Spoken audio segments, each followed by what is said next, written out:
The wind rarely blows directly along the line of an en route track or along the centre line of a runway. There is almost always an angle between the track or the runway direction and the direction from which the wind is blowing. However, in this case, where the wind is blowing at an angle off of 40 degrees from the left, only part of the force is directed along the runway. The other part is directed across the runway from left to right. The wind velocity is resolved into two components. One acting along the runway, called the headwind component, and the other acting across the runway, called the crosswind component. Let's assume that the wind strength is 20 knots. It would be possible to solve this by taking the sine and cosine of the wind angle of 40 degrees.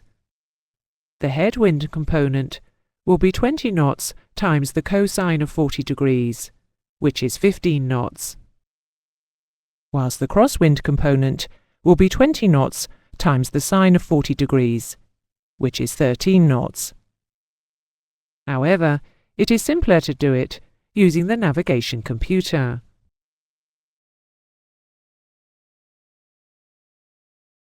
In dealing with the wind, we first need to be sure whether the wind direction has been given in true or magnetic. The rules are easy to understand. Any forecast wind is given in true direction. Thus, any written meteorological information, for instance a TAF, METAR or VOLMET, will be in true. Forecast winds are used for planning navigation as well as for landing, and navigation tracks are normally initially measured in true. Any information used to help the pilot line the aircraft up on the runway will be given in magnetic, because runway directions are always magnetic. Thus, a wind from an air traffic controller will be magnetic, and the ATIS always quotes magnetic wind direction. To summarize, magnetic, ATC and ATIS, true, VOLMET, TAF and METAR. The squared section at the bottom of the slow speed slide allows us to find the head and crosswind components of a known surface wind for the runway we intend to use for takeoff or landing. The scale here is identical vertically and horizontally. Position the slide with the zero speed line under the center circle. Align the surface wind direction with the index mark. Put the wind mark the appropriate distance on the slide center line below the center circle to represent the wind speed. Move the rotating scale to bring the runway direction under the index. Measuring vertically from the zero speed line to the wind mark gives us the headwind component. As you can see, it is 15 knots, as it was when we used the calculator. Measuring from the center line horizontally to the wind mark tells us both the strength of the crosswind component and whether it's coming from the left or the right. In this case, it is 13 knots, again as it was from the calculator. Once again, an example will allow you to see the method used more clearly. You have been allocated runway 36. The surface wind is 040 at 20 knots. What is the headwind and crosswind? Position the slide with the zero speed line under the center circle. Align the surface wind direction of 040 degrees with the index mark. Put the wind mark on the 20 knots point below the center circle on the slide center line. Move the rotating scale to bring 360, the runway direction, under the index. On our rotating scale, this is marked as 0. Measuring vertically from the top line to the wind mark gives us the headwind component of 15 knots. Measuring from the center line horizontally to the wind mark gives us the crosswind component of 13 knots and the direction from right to left.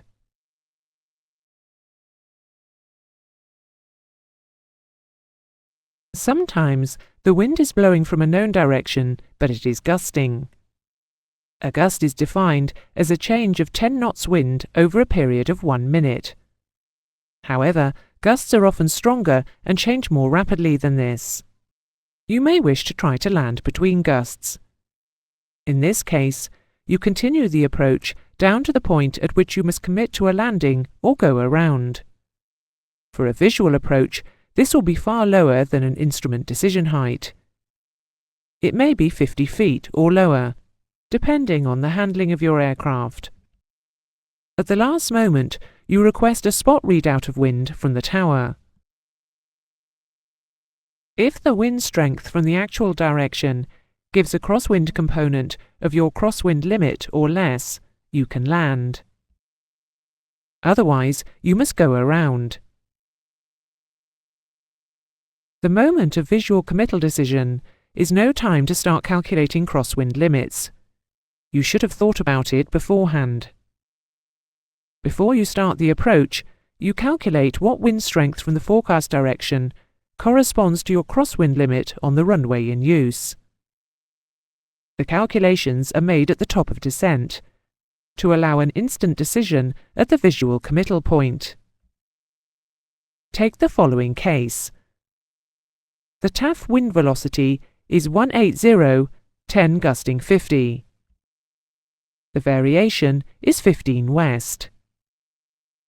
Runway 23 is in use, and the crosswind limit is 25 knots. This type of calculation requires a different technique.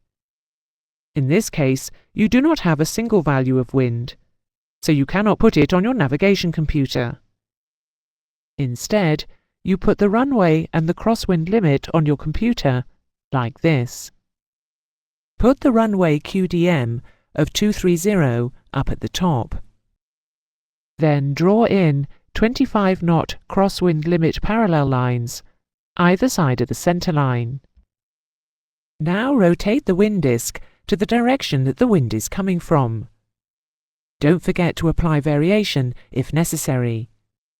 In this example, the wind comes from a TAF, which is true direction. So the magnetic direction will be 195 degrees.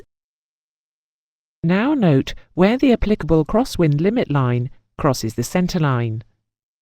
In this case, it is at 43 knots.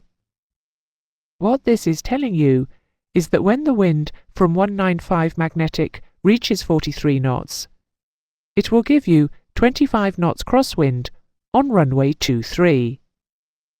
Provided that the wind is less than 43 knots from 195 magnetic, you may land. On occasions, you can be limited by both crosswind and headwind. You might have to land a heavy aircraft onto a single runway airport, and that runway might be short. In this case, you may be on your landing distance available performance limits, and may need, say, at least 10 knots down the runway to land. At the same time, there is a crosswind. Take this example. Runway 35. Air traffic gives the wind velocity as 030, 10 gusting 40. Because of your weight and the runway length, your minimum acceptable headwind is 10 knots. The crosswind limit is 20 knots. As before, draw in the 20-knot crosswind parallel markers for runway 35. But this time, in addition, draw in a 10-knot headwind limit line. We'll shade the graphic, just to make it obvious which is the usable area. You would not do this in practice. The answer has to lie in the unshaded area. Now rotate to the direction that the wind will be coming from. In this case, 030 magnetic. Note where the unshaded area intersects the center line, at 11 knots and 31 knots. What this is telling you is that when landing on runway 35, If the wind from 030 degrees magnetic is less than 11 knots, you have less than 10 knots headwind down the runway. You cannot land. If the wind is any greater than 31 knots from 030 degrees magnetic, you have more than 20 knots of crosswind component. You cannot land. If the wind is between 11 and 31 knots from 030 degrees magnetic, you have 10 knots or more of headwind component, and you have 20 knots or less of crosswind component. You can land. In general, you should avoid landing with a tailwind. If you are given a runway with a tailwind component, ask air traffic control if you can use the other end. However, you may occasionally have questions that involve tailwind components, so you should know how to deal with them. The first thing to notice is that you cannot directly plot the horizontal line representing a tailwind component in the normal way, because it is above the horizontal scale line. You are in the curved part of the wind slide. Let's take a worked example. The runway is 09. The variation is 10 east. And the ATIS gives the wind as 320, 10 gusting 30. Your maximum tailwind component for this particular landing is 10 knots. What is the maximum wind speed from the given direction that you can accept? ATIS is given in magnetic direction, so the value of variation is unnecessary information. Ignore it. Watch out for this trap. Bring the runway direction, 09 in this case, round to the top. Now move the speed slide to bring 10 knots under the centre dot. Draw in the tailwind component limit line. Then, most importantly, don't forget to move the speed slide back to put 0 under the centre circle. Now rotate round to the wind direction. Read off the value of the intersection. In this example, it is 16 knots. If you find all that too complicated, don't forget that you can always treat it as a headwind problem on the reciprocal runway. Try treating it as the same type of problem as shown in the scene before last. With the same wind, 320, 10 gusting 30, as in the last example, but this time landing on runway 27. You get the same answer, 16 knots.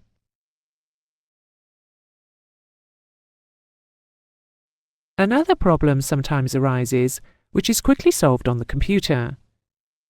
Between what directions can a wind of given speed blow without exceeding a stated crosswind component? For example, it is required to find the directions between which a wind of 50 knots may blow without creating a crosswind component of more than 30 knots on a runway of direction 250 degrees magnetic.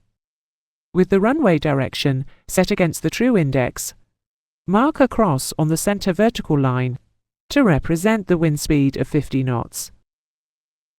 Turn the plastic disc clockwise until the cross indicates a crosswind of 30 knots. Note the direction which now appears against the true index, which is 214 in this example. This tells us that the maximum off-runway direction for this wind speed and crosswind limit is 36 degrees. So, if the wind comes round to the left, we should reach the same limit at 286 degrees. Turn the plastic disc anti-clockwise and repeat the procedure, reading off the direction which appears against the true index. It turns out to be 286. This completes the lesson on using the navigation computer to solve wind component problems.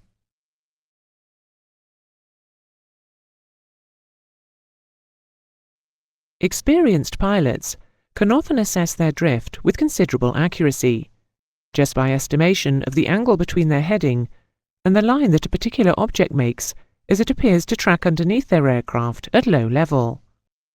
Bush pilots and maritime patrol pilots in particular tend to develop this skill with experience. On the other hand, it is very difficult to assess ground speed quickly. It can be done by timing the rate of DME distance change over a short period, although this works only when tracking directly to or from the ground station, which is not always the situation. The alternative is using a stopwatch over a short pre-calculated distance, but this requires detailed pre-flight preparation and is not usually practicable. However, it is possible to find wind velocity by use of drift alone, although it requires the pilot to fly on 2 or preferably 3 headings, which cut at a large angle to each other. This technique is known as multi-drift wind finding. Let's show a worked example. We are on an initial heading of 030 degrees true with a TAS of 120 knots.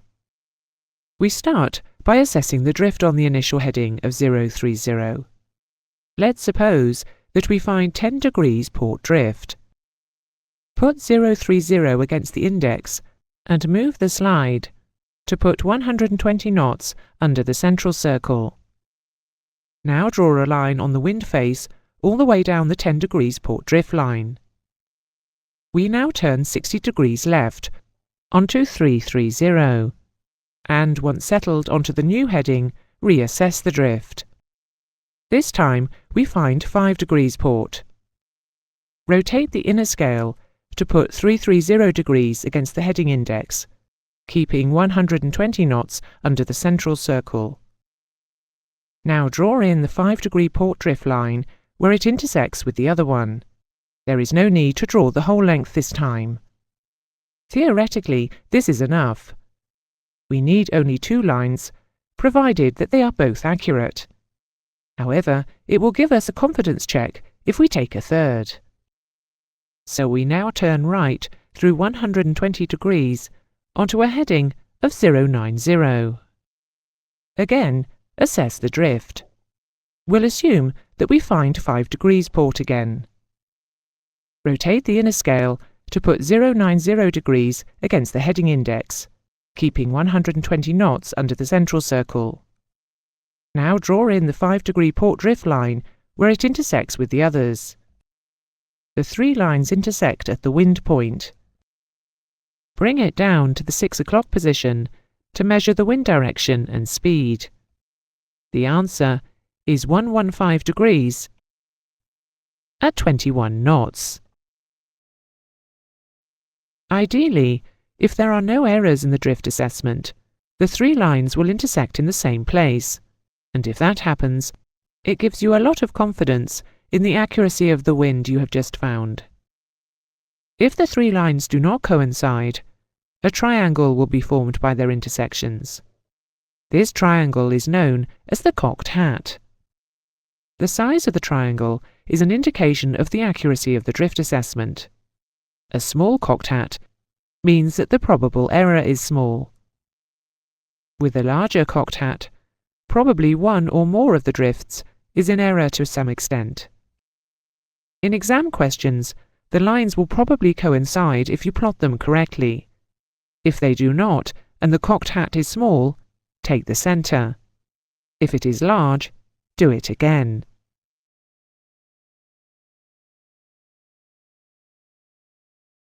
In this lesson, we will start to look at practical navigation techniques. No matter how sophisticated navigation systems have become, there is always a chance of gross navigational errors. Position awareness should become a natural instinct for pilots, and you should never relax and become complacent that modern navigation aids and wizardry will stop you from getting lost. Additionally, not all aircraft benefit from modern technology. The 1 in 60 rule is a rule of thumb that gives a quick and simple method of remaining on our intended flight path. In other words, the path we should follow over the ground. The intended path over the ground is referred to as our planned track. Imagine a line exactly 60 centimeters long. Now raise a perpendicular on one end of the line and make this 10 centimeters long. The angle annotated Z in the diagram on the screen will measure 10 degrees. If the perpendicular were changed to be 5 centimeters, then the angle would be 5 degrees. Likewise, if the line was actually 60 miles long and the perpendicular was 5 miles long, the angle would still be 5 degrees. This phenomenon of 1 degree for every 1 mile over 60 miles is known as the 1 in 60 rule and can be adapted to keeping an aircraft on the planned track. The geometry of it is quite simple. The rule of tangents explains why it works. The tangent of an angle is the relationship of the opposite side divided by the adjacent side. The table on screen illustrates some examples from 1 degree to 20 degrees. The actual tangents appear to be meaningless, until, that is, we multiply them by 60. For each angle, the tangent, when multiplied by 60, becomes very similar to the angle itself. For example, the tangent of 1 degree is 0.017, which becomes 1.02 when multiplied by 60. The angles up to around 20 degrees illustrate this, where the tangent for 20 degrees, when multiplied by 60, becomes 21.84. For practical purposes, the 1 in 60 rule is only used for examples of up to 20 degrees, as the error then becomes larger.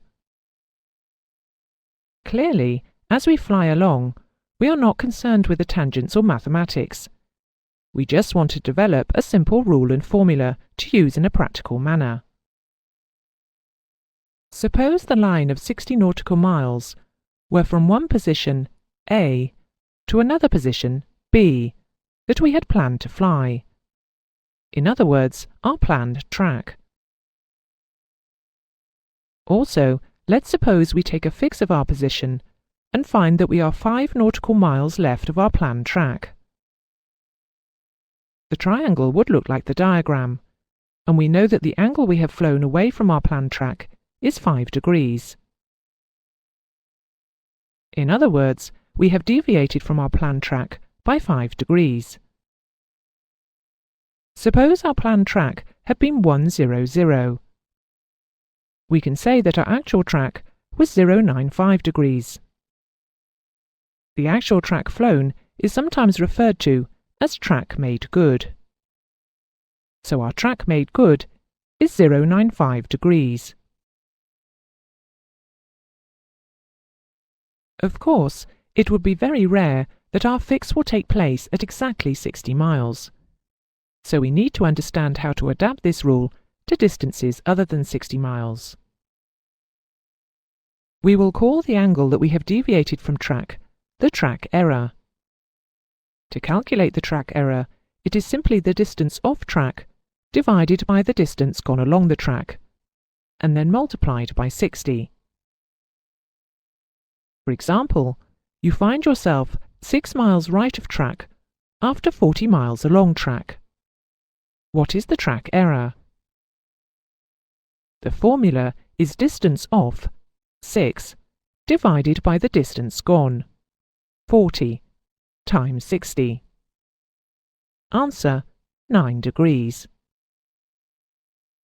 Try to keep the maths simple. For example, it is easy to divide 60 by 40, as this is 1.5, and then multiply the 6 by 1.5. Also, it may be that we had travelled 38 or 39 miles along track, so round it to 40 to keep the math simple. With practice, you can do all the calculations in your head. The idea is to rapidly come up with the track error. Having calculated the track error, we need to decide how to use it to continue our navigation. Clearly, we do not wish to continue deviating from our planned track. Let's put some values into the example. Suppose our planned track is 090 and the total distance is 100 nautical miles. We have deviated by 9 degrees, so our track made good is therefore 099. We need to turn to the left to stop the deviation from track. If we were to turn 9 degrees left, then we would fly a track that is parallel to our planned track. We would continue to remain 6 miles displaced to the right. So how many degrees should we turn through? Something more than 9 degrees. Additionally, do we want to get back onto the planned track or make a heading for the turning point at the end of the leg, some 60 miles away? Consider another triangle as shown on the screen. It is the same size and shape as the triangle depicting the track error. It can be seen that we would need to turn left by 9 degrees to parallel our planned track, plus a further 9 degrees to intercept our planned track. So we would turn left by 18 degrees and regain our planned track in the same amount of time that we have already flown up until the fix. For example, suppose we left at 1000 and took the fix at 1020. In another 20 minutes, we would be back on track at 1040. Once back on track, we would need to allow for the fact that we had deviated by 9 degrees, and this would have to be incorporated when planning a new heading. In this example, we would be back on our planned track, with 20 miles remaining to the turn point. This method of regaining track is known as the double track error angle method. The 1 in 60 rule can be adapted to give approximate solutions to many navigation problems. We have seen a quick and simple method of how to regain the planned track. Remember that track error equals distance off divided by distance gone times 60. If we apply double the track error, we will regain our track in the same timescale as it has taken up to our fix. Keep the maths as simple as possible, rounding up or down as required.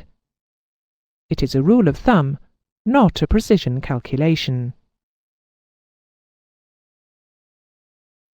Having established the principle behind the 1 in 60 rule, and looked at the double track error angle method of correcting back to track, we need to realize that sometimes this method is not the best. It won't work, for instance, if you are more than halfway down track. We need a method of allowing us to proceed directly to our destination after the fix. So, we will now look at how to use the closing angle method of regaining our planned track. In all of the following examples, we will use the word miles to mean nautical miles. Statute miles are very rarely used in aviation. Suppose we are flying from A to B, a total distance of 130 nautical miles. Departure from A was at 1100. The planned track is 355. A fix is taken at 11:15, and we are 5 miles left of track and have flown 50 miles along. We decide that there is no reason why we should not turn directly to the destination, 80 miles away. How many degrees do we need to alter our heading? You can recognize the triangle for track error in the diagram on the screen. We are 5 miles off track, divided by the 50 miles gone, times 60, which is 6 degrees. If we were to turn right by 6 degrees, we would parallel our planned track. Now draw another triangle, this time from the next turning point back to the fix. We have a similar picture to the track error triangle. This time there is 80 miles to go, and we are 5 miles off track. Using the 1 in 60 rule, we can calculate the closing angle. The closing angle is highlighted on the screen. Instead of distance gone, we can use distance to go. So the closing angle is 5 divided by 80 times 60. The answer is approximately 4. By turning right another 4 degrees, we will be tracking towards the destination. The 1 in 60 rule in this case produces the equation that closing angle equals the distance off divided by distance to go multiplied by 60. The total number of degrees to turn through is the track error plus the closing angle. In this case, 10 degrees. The heading of an aircraft is defined as the direction in which the aircraft is pointing. Track is the path over the ground. If there were no wind, then the aircraft heading would be the same as the aircraft track. However, if there is any crosswind, as there usually is, we need to point the aircraft into wind when we try to follow a track. If we get the drift right, the wind will blow the aircraft from the heading we take up onto the required track. In order to remain on track, we need to fly accurate headings. When using the 1 in 60 rule for navigation, we can easily analyse corrections that need to be applied, so that we stay as close as possible to our planned track. Take the previous example, where the planned track was 355 degrees. We calculated that the track error was 6 degrees. Now suppose that the heading we planned before the flight, using the forecast wind, was 360 degrees. Our track made good, which, if you remember, is the path we have actually flown over the ground, was 349 degrees. We know this because the track error was 6 degrees to the left of the planned track, of 355 degrees. So, if our heading was 360 degrees, and our track made good was 349 degrees, we were drifting 11 degrees to the left. Once back on track, we should make use of this information. If we now apply the 11 degrees of drift which we have calculated, then we need a heading of 006 degrees in order to maintain a track of 355 degrees. Previously, we looked at track error angle, and this lesson examined closing angle. We saw that establishing track error angle allows us to parallel track to avoid the off-track distance increasing, but does not close us back to track or to our destination. Whereas establishing closing angle allows us to return to track or to track directly to the destination. In the last example, we found that we had a track error angle of 6 degrees and a closing angle of 4 degrees, giving us a total angle to turn of 10 degrees. This can be calculated in a combined single calculation that does not require the track error angle to be found. Some people find it slightly quicker, and it has useful practical applications. Imagine, as before, that we are 50 miles down a 130-mile track distance and 5 miles left. This time, we don't bother to calculate the track error angle, but we do calculate the closing angle as before. And, as before, we find that it is 4 degrees right. We now take the total leg distance, 130, and divide it by the track distance we have flown, 50 miles in this case. This gives 2.6, or more approximately, about 2.5. Multiply this by the closing angle, and you get the same answer as before. A 10-degree turn is required. So, to summarize, take the closing angle, multiply by the leg distance, and divide by the leg distance flown, and you get a total angle to turn, which takes account of both track error angle and closing angle. Let us now summarize what we have done in the last two lessons.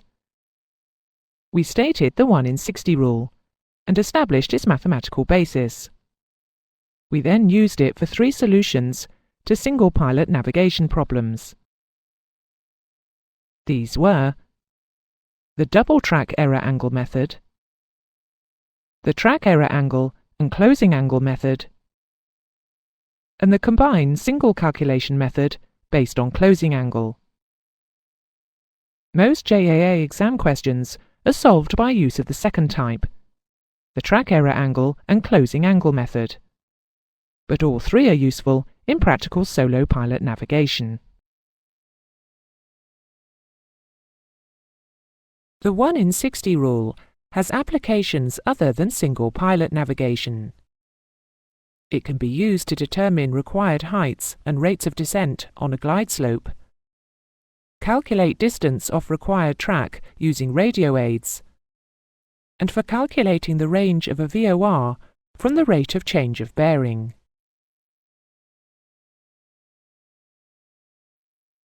Let's start by considering height for a given range on a glide slope.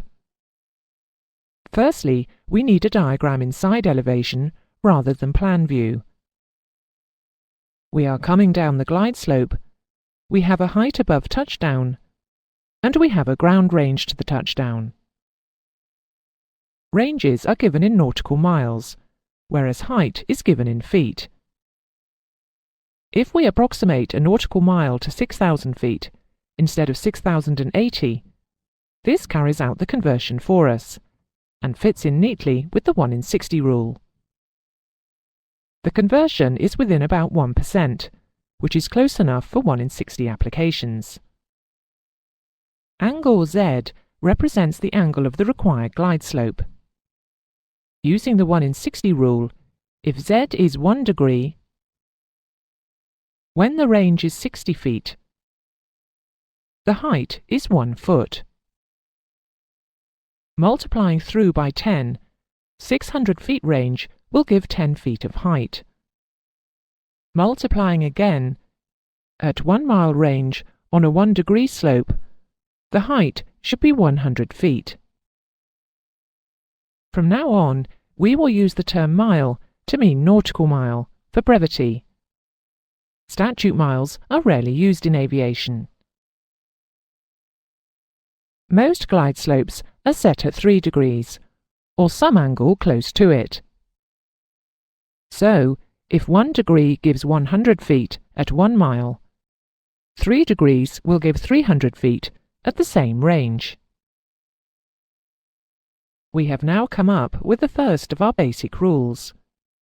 A 3-degree glide slope is 300 feet per nautical mile. A 4-degree glide slope is 400 feet per mile, and so on. The required rate of descent is 100 feet per degree per nautical mile. Now try some practical examples. What should your height be on a 3-degree glide slope at 4 miles from touchdown? 1,200 feet. Now another. What should your height be on a 5.5-degree glide slope at 3 miles from touchdown?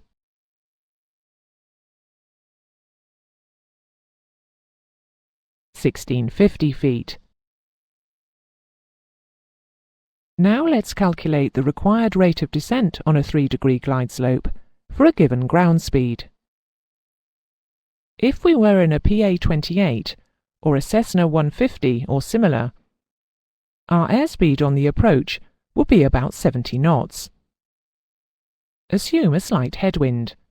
After all, that's why you select one particular runway over another. And a typical light aircraft ground speed is 60 knots on the approach. 60 knots is 1 mile a minute. So when we are 1 mile from touchdown, we are 1 minute from touchdown. On a 3-degree glide slope, what height do we need to be when we're 1 mile from touchdown?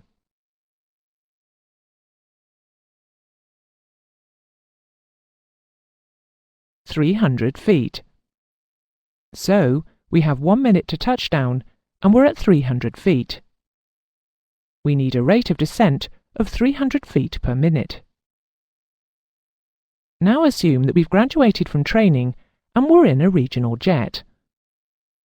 The approach airspeed is 130 knots, and again we've got 10 knots down the runway.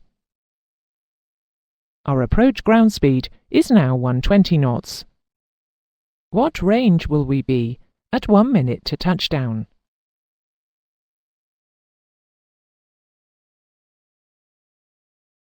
"2 miles. So with a 3-degree glide slope, what height do we need to be?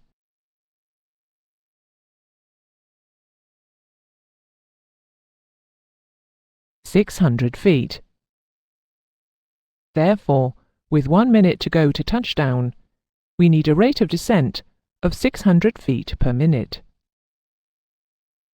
At 60 knots ground speed, the required rate of descent was 300 feet per minute.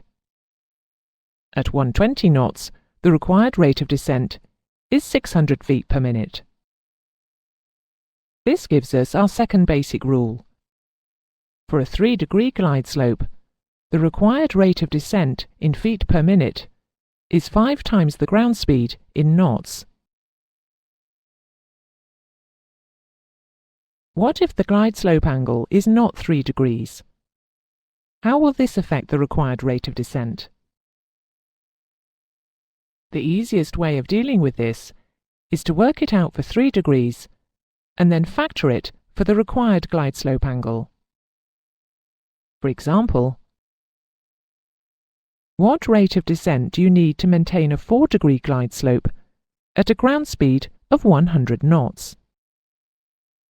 For a 3-degree glide slope, it would be 5 times 100, 500 feet per minute. So, for a 4-degree glide slope, it will be 500 times 4 over 3, which is 667 feet per minute.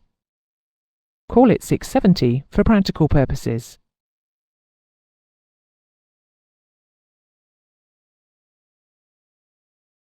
Sometimes you need to calculate the change of rate of descent associated with a change of speed on the glide slope. The rule is simple enough. If you decrease ground speed, decrease the rate of descent. If you increase ground speed, increase the rate of descent.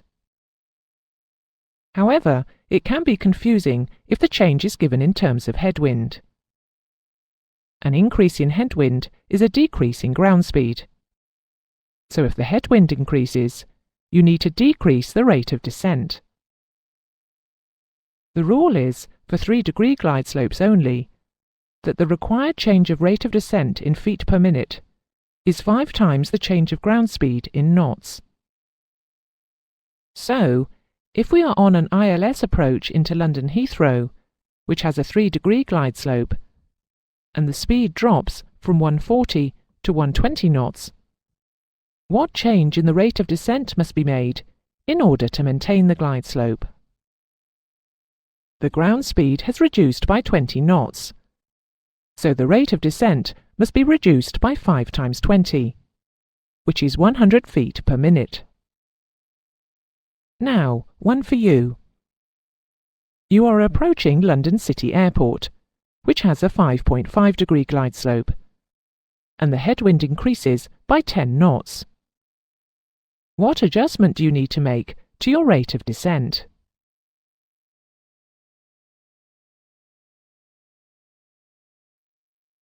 If the headwind increases by 10 knots, the ground speed has reduced by 10 knots. 5 times 10 would be a 50 feet per minute reduction for a 3-degree glide slope. However, we have a 5.5-degree glide slope, so we have to multiply by 5.5 and divide by 3. This gives a required rate of descent reduction of about 90 feet per minute. The 1 in 60 rule can also be used in VOR DME navigation solutions.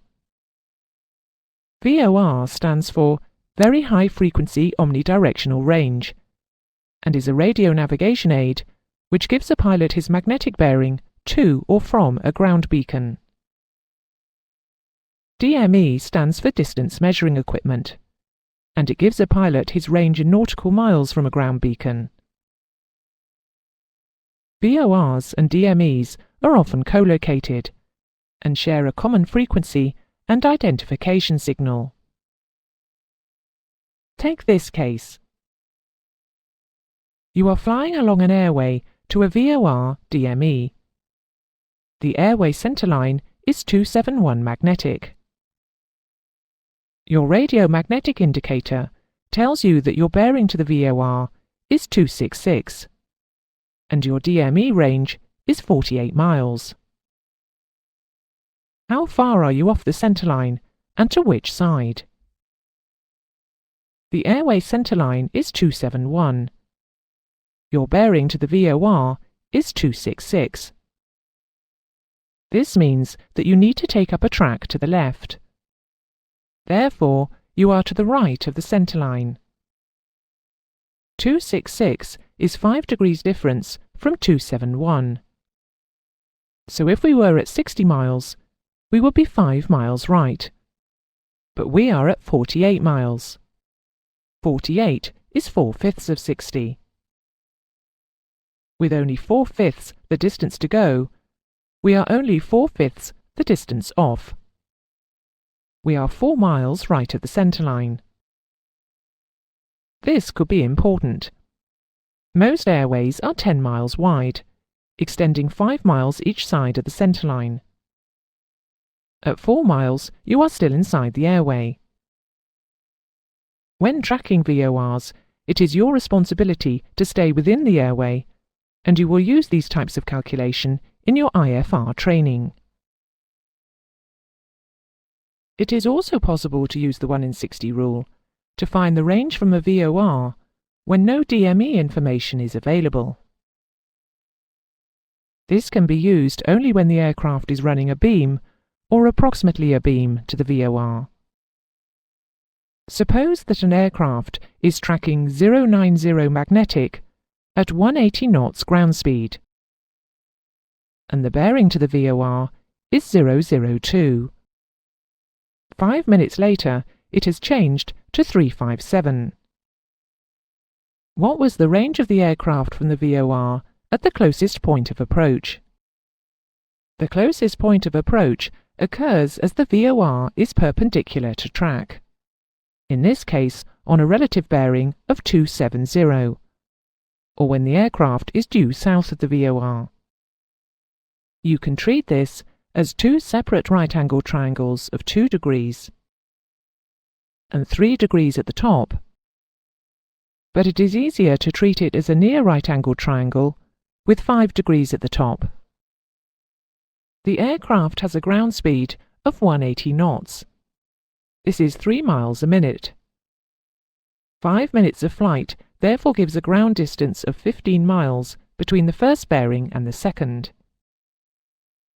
Therefore, we have a situation where an angle of 5 degrees is subtended by a distance of 15 miles. For each 60 miles of range, 5 degrees is subtended by 5 miles. At 60 miles range, the base of the triangle will be 5 miles. At 120 miles, it will be 10 miles. And at 180 miles, it will be 15 miles. Therefore, the range at the closest point of approach was 180 miles. We have seen that the 1 in 60 rule has many applications other than simple navigation, and that these included glide slope and VOR calculations. You will also find other applications later. For instance, in radio navigation, it can be used in conjunction with the elevation angle of an airborne weather radar, and the range of a weather return to find the height at the top of the weather. The 1 in 60 rule is much loved by examiners, and in JAA questions is often used in preference to accurate trigonometry.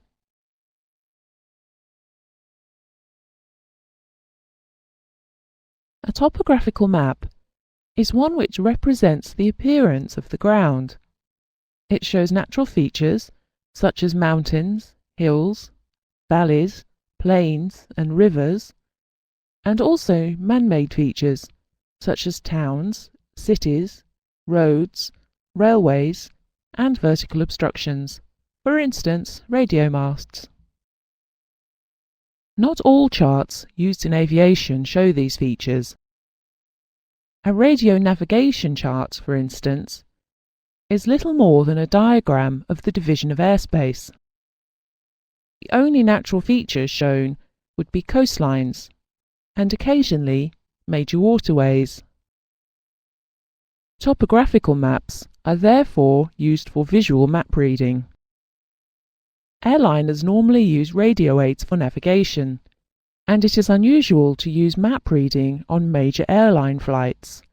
However, there are areas in some emergent nations where navigation aids are sparse, and visual map reading is occasionally still used. It is also an essential skill during the early stages of practical flying training. We will firstly discuss the characteristics of topographical maps. Then consider practical map reading techniques. And finally, look at some of the more common conventional signs used. Before we start, let's see if there's any distinction between the terms map and chart. A map, such as this Ordnance Survey sheet, covers only a small area, but shows large amounts of detail. A chart, such as this one, shows a larger area, but with much less detail. The definitions are loose, and an intermediate scale chart, such as the ones we use for visual navigation, can be referred to as either a map or a chart. In this lesson, the terms can be used interchangeably. Topographical maps have three basic characteristics. They show relief or terrain. They show other features such as waterways, woods, roads and railways. And they have a scale. This is something that you should always be aware of. You should have a rough idea of how far down track you expect to be at a given time.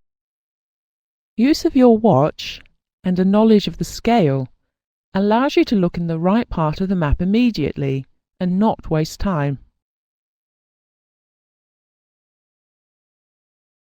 If an aircraft is to be navigated safely in poor weather, great care must be taken to avoid high ground, either by flying round it or over it at a safe altitude. However, some terrain features can make excellent visual references in good weather. For instance, a set of contours looking like this will look something like this on the ground. In good weather, you will probably be able to see that from 20 miles away. At light aircraft speeds, this means that your navigation problem is taken away for the next 10 minutes. Just aim slightly to the right of the ridge and stop worrying about intermediate map reading. Concentrate on other flight deck management tasks instead. Terrain can be shown in various ways. Contours are lines joining places of the same elevation above mean sea level. Always check whether the elevations are given in feet or meters. On aeronautical maps, the contours are usually filled in with layer tinting. Spot heights show the elevations of prominent peaks. There is also a method of giving elevation information for a rectangular area based on latitude and longitude. For most topographical charts, this is a rectangle based on half a degree of latitude by half a degree of longitude, but it can be a whole degree, so check each chart. These can be either maximum elevation figures, known as MEFs, or minimum safe altitudes, MSAs. They are not the same thing, and the difference can be crucial, so we will take a little time to explain it. Within each rectangle, usually of 30 minutes of latitude by 30 minutes of longitude, two separate elevations are identified. The highest natural feature, mountain, hill or ridge, and the highest man-made obstacle, such as a TV mast. It is a legal requirement that any man-made structure with a height of 300 feet or more must be reported to the National Aviation Authority, the CAA in the United Kingdom. Therefore, there is no need to add any further safety allowance. The exact height is known. However, there may be unknown structures just less than 300 feet tall at the top of natural features. We therefore add a 300 feet safety margin.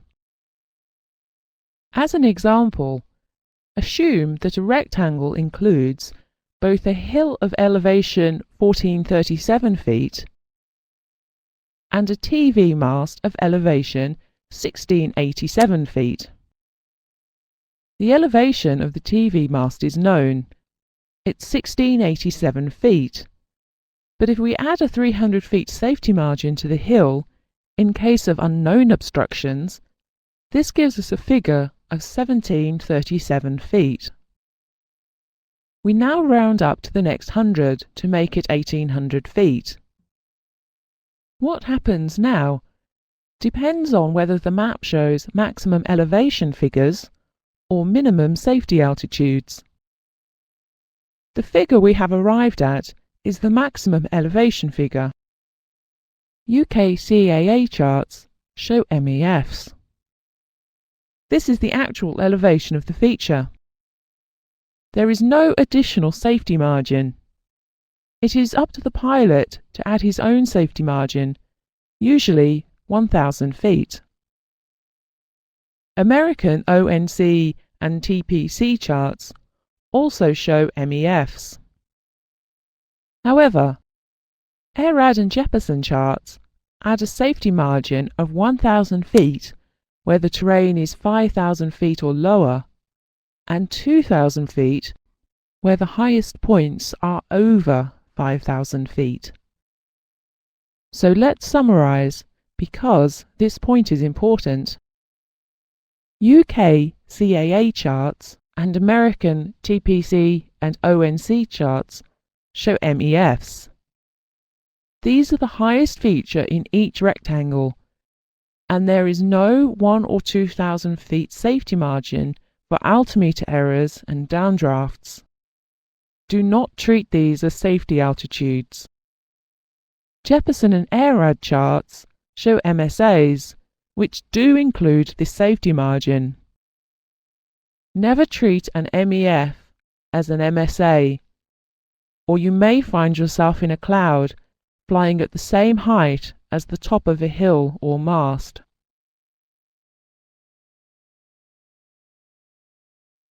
It is very easy when map reading to become so involved in navigation that other flight deck management tasks suffer. We are therefore going to show you a map reading technique designed to minimize cockpit workload so that the solo light aircraft pilot has time to carry out such other tasks as flying accurate headings and speeds, regular engine, electrics and suction checks, radio calls, fuel management and, most importantly, lookout. There are two basic methods of map reading. One is map to ground. This is the preferred technique, which involves a low workload. However, it does require pre-flight preparation. The other is ground to map. This is a fallback technique, normally only used if the primary method leaves us uncertain of position. We will illustrate map to ground technique with a typical PPL VFR triangular route, which consists of 3 legs, each of about 20 minutes. Once the route has been drawn up, choose some easily recognizable ground features at intervals of about 5 to 10 minutes flying time. When the navigation flight plan has been completed, we will know the planned ground speeds for each leg. We use these to calculate the time in minutes and seconds to each fixed point. It is then extremely important that we start the stopwatch at the beginning of each leg and fly the planned headings and airspeeds accurately. Now, simply let the watch run until about 2 minutes before the planned fix point. We use this time to confirm our heading and airspeed, concentrate on accurate flying, make radio calls, monitor our fuel, think about the nearest diversion, carry out systems checks, and keep a good lookout. The watch acts like a car mileometer. When we have 2 minutes to go to the fixed point, this is the time to start looking for it. Typical light aircraft ground speeds are around 2 miles a minute, so it should be approximately 4 miles in front of us. If it is large and conspicuous enough, we will see it. As we pass a beam or overhead it, we check the time to see whether we are running early or late. We also make a track adjustment, if required, using one of the techniques covered in the lesson on the 1 in 60 rule. We repeat the technique at the next fixed point until we come to the end of the leg. We then restart the stopwatch at the beginning of the next leg.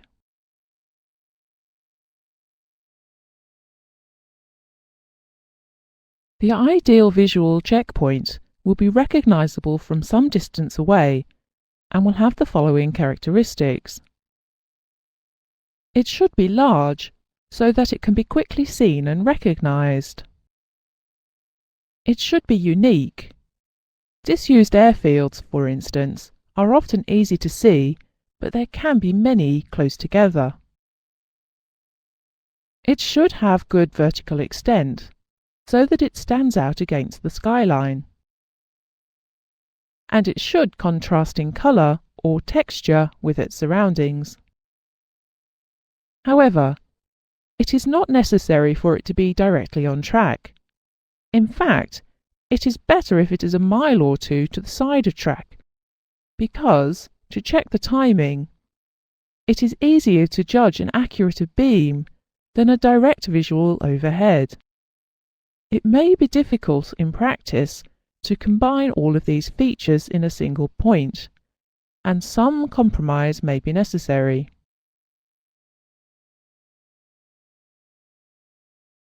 If you plan your flight well, and then use the map to ground technique properly, you should not get lost. If, despite this, you do find yourself uncertain of position, this is the time to use the ground to map technique. The first thing to do is to check that you are flying the right heading and airspeed. If there are no airspace restrictions and no low cloud, climb to increase your visual and radio horizon.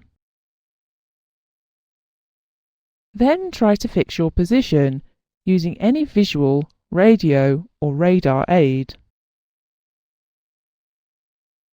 If restricted to visual map reading, then estimate a most probable position. Use your heading and the expected drift to calculate a track. Estimate your ground speed and work out your distance along track from your last known fix. This is called a deduced reckoning position, or DR position for short. Construct a circle of uncertainty around your DR position, using a radius of 10% of the distance flown since the last fix. Now look out of the aircraft and select large ground features. On most occasions, they should be on the map within the circle of uncertainty. If still uncertain, turn towards a good line feature on the map, outside the circle of uncertainty. A line feature has length. Examples are motorways, rivers and coastlines. On reaching the line feature, follow it until you find a definite visual fix point. We have looked at the two basic map reading techniques. Map to ground as the normal method, and ground to map when uncertain of position. We saw that an ideal visual fix point should be large, unique, and have vertical extent, and should contrast with its background. But we accepted that sometimes a compromise is necessary. And we established a course of action if uncertain of position. The next lesson will look at some of the more common conventional signs used on topographical maps. This lesson covers some of the more important conventional signs used in aeronautical topographical maps. In particular, it covers those which tend to appear in JAA ATPL GenNav exams. Safety comes first, so we will look at vertical obstructions. This is the general symbol for any vertical obstacle. If the symbol were to scale, it would represent about a mile of length on the ground, but it has to be the size it is on the map for the reader to see it. It is therefore far too large to be in scale, and the actual position is represented by the dot at the base. The elevation of the top of the obstruction is written beside it, usually in feet, and the height, also usually in feet, is written in brackets near the elevation. If you see two of them, like this, it means that there is more than one. However, it does not necessarily mean that there are two. It could be an aerial farm like Daventry, with 20 aerials in a field near to each other. If the obstruction is lit, the symbol will look like this, or this. Exceptionally high obstacles have a different symbol.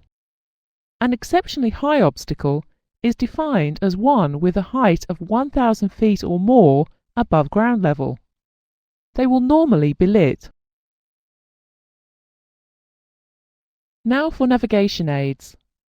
The general symbol for any basic radio navigation aid is a circle with a dot in the middle.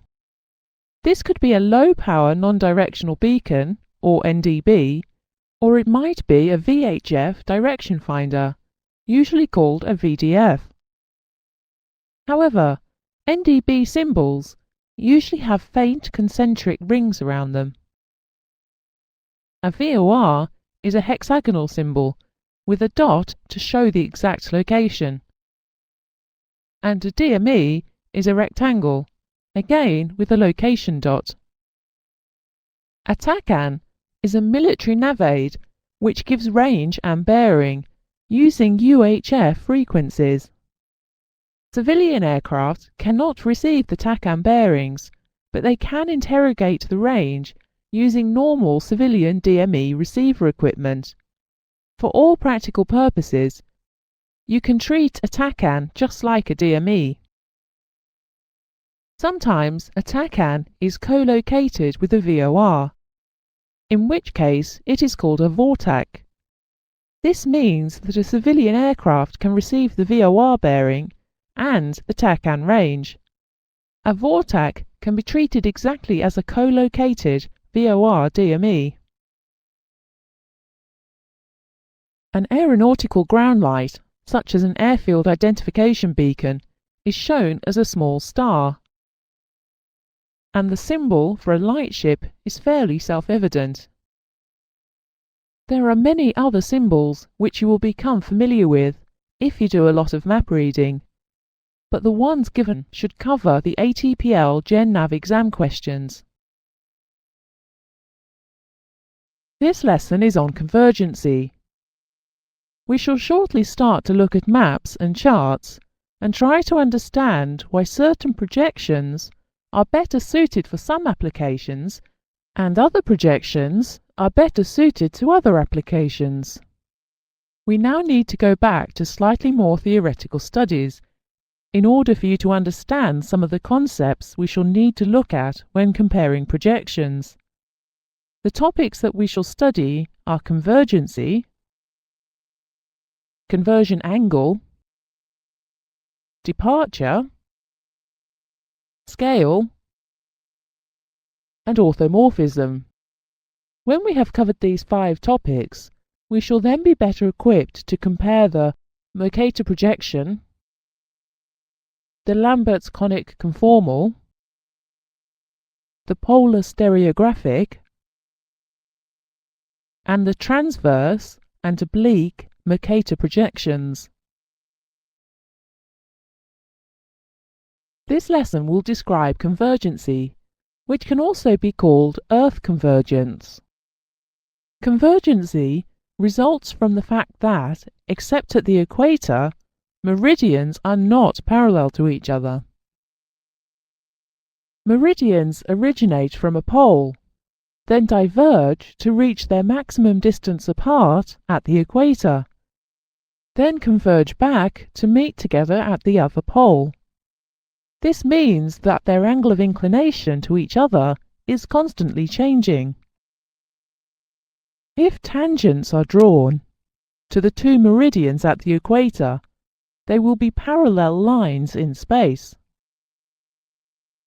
At the pole, however, they will converge at an angle equivalent to their difference in longitude.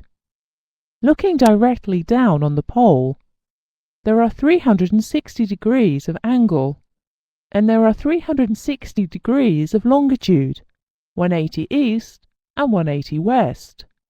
Therefore, their angular difference is the same as their change in longitude. At some intermediate latitude, neither polar nor equatorial, the tangents meet in space at some intermediate angle, neither 0 nor the full change of longitude. This angle is known as convergency, or Earth convergence. Convergency is defined as the angle of inclination between 2 selected meridians measured at a given latitude. Both of these elements are necessary to define convergency. For instance, this diagram shows a change of longitude of 60 degrees. And the convergence at the poles is therefore 60 degrees. But if the change of longitude between the 2 meridians had been 40 degrees, the polar convergence would have been 40 degrees. Change of longitude is therefore a necessary part of the definition. However, latitude is as well. For the same change of longitude, the convergency at the equator is 0. At a higher latitude, it becomes an angle of inclination. And at the pole, it has the same value as the change of longitude. Therefore, convergency depends on both latitude and longitude, and both are part of the definition.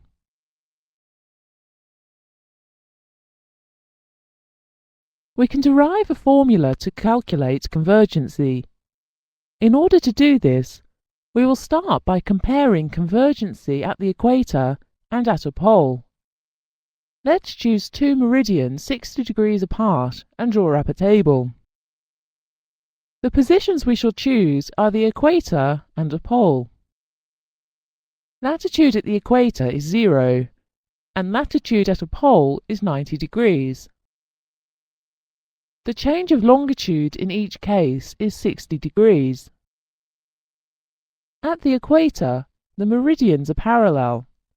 Their inclination to each other, or convergency, is 0. but at the pole they meet at an angle equivalent to their change of longitude. Divide the convergency by the change of longitude in each case. At the equator, this is 0 degrees of convergency divided by 60. The answer is 0.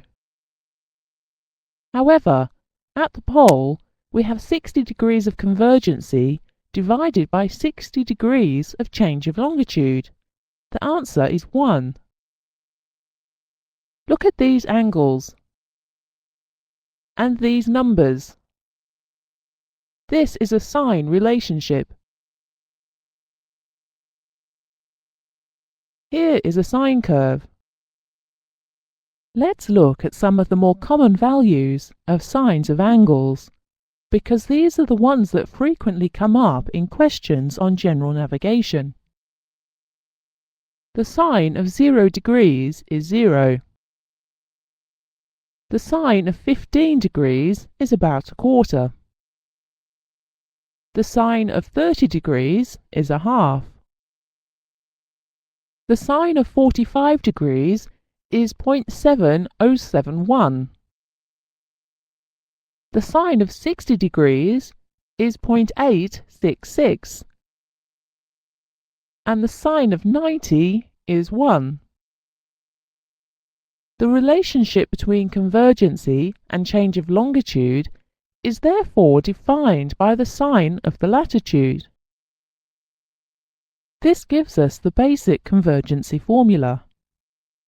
Convergency equals change in longitude times the sine of the latitude.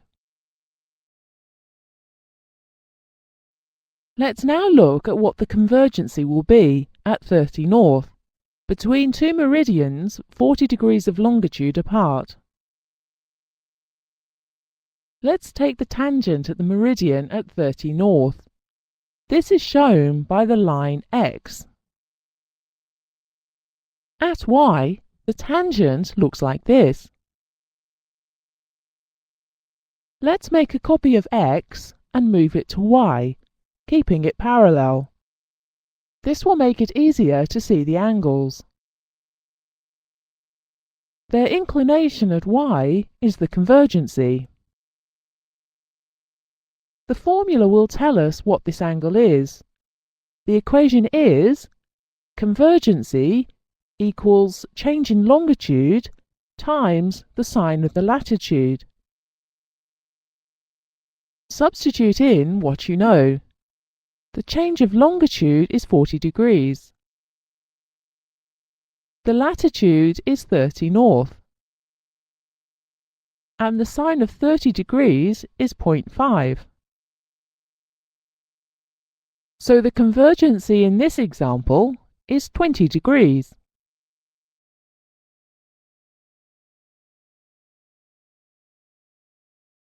We now have a formula for calculating convergency.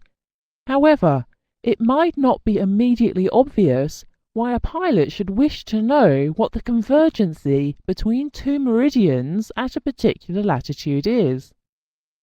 This might be fascinating stuff to a cartographer, but why is it relevant to practical flying? To answer, we need to understand that true north at any point is the direction of the local meridian. For example, if you fly to a different meridian from the point at which you started, your local direction of true north has changed.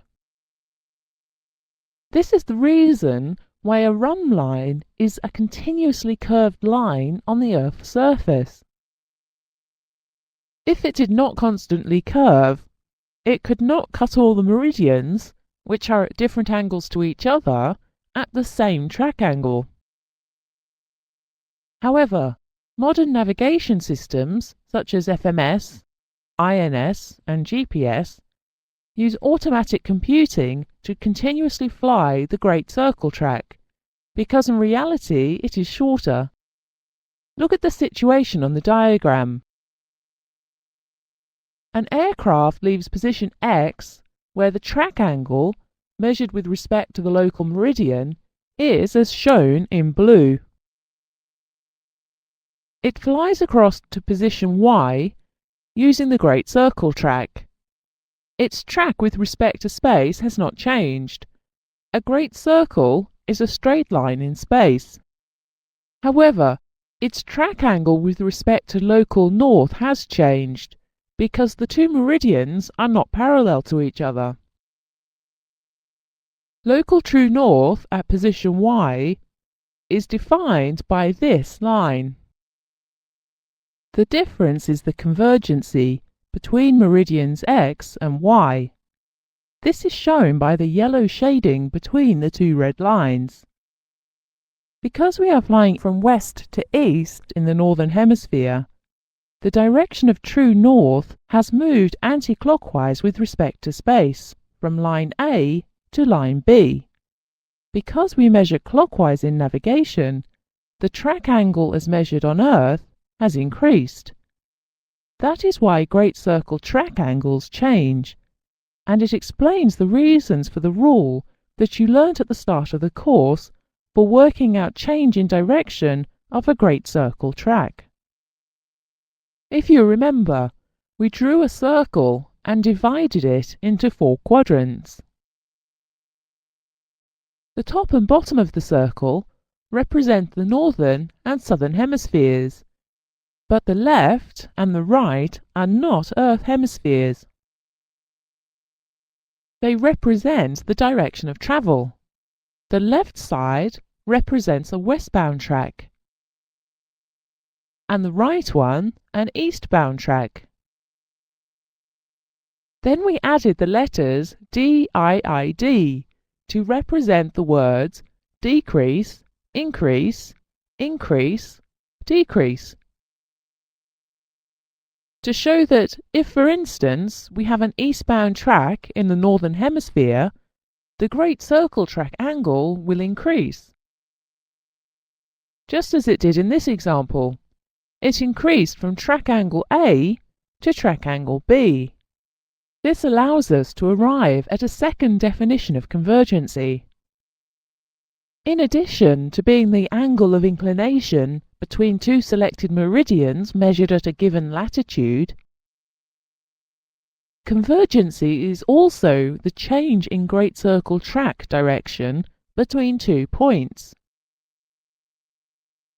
We also have to modify our formula slightly, because in this case the two meridians are not crossed at the same latitude. Unless flying due east or west, there will be some element of north or south change of latitude between the meridians. In this case, we cannot use the simple convergency formula of change of longitude times sine of latitude, because there are 2 latitudes to consider. Instead, we take the sine of mid-latitude, or of mean latitude, which, with only 2 points, is the same thing, to give us the formula convergency equals change in longitude times the sine of the mean latitude, where mean latitude is the mean or average latitude between the 2 points. What we have just found is the basic convergency equation. However, you may get questions which require you to transpose it. For instance, in one of the examples which follows, you will have to calculate the change of longitude. So you will have to make it the subject of the equation. You could also be asked to calculate the mean latitude. Again, it's only a simple transposition. Let's try some practical examples. Here is a typical problem. The initial great circle track from A, which is at 40 north and 2 west, to B at 50 north and 10 east is 060 degrees true. What is the initial great circle track from B to A? Start by drawing a diagram. It is only a sketch to get the situation in your mind, not a scale drawing. We are in the northern hemisphere, so draw two meridians converging northwards like this. The initial great circle track from one of them is 060 degrees true, so make it the left-hand one. Because if you draw it from the right, it goes off the diagram, so choose the other one. The track originates from A on 060. This means that the left-hand one must be A and the right-hand one B. Check it out by reference to the latitude and longitude. If we've got it right, with an initial track of 060, B should be north of A. It is. It's 50 north, where A is 40 north, and B should be east of A. It is. It's 10 east, where A is 2 west. Now that we've got the diagram right, we can start to calculate the convergency. Remember, the question is, what is the initial great circle track from B back to A? Convergency equals change in longitude times the sine of the mean latitude. The change in longitude is from 2 west to 10 east. That's 12 degrees. The mean latitude is 45 north. That's halfway between 40 and 50. The sine of 45 degrees is 0.7071. So the convergency is 8.5 degrees. Now there are two ways to solve this problem depending on which definition of convergency you prefer. If you use the definition that convergency is the change in great circle track direction between 2 points, then the great circle track has changed 8.5 degrees between A and B. It left A on a track of 060, so using the DIID rules for increasing or decreasing track, we are looking at a track going eastwards in the northern hemisphere. The track angle will increase. That makes the track at B 068.5. If the track angle onwards at B is 068.5, then the track angle from B back to A, measured at position B, will be the reciprocal. You add 180 degrees. This makes the initial great circle track from B to A 248.5 degrees true. Alternatively, if you prefer the definition that convergency is the angle of inclination between two selected meridians, then we can do it this way.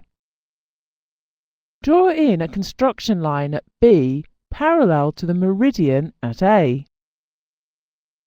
The meridian at A and the construction line are parallel, so the angle N is also 060 because it is a corresponding angle to the initial great circle track.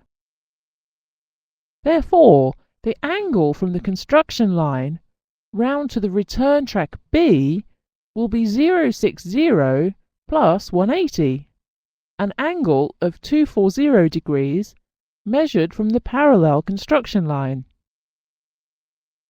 However, the parallel construction line is not local true north. That is defined by the meridian at B, and it differs from the parallel line by the amount of convergency, which, as we know, is 8.5 degrees in this case. So the initial great circle track from B to A is also 248.5 by this approach. Here's another practical example. The initial great circle track from C which is at 36 north, 15 east, to D, which is at latitude 42 north, is 300 degrees true, and the final great circle track is 295 degrees true. Firstly, what is the longitude of D? Secondly, what is the great circle track direction at longitude 11 degrees east? As always, you must start with the diagram. We are in the northern hemisphere, so again, draw two meridians converging northwards like this. The track from C is 300, so make it the right-hand side, otherwise it will go off the diagram. This means that the left-hand side must be D. Again, check it out for common sense. If it's a track angle of 300 from C, then D must be northwest of C. If you can't see how to start, then write down the convergency equation and substitute in what you know. The way to solve it then usually becomes obvious. Do we know the value of convergency? Yes, we do. The track angle has changed by 5 degrees. So we can write the convergency as 5 degrees. Do we know the change in longitude? No, that's what the question is asking. Do we know the mean latitude? Yes, we do, because they've given us the start and finish latitude. It's halfway between 36 and 42 north. It's 39 north. Rearrange the equation to make the change in longitude the subject. And you get the answer that the change in longitude is about 8 degrees. The question has told us that the longitude of C is 15 east and D is 8 degrees further west. So what is the longitude of D?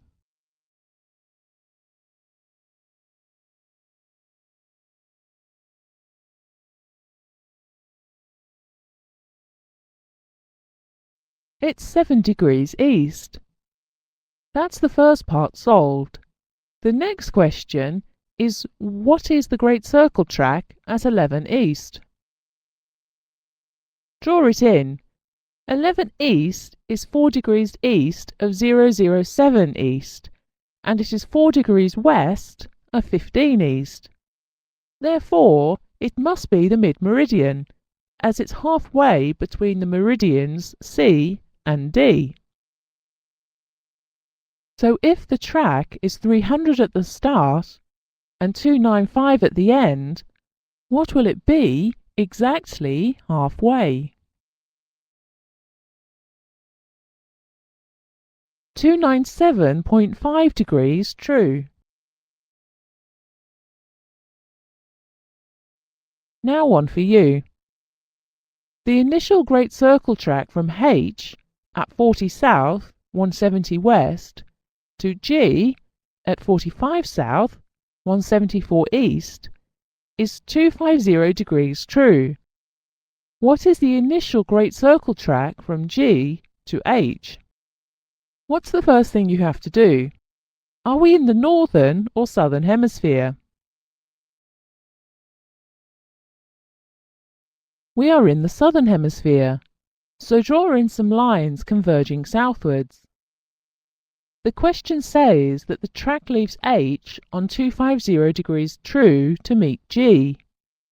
So which one is G and which one is H? H must be on the right and come across to meet G on the left. Now put in the latitudes and longitudes and check it out for sense. H is at 40 south. G is at 45 south. Does this look right on the diagram? Yes, it does. The diagram shows G to the south of H. H is at 170 west and G is at 174 east. However, on our diagram, why is west out to the right of east? That's not how we normally see it. The reason, of course, is that we are looking at a situation based on either side of the Greenwich anti-meridian, not the meridian. Our two longitudes are either side of the 180 degrees east or 180 degrees west, which is the same thing. Take the shorter departure between the two longitudes, in this case, the one crossing the Greenwich anti-meridian. In other words, the change of longitude is 16 degrees, not 344. Now substitute in what you know. So, how much has the great circle track angle changed between G and H? What's the formula? It's the convergency formula. Convergency equals change in longitude times the sine of the mean latitude. Now put in the figures you know. We know the change of longitude. It's 16 degrees. We know the mean latitude. It's 42.5 south. Now use a calculator to work out the convergency. You find that the convergency is 10.8 degrees. So the great circle track angle has changed by about 10 degrees. Which way? Has it become about 240 or about 260? How can we find out? Use the DIID rule. We are flying westwards in the southern hemisphere. The track angle must be increasing. Look at the diagram for confirmation. The left-hand meridian is further anti-clockwise than the right-hand one. This means that when you measure a track angle clockwise from it, you will get a greater angle.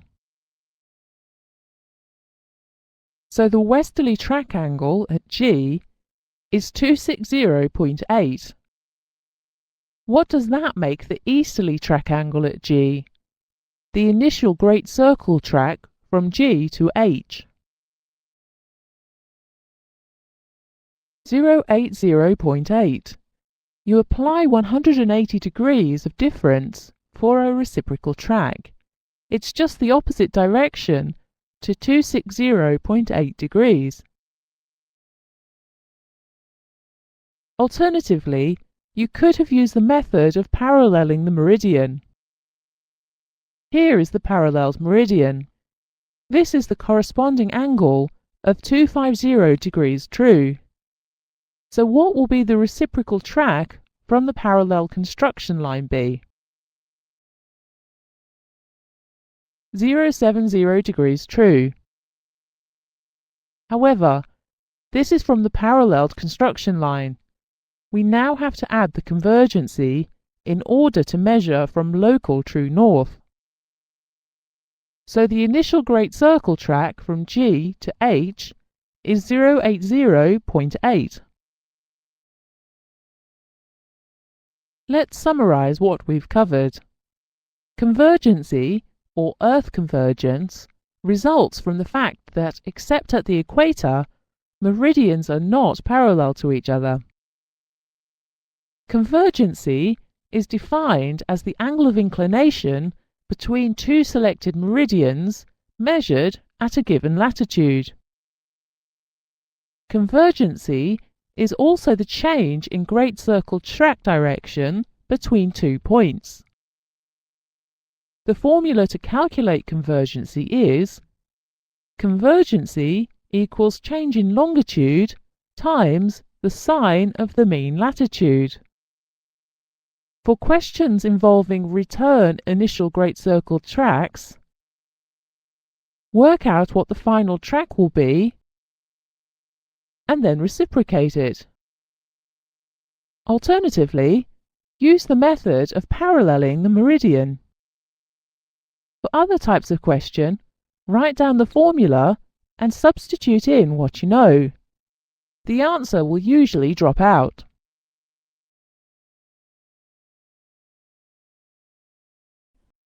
Our study of convergency simply considered the Great Circle track.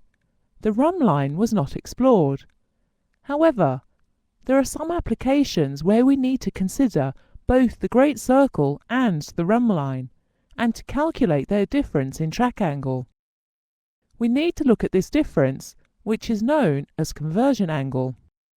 A spherical Earth is a three-dimensional situation, but it is easier for us to draw representational sketches on flat paper in 2 dimensions. We need to understand that any 2-dimensional model will lose some of the characteristics of the original. This is not a problem, as long as we understand the limitations of our models. This 3-dimensional graphic represents 2 meridians on the Earth's surface, joined by a rhumb line, the parallel of latitude joining 2 points on the meridians, and the Great Circle between the same 2 points. On the 3-dimensional graphic, you can see that the meridians are not parallel, and that the Great Circle track is the shorter route. We could choose to represent it with a diagram showing the meridian convergence. The Great Circle is shown in green and the rhumb line in red. The advantage of this representation is that it shows the meridians converging and the Great Circle as the shorter line. However, a disadvantage is that it is not immediately obvious that the rhumb line is the one with the constant track angle. It looks as though it curves on this model. You need to realize that the orientation of the meridian defines local true north, and that as we move from east to west, the orientation of the meridian alters, rather like a swinging pendulum, still cutting the rhumb line at the same angle. And that the Great Circle, which actually looks like a straight line on this model, is the one which actually changes track angle. The Great Circle track angle here is not the same track angle here. A way of avoiding this would be to change our diagram from this to this. Unfortunately, this also introduces some limitations. The meridians are now shown as parallel when they are not, and the Great Circle now looks like a longer distance than the rhumb line when it is not. But the advantage of this model is that it is easier to see that the Great Circle is the one which changes track, whilst the rhumb line, which remains a constant track, is a straight line on the model. Some students get on more easily with the first diagram, whilst others find the second easier. We shall use both in the scenes which follow, but remember, neither of them completely represents the true situation. Imagine 2 meridians, let's say 20 west and 20 east, separated by 40 degrees of longitude. The parallel of latitude of 30 north forms a rhumb line joining them. The same 2 points are joined by a Great Circle. By how many degrees will the Great Circle track angle change? We use the convergency formula. Convergency equals the change of longitude times the sine of the mean latitude.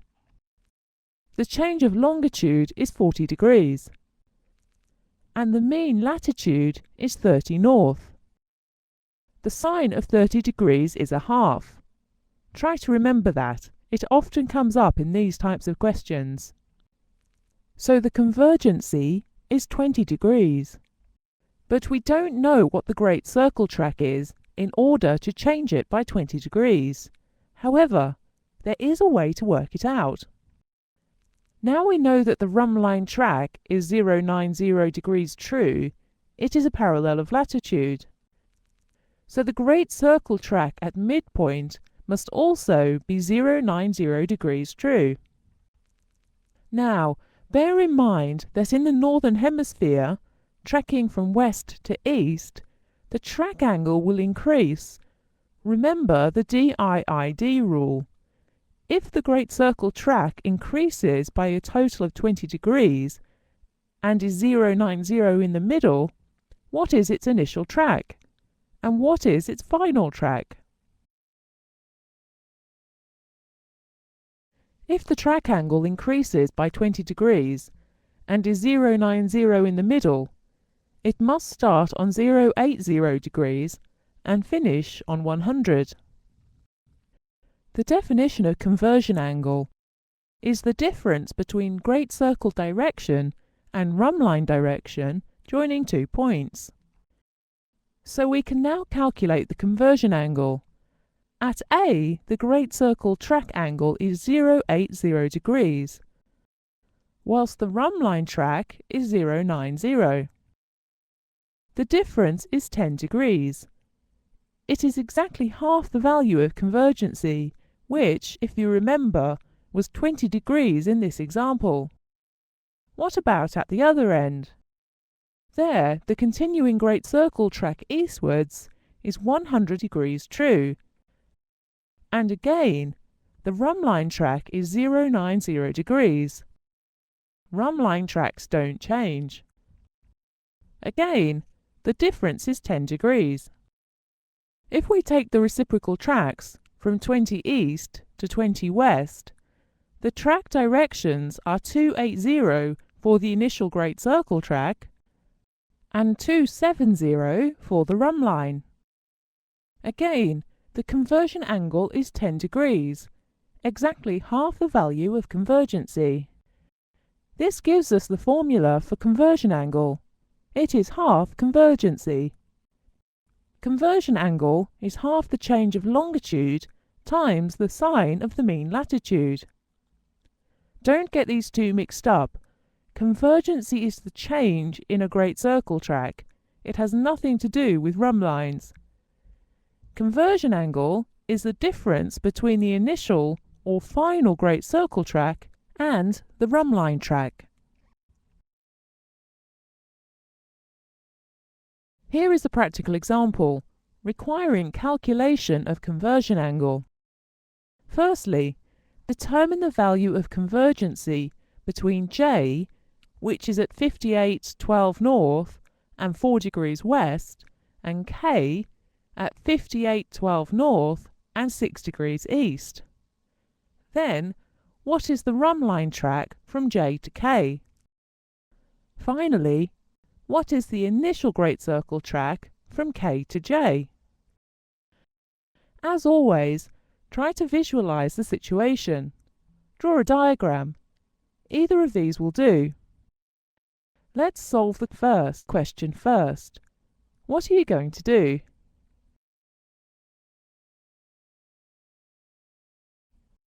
Write down the convergency formula and substitute in what you know. Convergency equals the change of longitude times the sine of the mean latitude. The change of longitude is from 4 west to 6 east.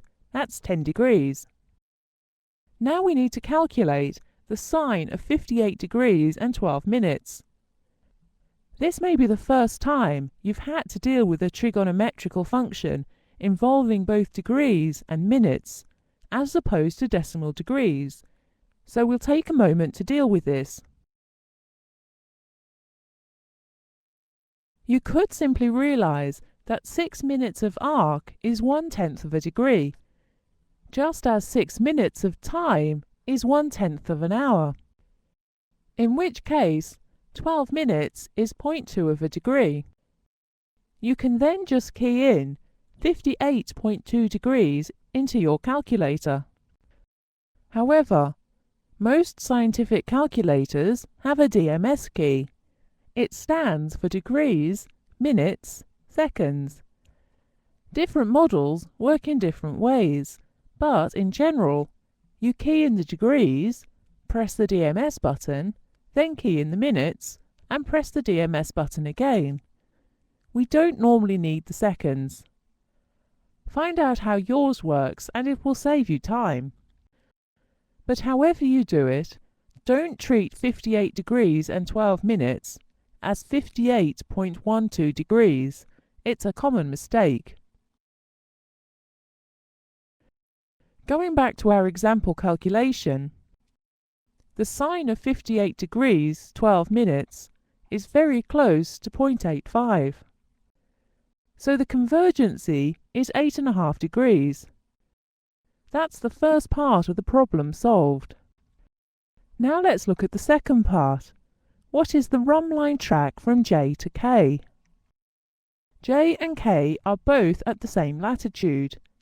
So what will the run line track from J to K be? Clearly, the answer is 090 degrees true. This is a parallel of latitude. So that's the second part answered. Now the third part. What is the initial great circle track from K to J? Think about how you will approach this problem, remembering that this lesson is on conversion angle. What will be your method?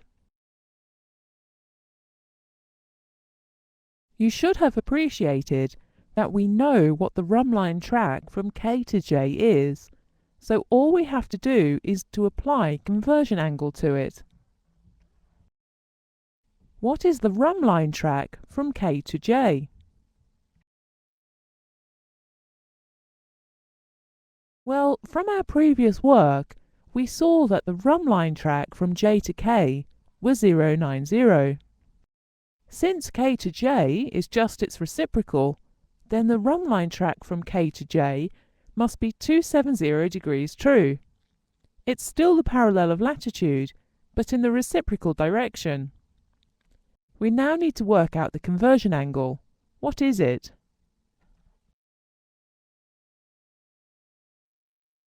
It will be half the convergency, of course. We already worked out the convergency in the first part of the question. It was 8.5 degrees. So the conversion angle will be 4.25 degrees. What does this make the initial great circle track from K to J?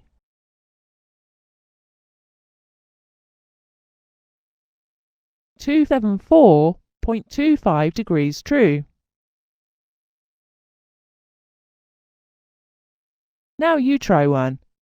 Given that A is at 55 north, 0 east west, and B is at 54 north, 010 degrees east, if the initial great circle track from A to B is 100 degrees true, what is the true run line track at A? What's the first thing to do?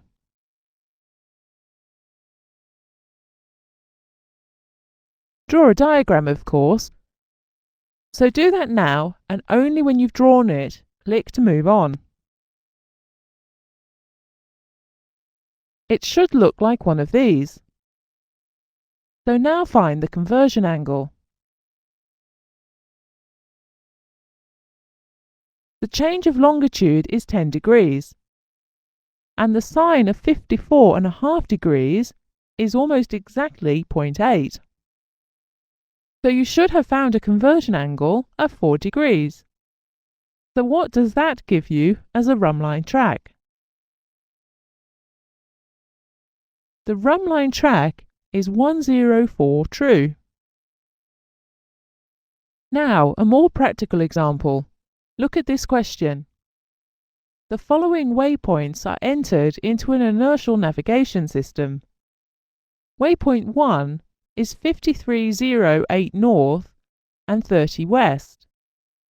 Waypoint 2 is 5308 north and 20 west. Waypoint 3 is 5308 north and 10 west. The inertial navigation system is connected to the automatic pilot on the route waypoint 1 to waypoint 2 to waypoint 3. What will be the approximate track change on passing waypoint 2? Firstly, let's envisage the situation. We have 3 meridians at 10-degree intervals. The 3 waypoints are all at latitude 5308 north, which, as the parallel of latitude, forms a rhumb line. However, you should remember from your instrument studies that INS steers the aircraft on a great circle track. It takes the aircraft from waypoint 1 to waypoint 2, and then from waypoint 2 to waypoint 3. This produces a significant track change at waypoint 2. It might be easier to see it in this diagram. The left-hand one shows the great circle as the shortest route, but the right-hand one makes the track changes more obvious. The track leaves waypoint 1 on an angle of less than 090 and gradually increases, arriving at waypoint 2 on an angle of more than 090. At the waypoint changeover, the track decreases significantly in a single step to an angle of less than 090, and then gradually increases again, arriving at waypoint 3 on an angle of more than 090. The waypoint 2 changeover is this angle, or, if you prefer it, this angle. We need to find out what it is. How are we going to do that?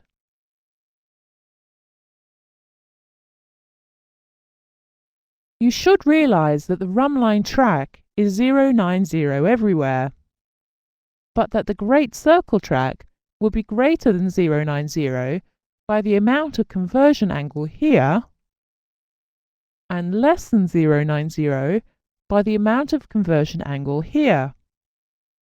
If we can calculate the amount of conversion angle as we enter and leave waypoint 2, adding them together will give us the amount of track change at the waypoint changeover.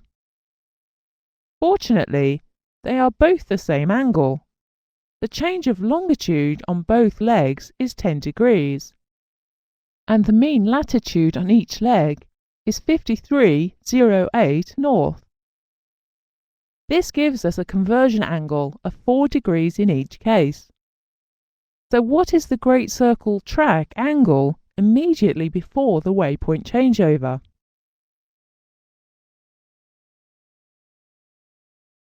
You should have answered 094.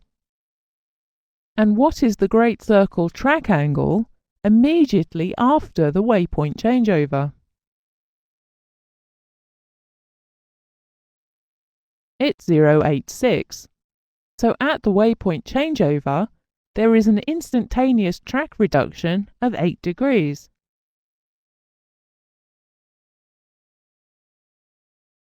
Let's summarize what we've covered in this session. Convergency is the change in a great circle track. It does not involve the rhumb line.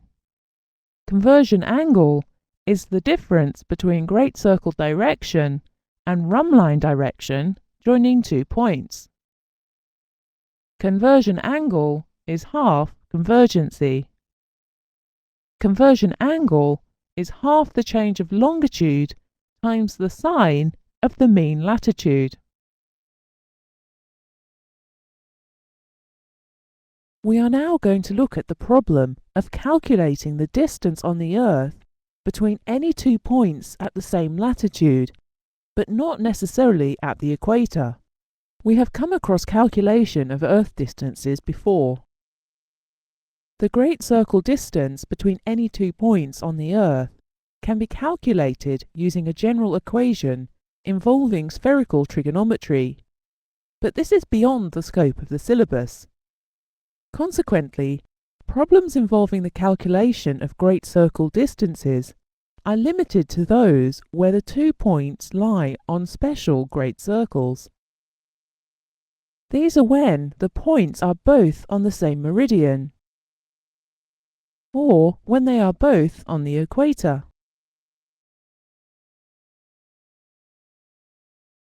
Suppose we have a chart like this with a route on it. We measure the track distance with a pair of dividers. If there is no graduated scale line at the bottom of the chart, we can measure against the number of minutes of change of latitude. Can we do the same thing against the change of longitude? The answer is no, of course. 1 minute of change of longitude is not 1 nautical mile, except at the equator. Let's see why. We'll go back to some basic concepts. All meridians, along with their associated antimeridians, are great circles. However, only one parallel of latitude is, which is the equator. All other parallels of latitude are small circles. 1 nautical mile equals 1 minute on any great circle, for instance, on a meridian or at the equator. Therefore, at any latitude, 1 minute of change of latitude always equals 1 nautical mile.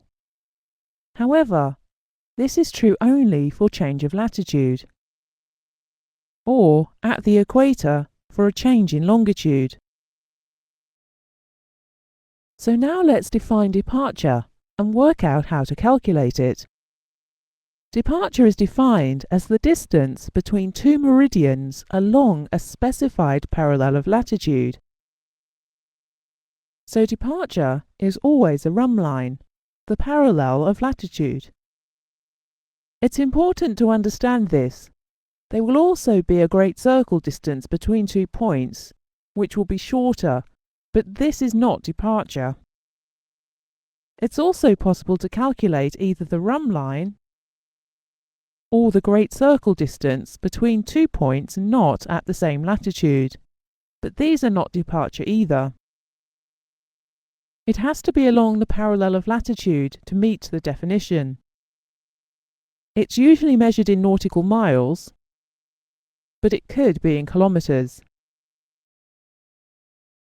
Departure will always be greatest at the equator, where it is part of the great circle. It reduces as the meridians converge, and becomes 0 at the pole, where all meridians meet. At the equator, the change of longitude in minutes is multiplied by 1. At the pole, the change of longitude in minutes is multiplied by 0. Departure is therefore a function of cosine, which has a value of 1 at 0 degrees and 0 at 90 degrees. The equation is therefore that departure equals the change of longitude in minutes multiplied by the cosine of the latitude. In the same way that we examined the sine curve when looking at convergency, let's look at some of the more common values of cosines of angles, because these frequently come up in questions on general navigation. Here is a cosine curve. Let's look at the angles between 0 and 90 degrees. The cosine of 0 degrees is 1. The cosine of 30 degrees is 0.866. The cosine of 45 degrees is 0.7071. The cosine of 60 degrees is a half, or 0.5. The cosine of 75 degrees is about a quarter, or more accurately, 0.259. And the cosine of 90 is 0. Cosine reduces from 1 to 0 as the angle increases between 0 and 90 degrees. The relationship between departure and change of longitude is therefore defined by the cosine of the latitude. This gives us the basic departure formula. Departure equals the change of longitude in minutes multiplied by the cosine of the latitude.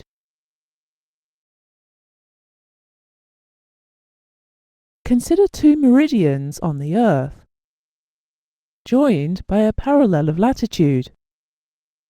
We can extract the basic elements of this situation in the sketch. In this example, the change of longitude is 20 degrees. Multiply by 60 to convert it into minutes, then multiply by the cosine of 52 degrees. This gives a departure of 738.8 nautical miles. Test questions are unlikely to be as simple as that. They usually involve conversion of units from kilometers to nautical miles, or some rearrangement of the equation. Take this example.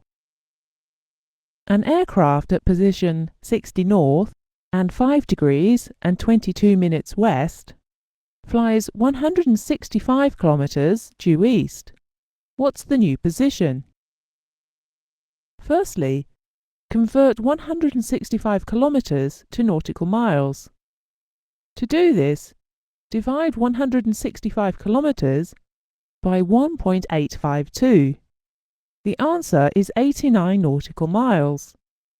Now we need to substitute into the departure formula. So, departure equals the change of longitude in minutes multiplied by the cosine of the latitude.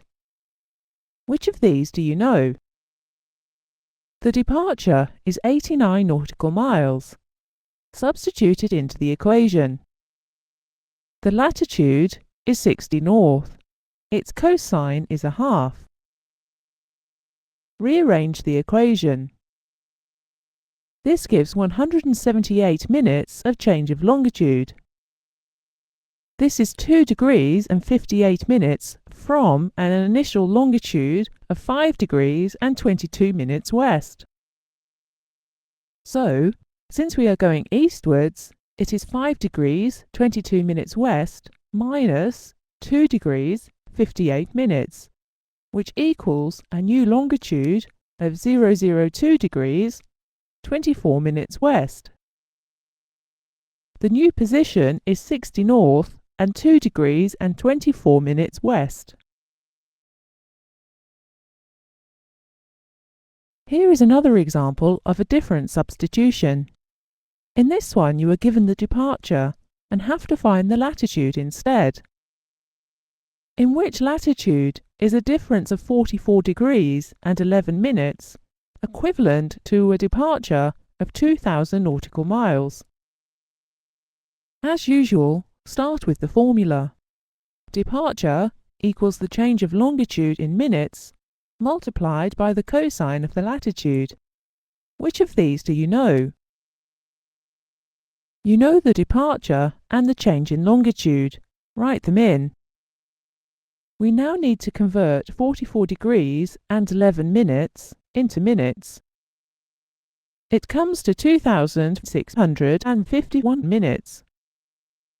Now rearrange the equation to make the cosine of the latitude the subject. Use the arc cosine function on your calculator to solve for the cosine, which gives us a latitude of 41 degrees. So the latitude is 41 degrees. Remember, it could be north or south. Convergency and departure are symmetrical either side of the equator. You need to be able to solve questions where you are given departure at one latitude and have to solve it for another. Consider this question. An aircraft leaves position G at latitude 40 south and flies the following runline tracks and distances. G to H, track 180 true, distance 240 nautical miles. H to J, track 270 true, distance 240 nautical miles. J to K, track 000 true, distance 240 nautical miles. What is the runline bearing and distance from K to G? There are two ways you can solve these types of questions. One is by a double substitution into the basic departure formula. It works, but it's slower. The other is by use of the following formula. Departure at latitude A divided by departure at latitude B equals cosine A over cosine B. The new formula is quicker. Let's do the question both ways. Firstly, by using a double substitution into the basic departure formula, and then secondly, by using the new method. You should then see the advantage of the new formula.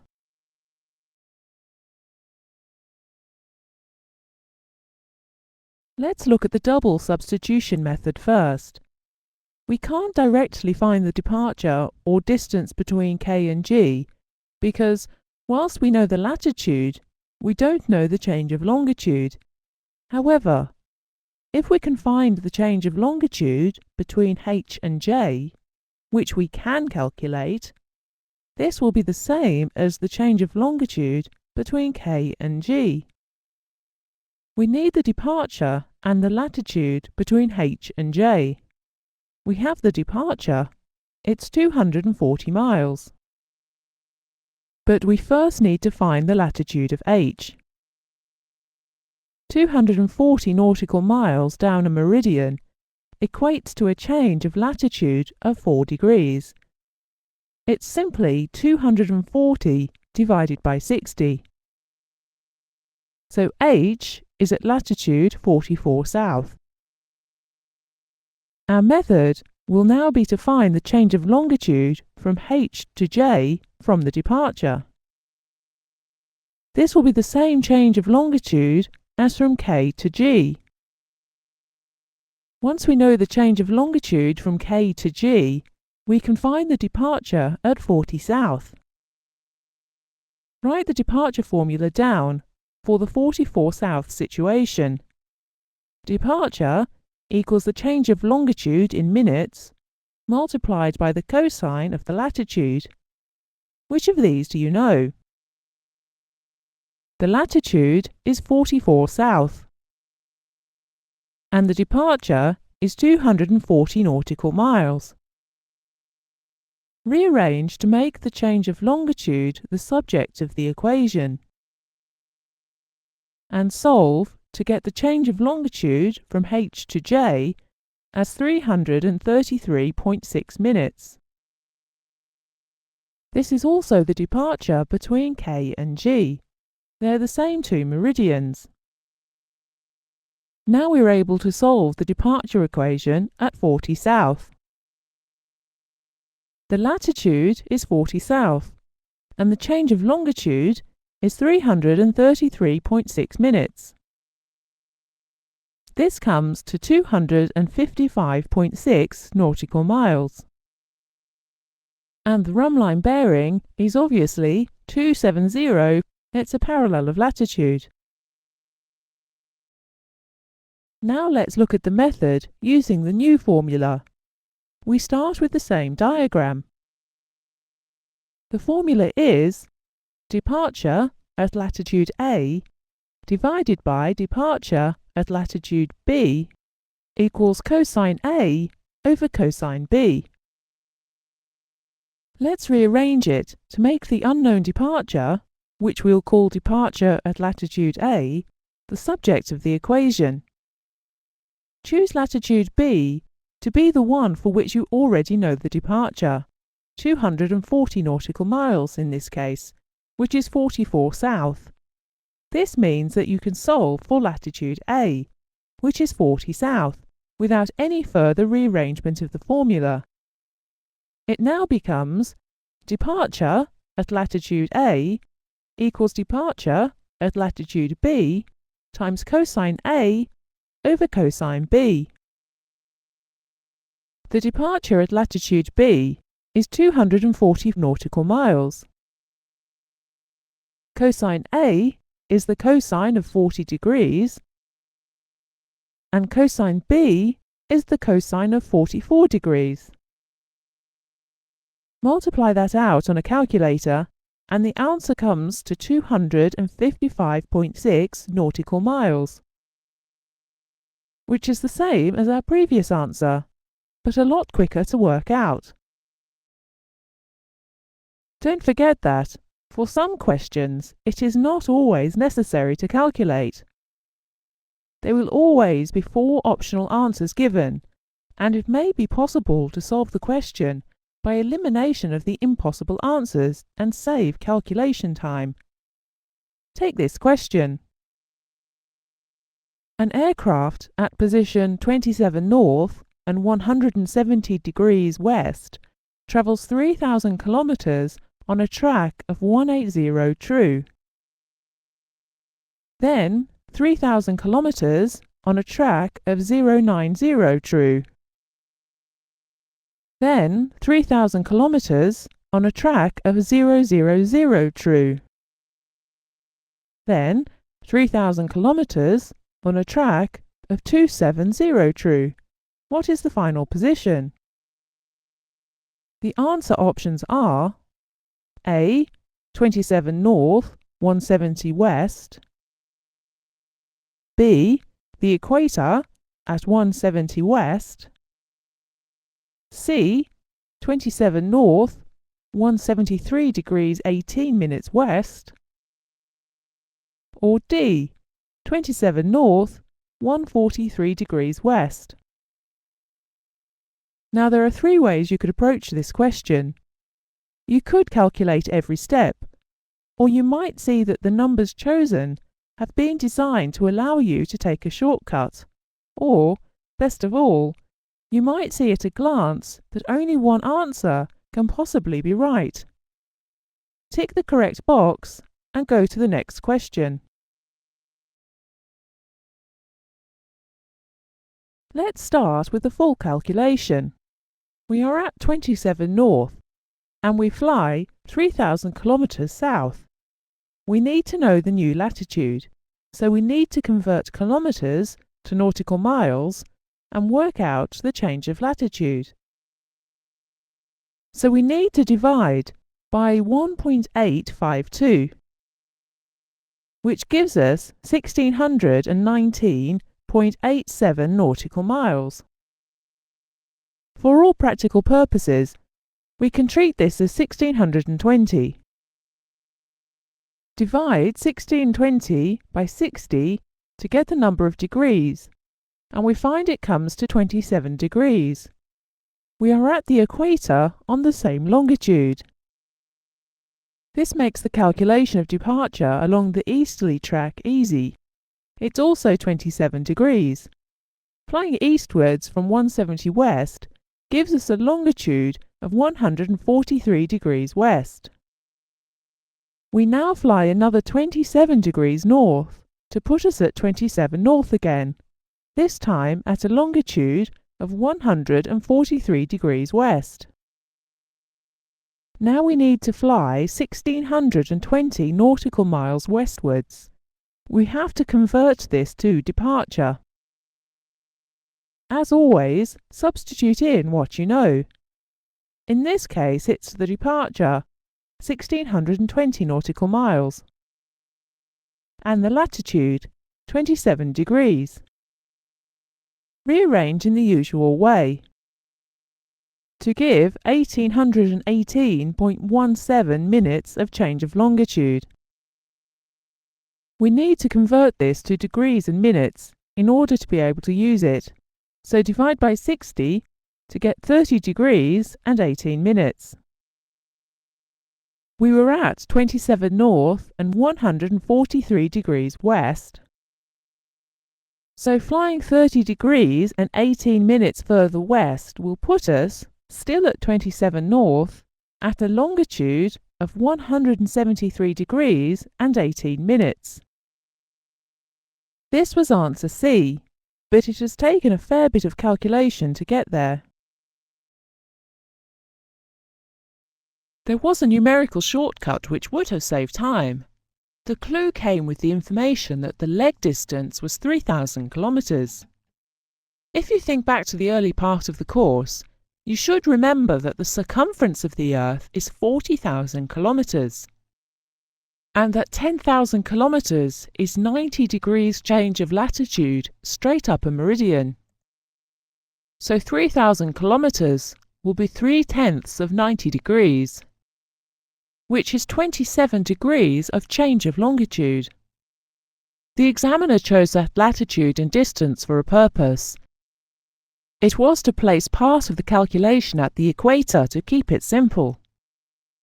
If you had seen that link, you would have saved time. The syllabus often requires you to draw on work from earlier parts of the course. However, the easiest way to have done this particular question would have been to be able to visualize what is going on and instantly eliminate the impossible answers. We start in the Northern Hemisphere and fly 3,000 kilometers south. We don't need to work out the exact latitude, it's just further south and therefore nearer the equator. If we then fly east, then north, then west, and if we fly the same ground distance east and west, the change of longitude when flying westward at the higher latitude will be greater than when flying eastwards at the lower latitude. Therefore, the aircraft will finish up at the same latitude but further west. Answer C is the only one which fits. A is the start position, eliminate it. B is on the equator, eliminate it. And D is out to the east of the start position, not west, eliminate it. That's a lot quicker than all that calculation. Don't overlook the simple solution sometimes. But you do need to be able to see the big picture. A diagram, even a rough one, nearly always helps. Let's summarize what we have done.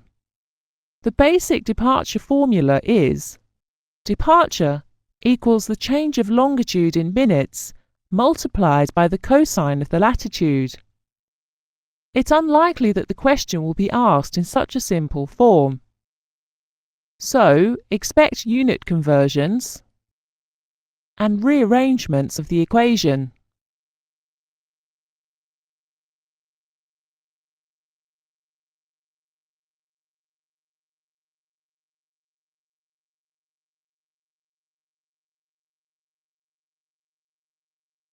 When given departure at one latitude and asked to find it at another, you can do it by double substitution, but usually this equation is quicker.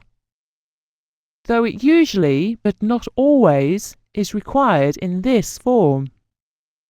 If you use it in this form, remember to choose latitude B to be the one for which you already know the departure. This means that you can solve for latitude A without any further rearrangement of the formula. And never forget that for some questions, it is not always necessary to calculate. There will always be 4 optional answers given, and it may be possible to solve the question by elimination of the impossible answers and save calculation time. If ever in doubt as to how to start, write down the departure equation and substitute in what you know. The answer will then usually become obvious. And always remember that a diagram, even if it's only a sketch, usually helps.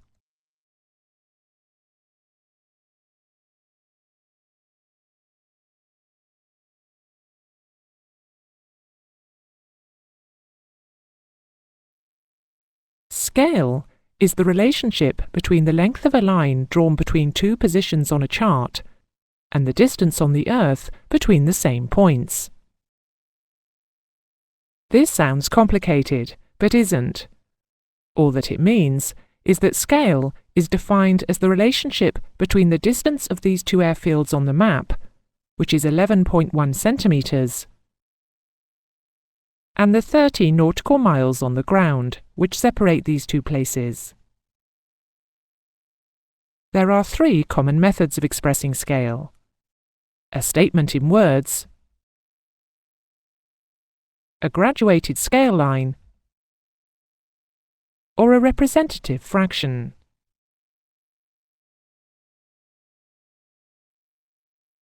A statement in words is fairly self-evident.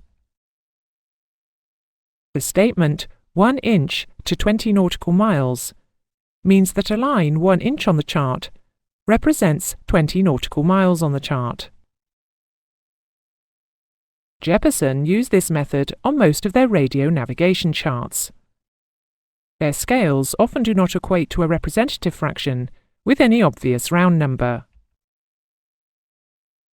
Graduated scale lines are normally depicted at the bottom of the chart, and they may be in nautical miles, statute miles, or kilometres. If your chart does not have one, you can measure your track distance against minutes of change of latitude. On any projection, on any scale, 1 minute of change of latitude always equals 1 nautical mile. However, the most common way of expressing scale is as a representative fraction.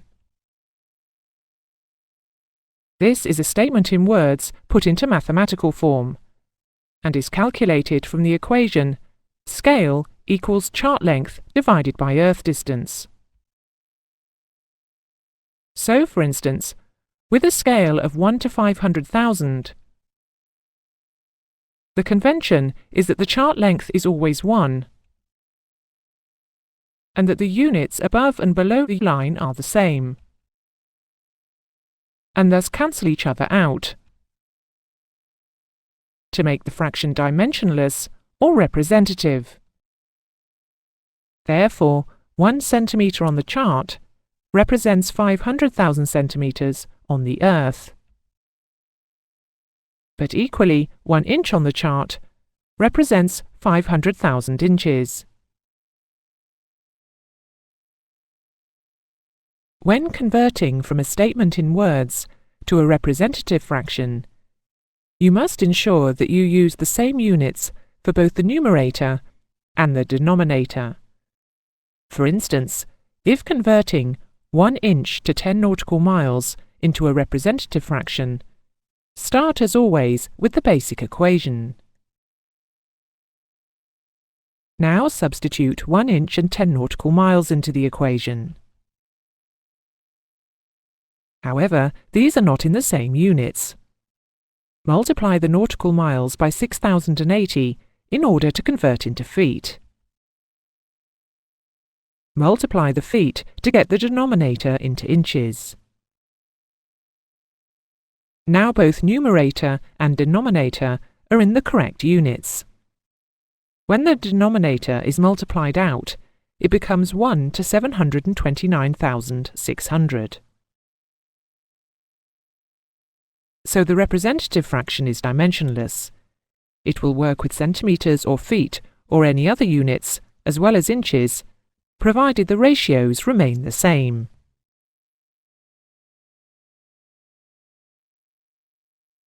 You will find the following conversion factors useful in dealing with typical scale problems, so you must remember them. You will not be allowed to look them up in exams. 1 nautical mile is 6,080 feet, or 1,852 metres. 1 metre is 3.28 feet. These conversions have been rounded slightly and do not multiply out perfectly. For instance, if you multiply 1,852 metres by 3.281, the answer comes to about 6,076 feet. This is because a slightly more correct conversion factor from metres to feet would be 3.281, but we have cut it down to a sensible length. This may give slight rounding errors in calculations, but they are not significant. 1 inch is 2.54 centimetres. One that could be quite useful is that 10 kilometres is 5.4 nautical miles. Remember, the distance from the equator to the pole directly up a meridian is, by definition, 10,000 kilometers. But also remember that from the equator to the pole directly up a meridian is 90 degrees along a great circle. Each degree is equivalent to 60 nautical miles, and 60 times 90 is 5,400. So there are 5,400 nautical miles to 10,000 kilometers. Here are the conversion factors summarized. Learn them. 1 nautical mile is 6,080 feet, or 1,852 meters. 1 meter is 3.28 feet. 1 inch is 2.54 centimeters. And 10 kilometers is 5.4 nautical miles.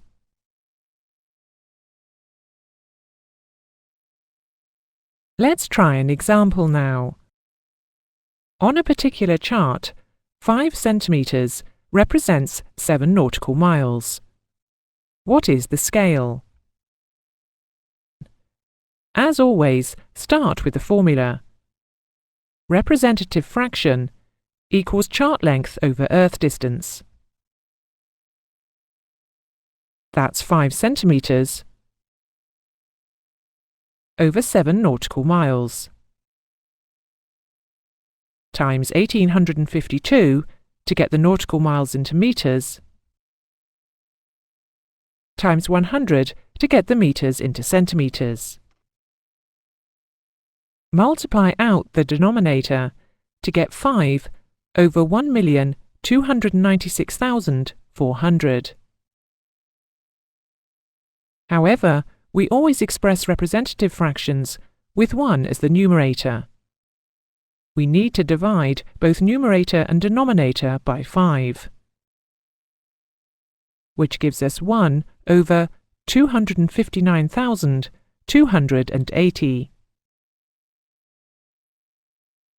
Remember, we always want our representative fraction to finish up with the numerator as 1. Some calculators will do this for you automatically, if you just key it in as 5 divided by, open brackets, 7 times 1852 times 100, close brackets, equals. However, a lot of them won't. Keying this expression in will give you the answer as a decimal or in scientific notation, depending on how you've got it set up. You could then use a reciprocal key, if you've got one, to get the denominator. However, a method which will allow you to enter all this onto your calculator in one stage, and which will work for any calculator, is to evaluate the denominator first, and then divide by the numerator. The answer comes out as the denominator of the representative fraction, and you then have to write it down as 1 over the number on your calculator. So, enter the denominator first, and then divide by the numerator. The answer comes up as 259,280.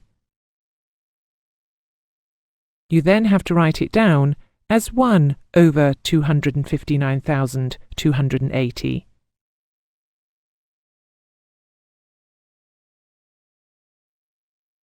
There are 2 basic subdivisions of scale problems: simple scale and Mercator scale. Mercator scale problems are dealt with in a later part of the course.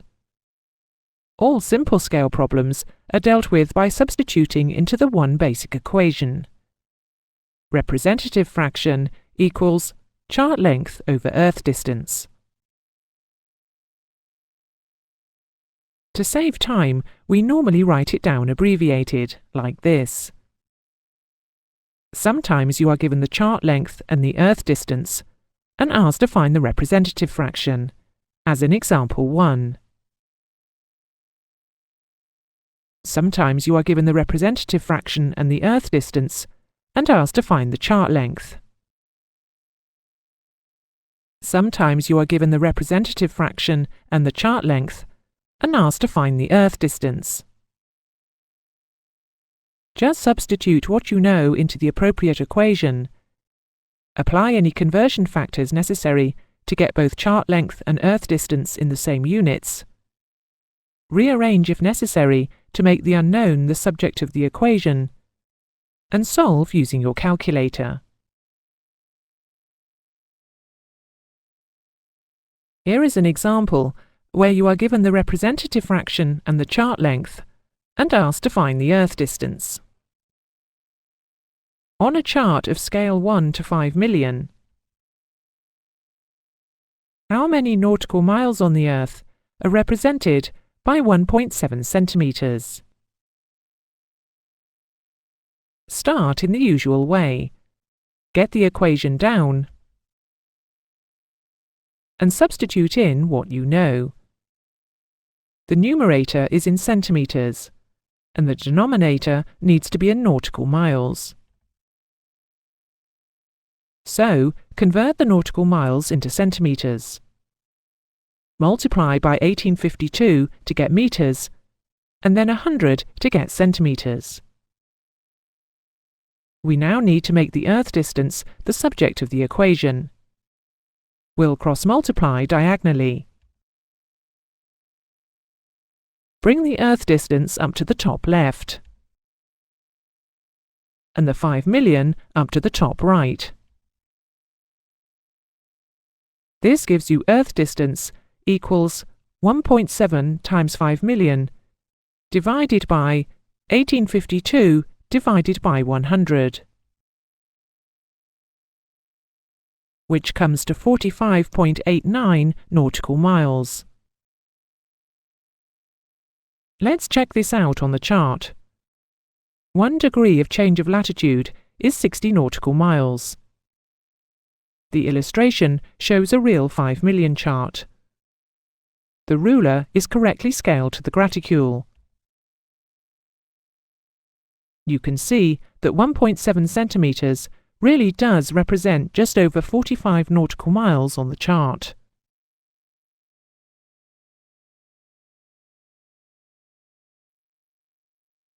So we've now done one example where we were given chart length and Earth distance and asked to find representative fraction.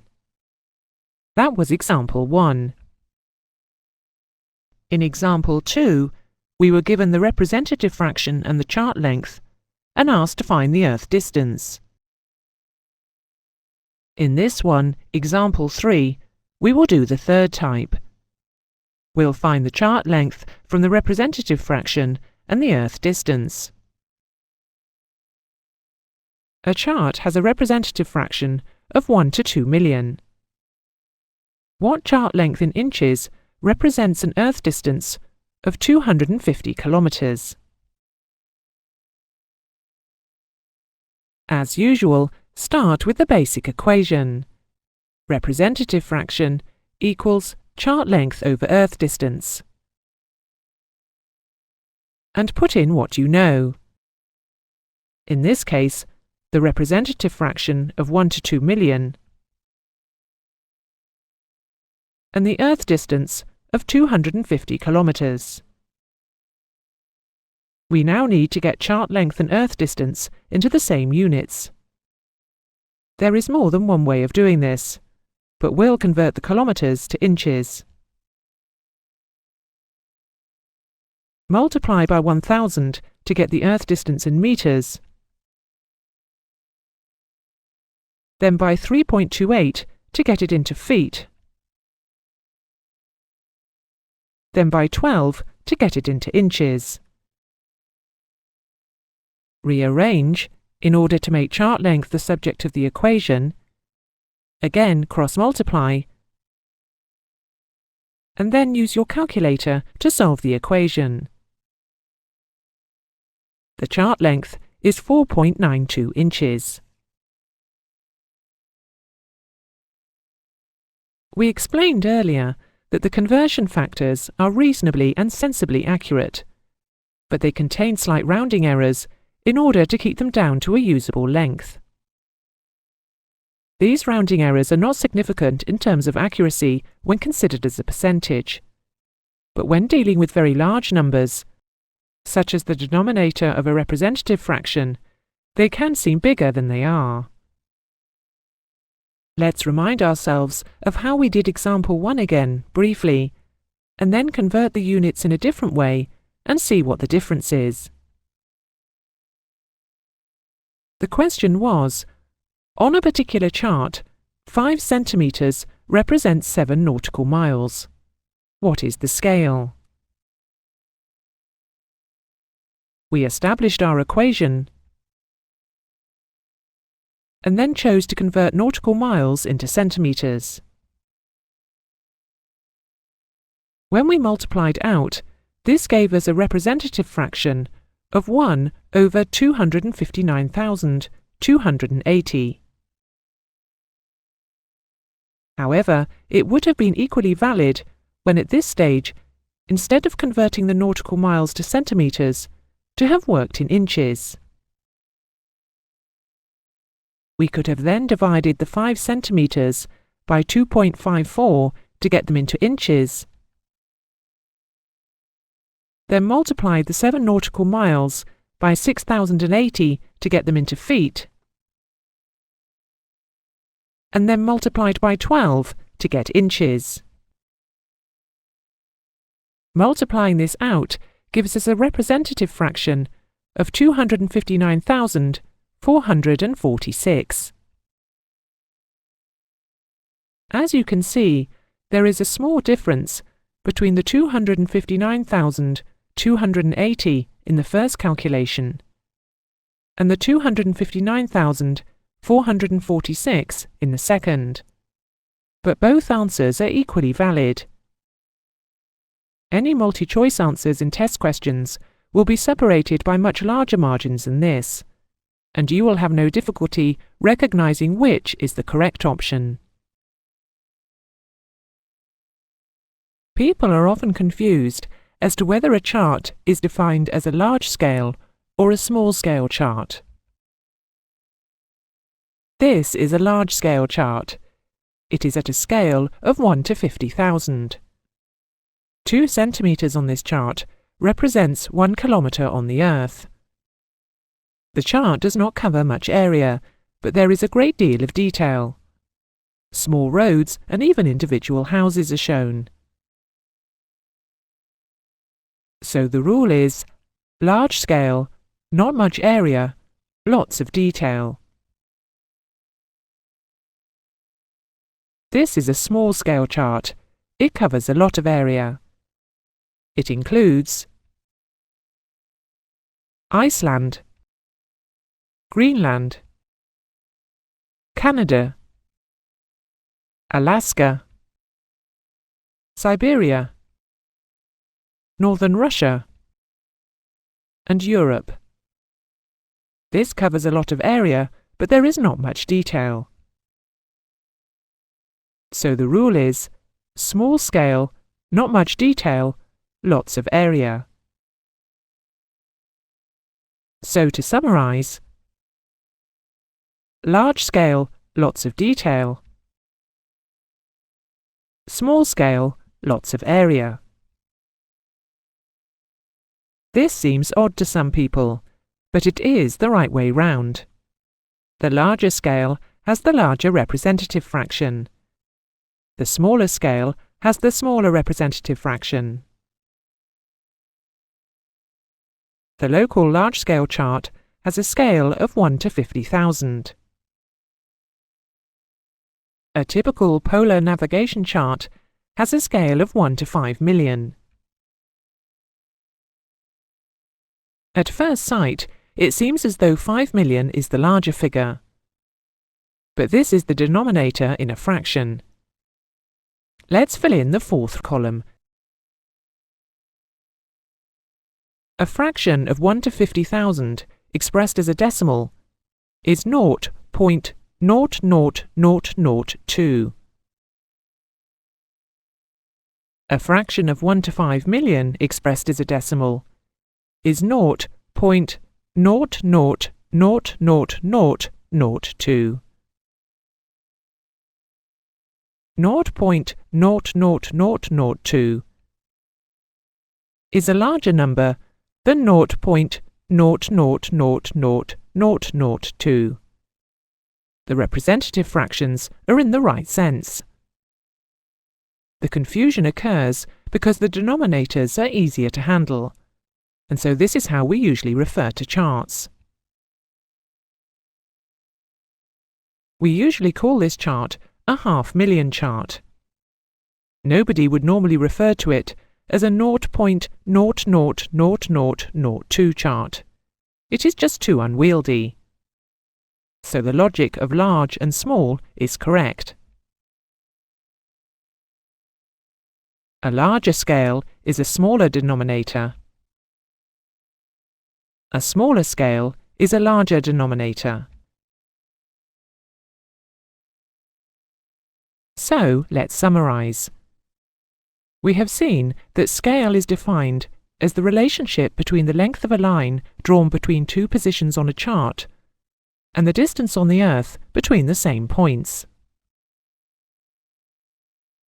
There are three common methods of expressing scale: a statement in words, a graduated scale line,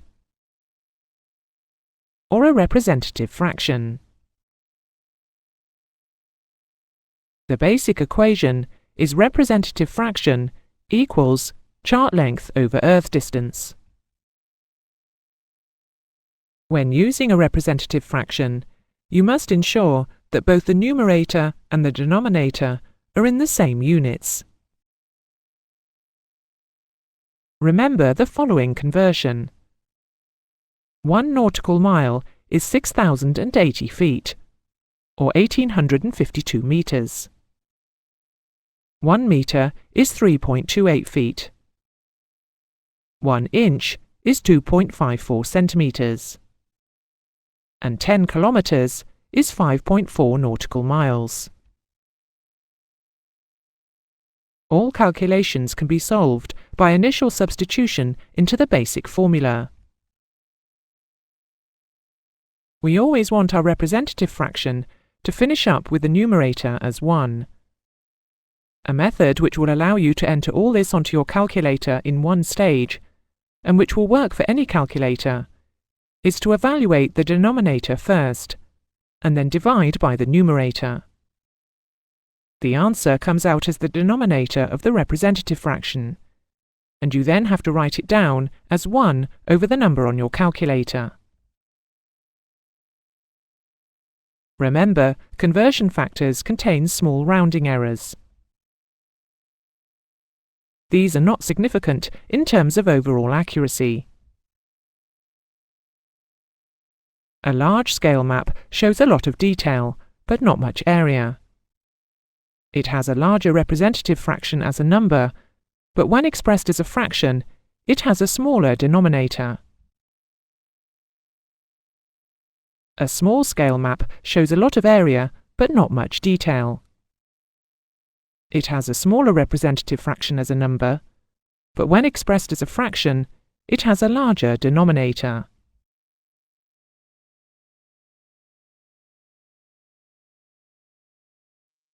In this lesson, we examine the problem of displaying information about the Earth, which is a spherical or near-spherical shape, on a chart, which is a flat sheet of paper. These days, of course, it is done by computers. We have a spherical Earth, for which there is a mathematical equation. We want to turn this into a chart, for which there is a different mathematical equation. This is carried out by a special computer program called a transform. However, the computer technology to automatically do this transformation has been available only for the last 30 or 40 years. And yet, mathematically correct charts were being produced in the 16th century, over 400 years ago. How did they do it?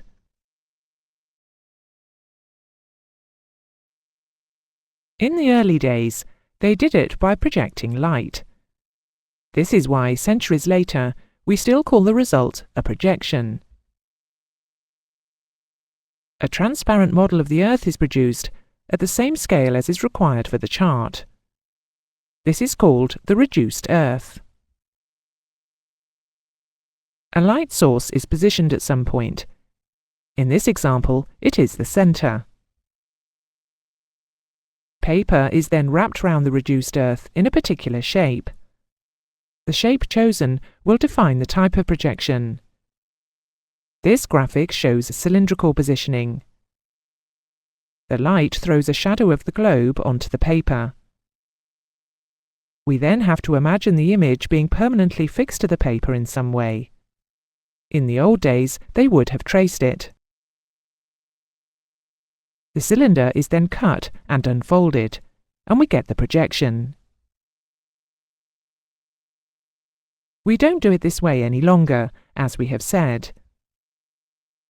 But whilst pilots don't need to know the mathematical and computer techniques involved in modern cartography, they need an appreciation of the old light projection methods in order to help them understand the properties of charts.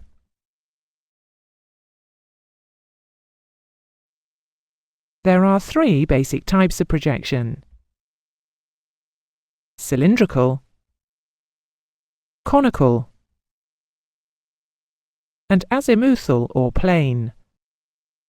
We'll now have a look at each type in more detail.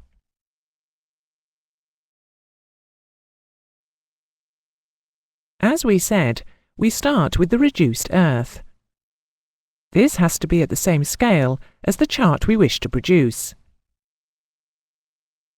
For the cylindrical projection, the light source must be at the centre. This is not the case for all the projections which we shall look at, but it applies to this one. The image is projected onto the cylinder, which touches the reduced Earth at the equator. At that point, the scale must be correct. The line of the equator is the same length on the reduced Earth and on the paper cylinder. The cylinder is then cut vertically and opened out to produce a flat sheet of paper. You will notice that the shapes look too long and thin in their present form, and the scale is obviously not correct as we move away from the equator. But this was corrected later. The simple cylinder forms the basis for a projection that has been one of the most widely used ever. It is called the Mercator projection, and is still in use today.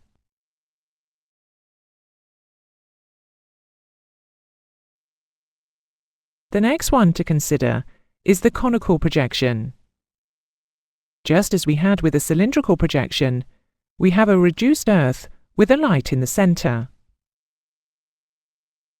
A cone touches the Earth at a particular parallel of latitude. The graticule is projected. The cone is developed. That simply means that it is laid flat. The result is a circle with a sector missing. What we see here represents the northern hemisphere of the whole Earth. However, for a typical chart, we would need to see only a small area, perhaps one country or one continent. So we would take a small part of the projection, represented by the red square here, and expand it to a suitable scale. This conical projection forms the basis of the Lambert's chart. You may already be familiar with the Jeppesen ED6, which is a Lambert's, and the same projection is also used by the CAA for the basic UK half-million topographical chart. Finally, we look at the azimuthal or plane projection. As before, we start with the reduced Earth. We add a light source. Note that for this projection, the light source is at one of the poles, not the centre. A sheet of flat or plain paper is placed at the other pole, exactly perpendicular to the Earth's axis, and the light is projected. You can see that point A has an image at A1, point B at B1, and so on. The result looks like this. The scale is correct near the pole, but expands as we move away. This projection is used to create the polar stereographic chart. On all of these projections, there is a common problem. The scale changes, and different parts of the chart are not at the same scale.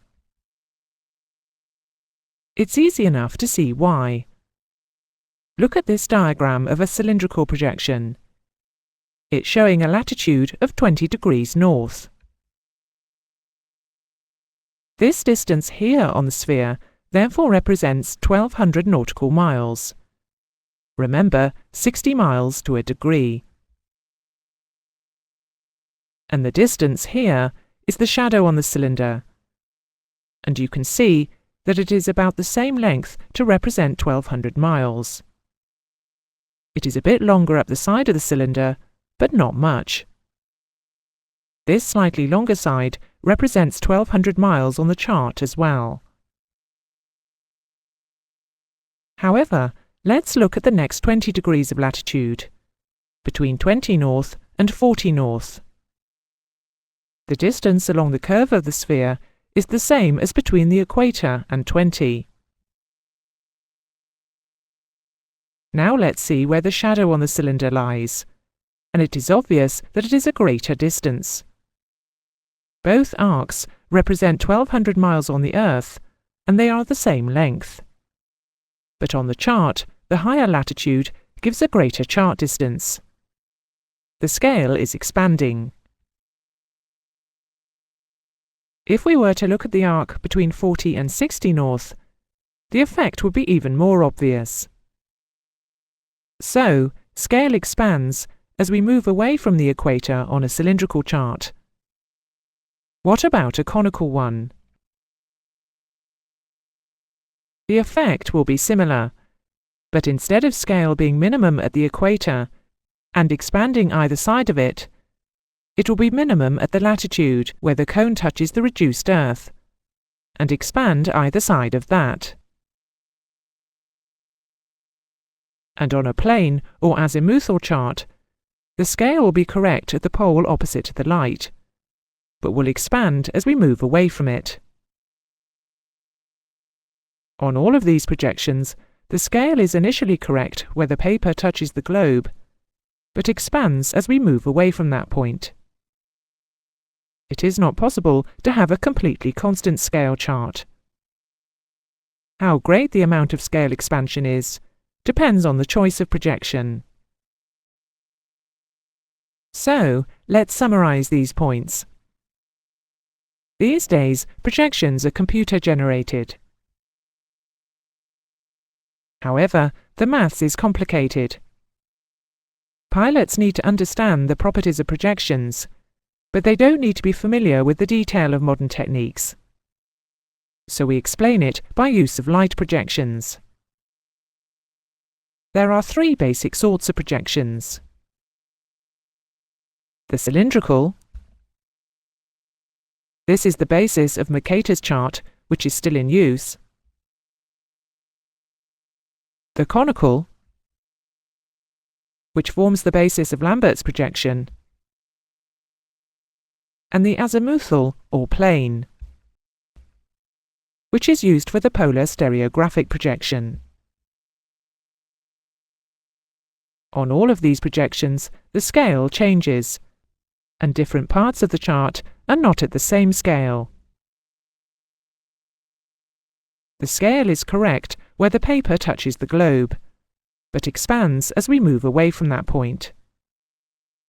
It is not possible to have a completely constant scale chart. How great the amount of scale expansion is depends on the choice of projection.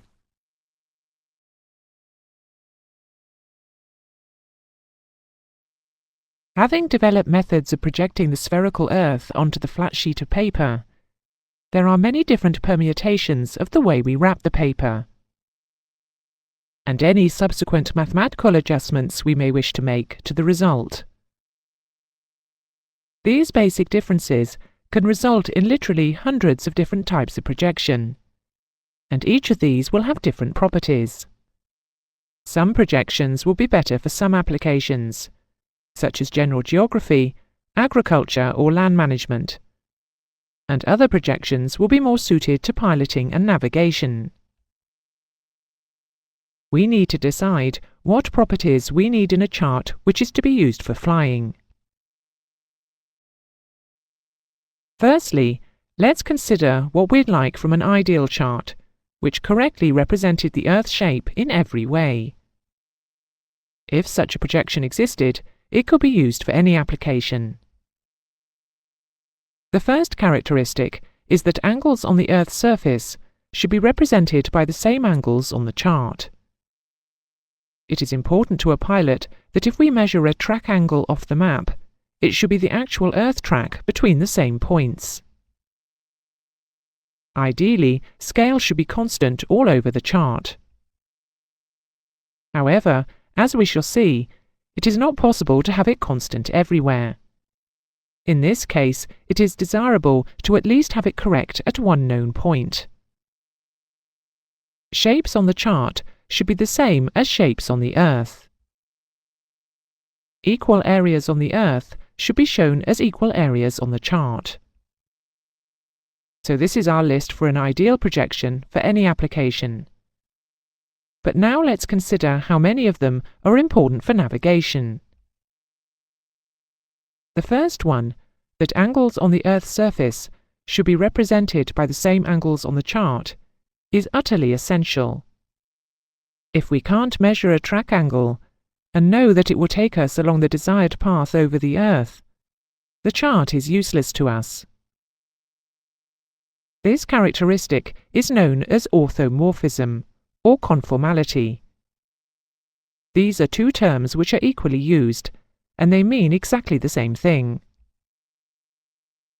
Orthomorphism is essential for plotting as well as route selection. We must, if we plot a bearing from a navigational beacon, be confident that it actually represents where we are on the Earth. So any chart used for flying must be orthomorphic. The next one on our list is that scale should be constant all over the chart. But as we discovered when considering basic projection theory, this is not possible. All we can do is choose a projection which minimizes scale distortion if it is important to us. However, it is essential that the chart does have a correct scale at some point, and we know the rate at which it changes. The next one is that, ideally, shapes on the chart should be the same as shapes on the Earth. But practically, it makes less difference than might be thought. As long as the shapes are recognizable, and the latitudes and longitudes are accurate, our brains are perfectly capable of dealing with shape changes. These two maps both represent the North American continent on different projections. Their shapes are similar, but not identical. However, we have no trouble in recognizing that they both show the same land shape. And finally, on an ideal chart, equal areas on the Earth should be shown as equal areas on the chart. This may be important in some applications. For instance, comparing farming productivity. But does it matter to a pilot? Pilots don't make comparisons of area when flying. So, the only properties in this list which are essential for navigation are orthomorphism, and that scale must be correct at some point on the chart. To have scale completely constant is not achievable. However, it is desirable to choose a projection which minimizes scale change. Within reasonable limits, shapes don't matter much, and area is not important to a pilot. What about navigation requirements? Again, an ideal chart would have the following characteristics. Rhumb lines should be straight lines. Great circles should be straight lines. Additionally, latitudes and longitudes should be easy to plot. Adjacent sheets should fit correctly, and coverage should be worldwide. Two of these properties can never be obtained, except on a globe. Scale can never be constant and correct. We can modify charts mathematically to give nearly constant scale in small areas, but not over large areas. The shapes of large areas cannot be represented perfectly. However, it is possible to represent the shapes of small areas reasonably accurately. All of the other properties can be obtained on charts, but not all on the same chart. Different projections capture different properties. Most of the projections in an atlas are useless for navigation, because they are not orthomorphic. Therefore, from the vast range of projections available, we have to select only those which are.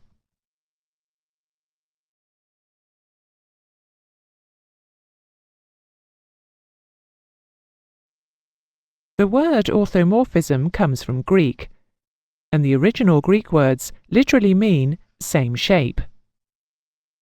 However, for us, this is a misleading translation. As we have said, shape is not all that important. In mapping, orthomorphism means that the bearings on the chart are the same as those on the Earth. The word conformality means the same thing.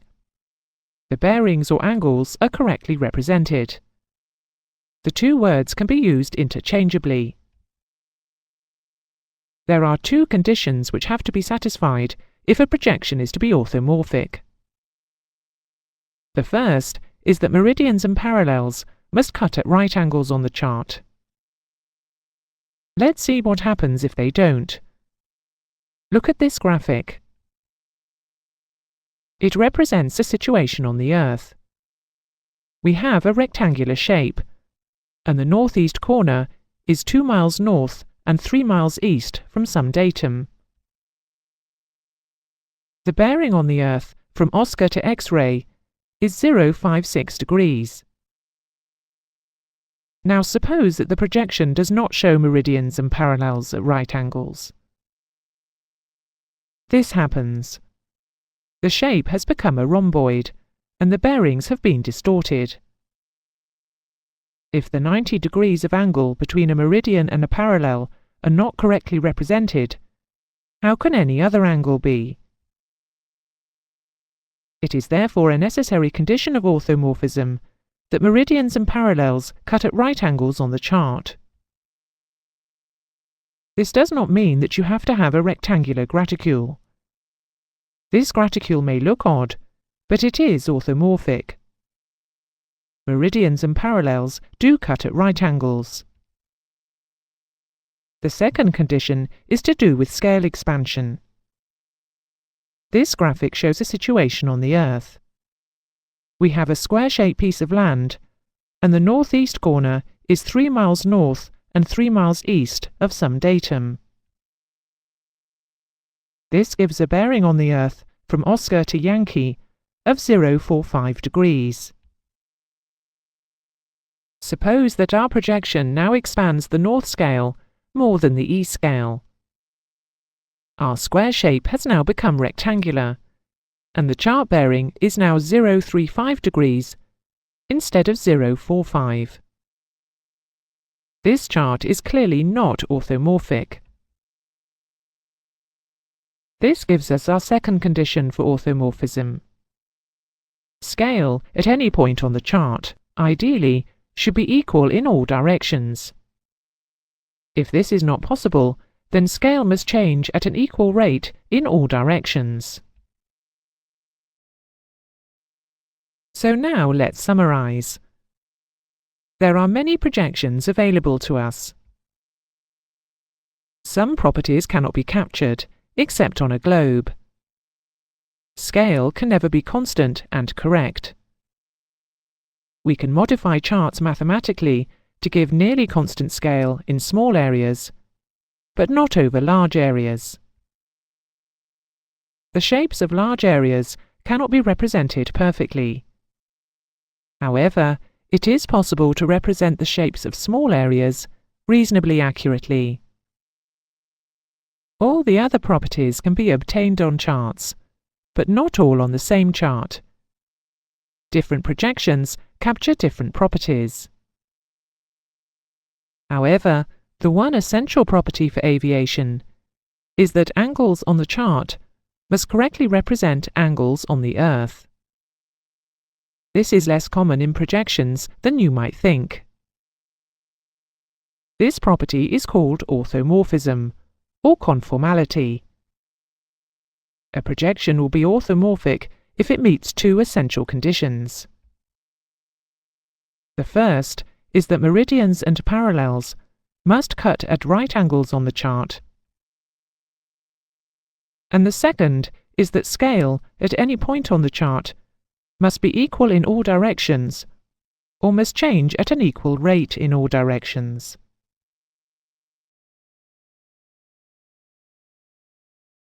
We are now going to commence our study of the four major chart projections used in aviation. It is a necessary condition of navigation that the angles shown on a chart are the same as the angles on the Earth.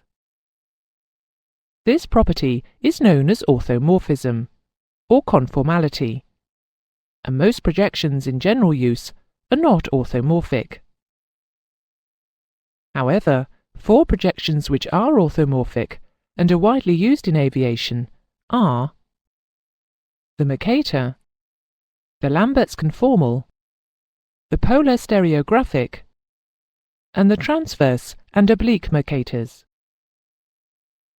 Our approach in considering all of these will be first to show the requirement for the chart projection, why is it used, then to establish the principle of its construction, and then to discuss its properties.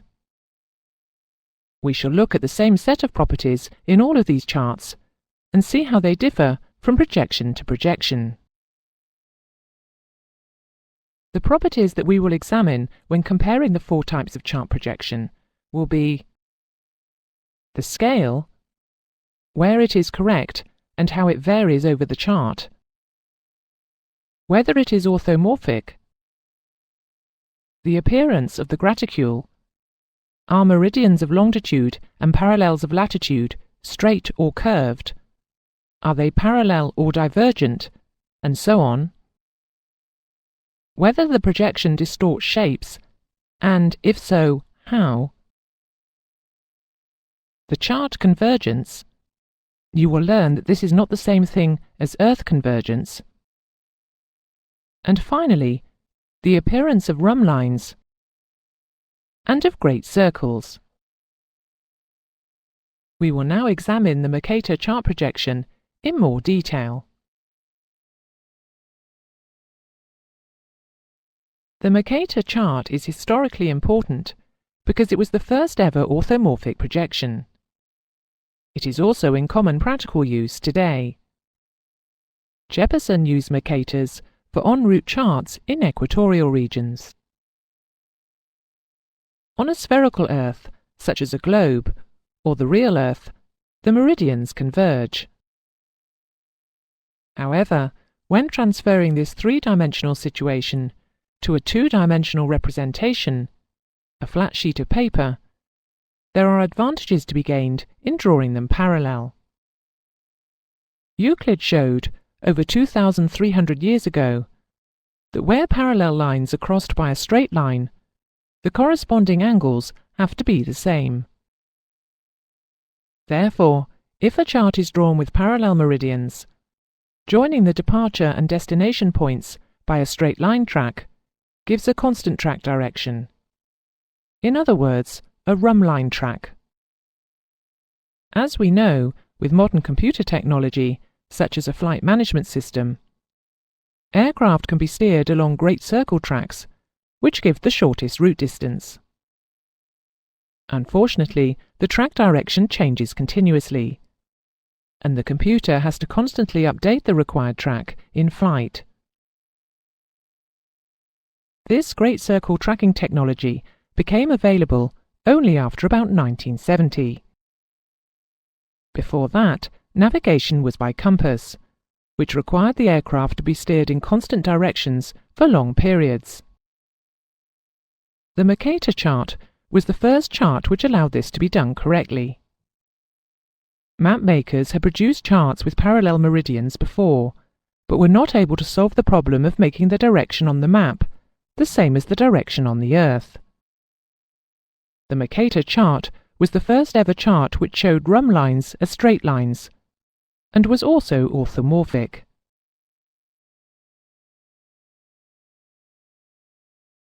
Let's look at the construction of a simple perspective cylindrical chart, not a Mercator. By drawing a straight line for the equator, and then drawing meridians as equally spaced parallel lines, we are producing a chart in which the scale is constantly changing. Let's see why. On the Earth, the meridians converge, so that at the equator there are 60 nautical miles to 1 degree change of longitude. But at some other latitude, say 60 north, the meridians are closer together. We can work out this distance using the departure formula. Remember, departure is change of longitude in minutes times cosine of latitude. So that at 60 north, for 1 degree change of longitude, the departure is 60 minutes times the cosine of 60 degrees, which is 0.5. So the departure is 30 nautical miles.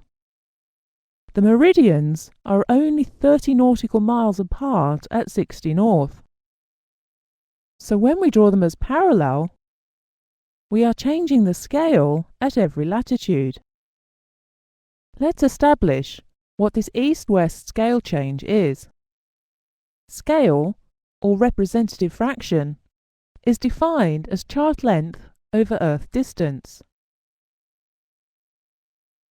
The fact that the meridians are parallel means that the east-west chart length does not change with latitude, so we can replace the equal sign in this equation with a proportional sign, and replace the chart length by 1.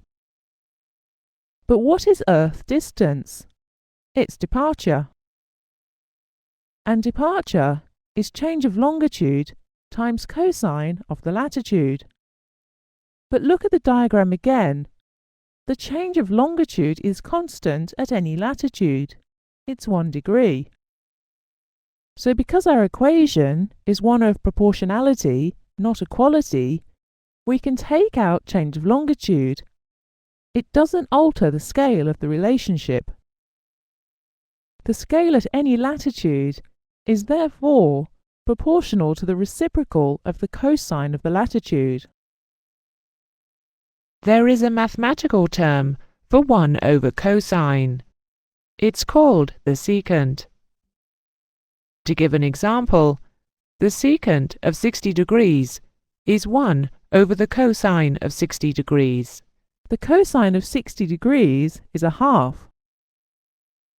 So the secant of 60 degrees is 2. Therefore, the east-west scale on any cylindrical chart changes as the secant of the latitude.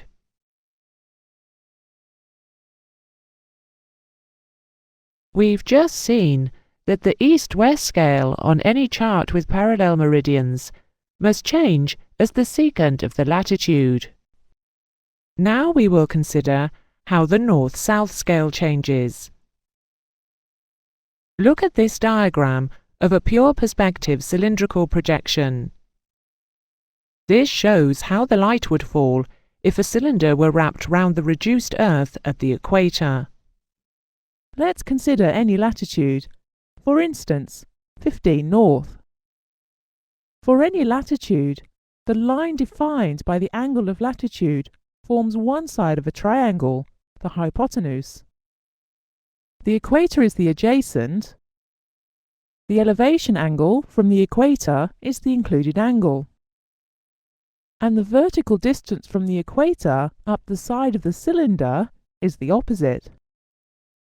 This forms a right-angled triangle, with the vertical distance being a function of the tangent of the latitude. This explains why the perspective cylindrical projection is not orthomorphic. The north-south distance is expanding as a function of the tangent of the latitude, whilst the east-west distance expands as the secant of the latitude. For an orthomorphic chart, scale must expand equally in all directions. The result is a perspective projection in which the north-south distances are too long. Mercator adjusted the vertical spacing of the parallels of latitude to make them also a function of the secant. He changed them from this to this. In doing so, he produced the world's first orthomorphic chart. Track directions on the map were the same angles as those on a spherical Earth. His projection was therefore calculated, not optical. So the Mercator chart is a non-perspective but orthomorphic projection. Mercator solved the problem in 1569. Because his solution was so simple, elegant and correct, we still use his projection today, over 400 years later. A modern Mercator chart looks very different from his own, because we have subsequently discovered and explored so many more countries. However, the basic principles of the graticule, the network of latitude and longitude lines, have not changed. He got it right.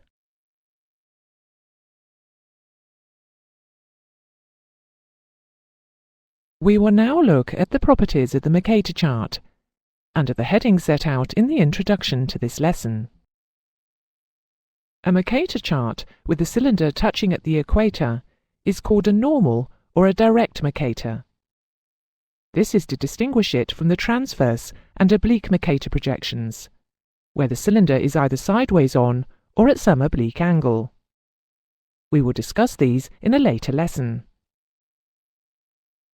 The first property to be examined is scale. We know that the reduced Earth touches the cylinder at the equator, so that at that point the scale must be correct. However, as we move away from the equator, the same distance on the chart represents a smaller distance on the Earth. The scale is expanding.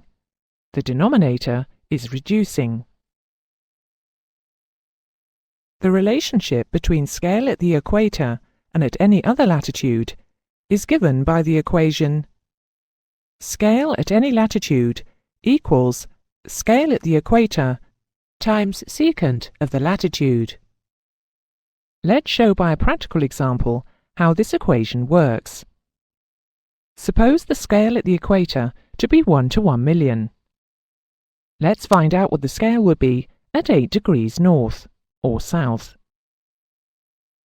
The equation now becomes scale at 8 degrees north equals 1 to 1 million times secant 8 degrees. However, we don't have a secant function on our calculators. More importantly, representative fractions are always expressed with 1 as the numerator. So we write the secant as 1 over cos, which makes the equation scale at 8 degrees north equals 1 to 1 million times 1 over cos 8 degrees. Cos 8 degrees is 0.9903, which we can take as near enough to 0.99. So the scale at 8 north is 1 over 990,000. We use this as an example of how to calculate scale expansion using the Mercator scale change equation. However, 8 degrees latitude also has a particular significance. Our calculation has shown that between 8 degrees north and south, scale is within 1% of that at the equator. We regard a scale distortion of 1% or less as being constant scale, for most practical purposes.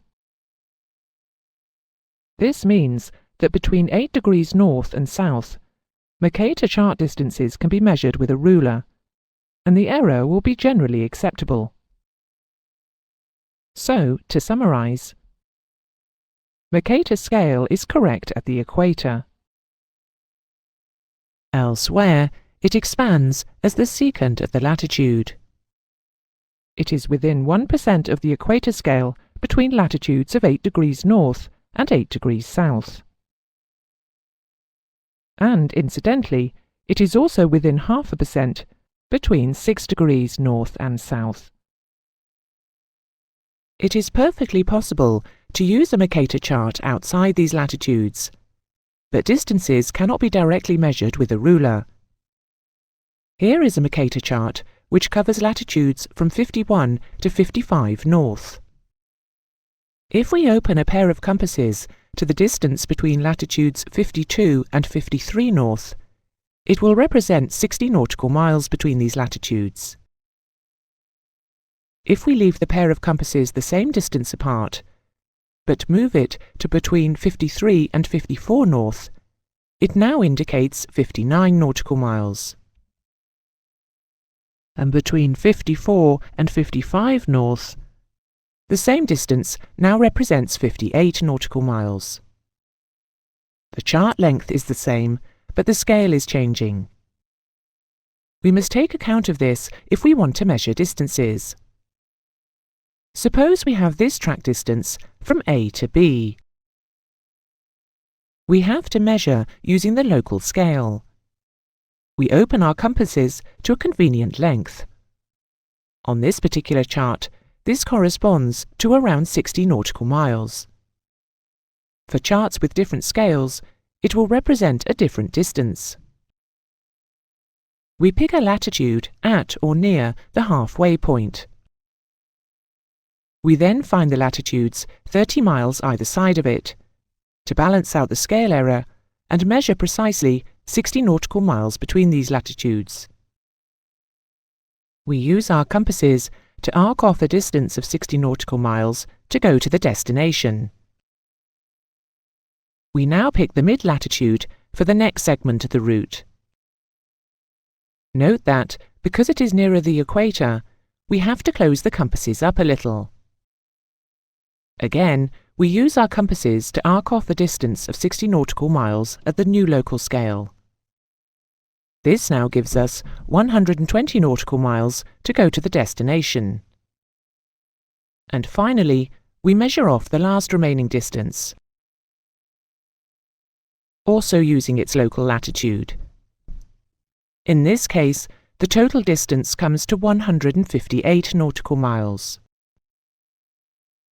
You can see that this is not a particularly difficult procedure, but it does need a large flat surface, such as a desk or table, which are no longer available on modern aircraft.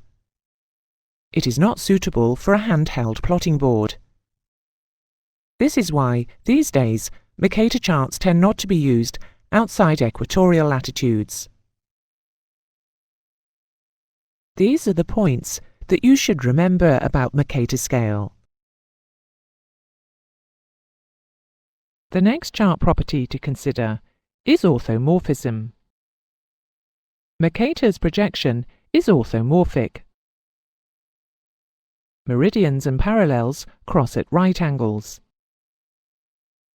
And Mercator designed it such that the scale expands equally in all directions. So the Mercator chart is orthomorphic, but non-perspective. A graticule is simply the term for the network of latitude and longitude lines on the chart. Meridians are equally spaced straight parallel lines. Parallels are straight parallel lines with the space between them increasing as the secant of the latitude. How are shapes affected by the projection? In equatorial regions, shapes are reasonably accurate. However, at higher latitudes, land masses appear too wide for their height, compared with the same landmass on the globe. Compare the shape of the North American continent on a Mercator with its shape on the globe. The continent appears too wide. The east-west distance from Labrador to western Alaska seems too great, compared to the north-south distance from northern Alaska to the Gulf of Mexico. Also, look at Greenland on the Mercator projection. It looks about the same size as the whole of the South American continent. But on a globe, you can see that it is not. Greenland is actually about the same size as this shaded area in the Horn of Africa, Ethiopia and Somalia. This size and shape distortion is caused by scale expansion. This distance represents 3,000 nautical miles at the equator. At 60 miles to a degree, that is 50 degrees of change of longitude at the equator. But at 60 north, 3,000 miles of departure is now equivalent to 100 degrees of change of longitude. The distance on the Earth is the same, but it is twice as wide on the map, which is why the continent shape seems wider compared with the globe. These distortions become apparent only on a global scale. When comparing continents, they give a false idea. However, they are insignificant over small distances, and therefore have no effect on a pilot's ability to map read. You would not be comparing Greenland and South America at the same time if map reading. You would either be in Greenland, in which case the shapes would be in the correct proportion to each other locally, or you would be in South America, where the shapes would also be locally in proportion to each other. But they can give a false impression of the most direct routing, especially at high latitudes. We have already covered the concept of Earth convergence, or convergency, in a previous lesson. It is the angle of inclination of meridians on the Earth, or the change in direction of a great circle on the Earth. Chart convergence is the angle of inclination of meridians on the chart, or the change in direction of a straight line on the chart. On the Mercator chart, as all meridians are parallel, their angle of inclination to each other is 0. The change in direction of a straight line is also 0. It will always cut all meridians at the same angle. That is why Mercator produced the chart in the first place, so that a straight line on the chart gives a single track angle. Earth convergency is also 0 at the equator, but nowhere else. Therefore, Mercator chart convergence is correct at the equator, but nowhere else. Mercator convergence is constant all over the chart. It is always 0. We already know how rhumb lines appear. Because the meridians are parallel lines, a straight line track on the chart will cut all meridians at the same angle. A straight line track on a Mercator chart is a rhumb line. How will great circles be portrayed on this chart? On the Earth, great circles are the most direct track. Therefore, they will always lie nearer the pole than the equivalent rhumb line route. So, if the rhumb line is a straight line, the great circle must be a curve concave to the equator. The equivalent situation in the southern hemisphere will be like this. And where a rhumb line and a great circle cross the equator, the crossing point is the same, and the great circle is concave to the equator in both hemispheres. Let us look at this route from London to Los Angeles, Los Angeles to Auckland, New Zealand, Auckland to Singapore, and from Singapore back to London again. Note that the route from London to Los Angeles is all in the northern hemisphere. LA to Auckland crosses the equator. Auckland to Singapore is all in the southern hemisphere. And Singapore back to London is all in the northern hemisphere again. This is on a Mercator chart, so the straight lines joining these points are all rhumb lines. However, always bear in mind that they are not the shortest route. It is a distortion of the chart. Now, remembering where the equator is, try to visualize where you think the corresponding great circle routes will appear.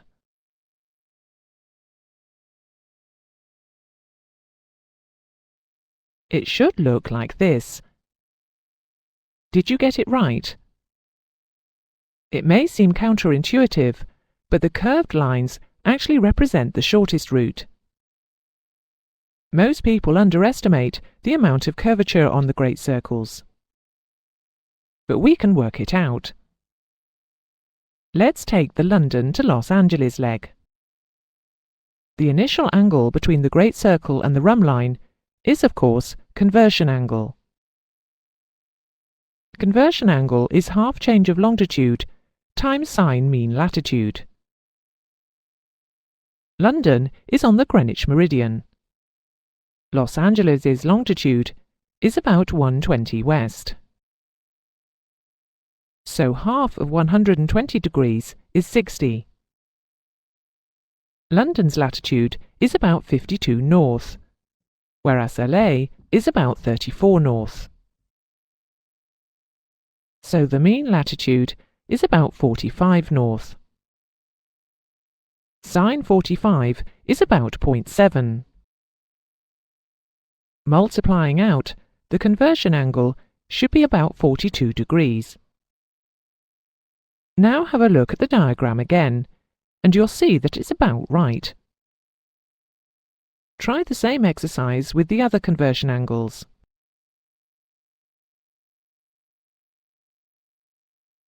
Notice that you have to split a track crossing the equator into two curves, one in the northern hemisphere and the other in the south.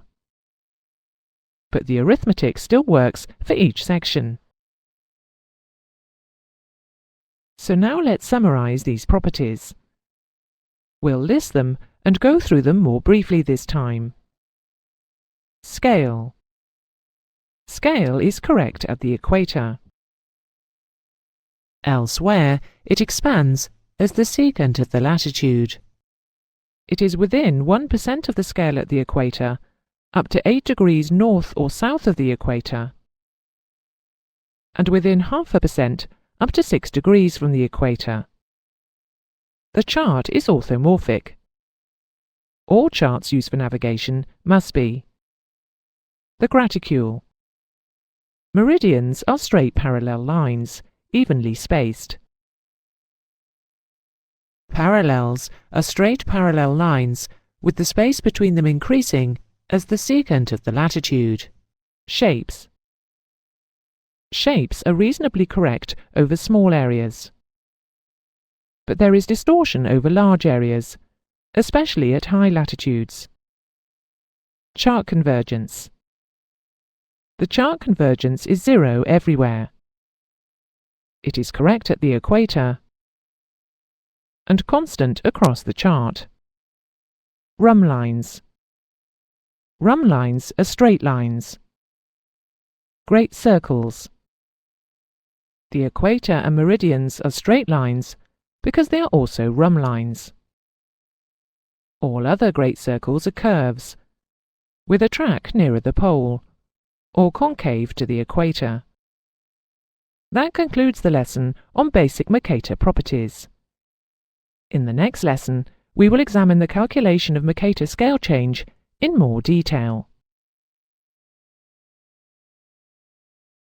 In our study of the general properties of the Mercator projection, we noted that scale is correct at the equator, and elsewhere expands as the secant of the latitude. As we move away from the equator, the scale expands. This means that the same number of centimetres of chart length represents fewer nautical miles of Earth distance, and the denominator of the representative fraction decreases.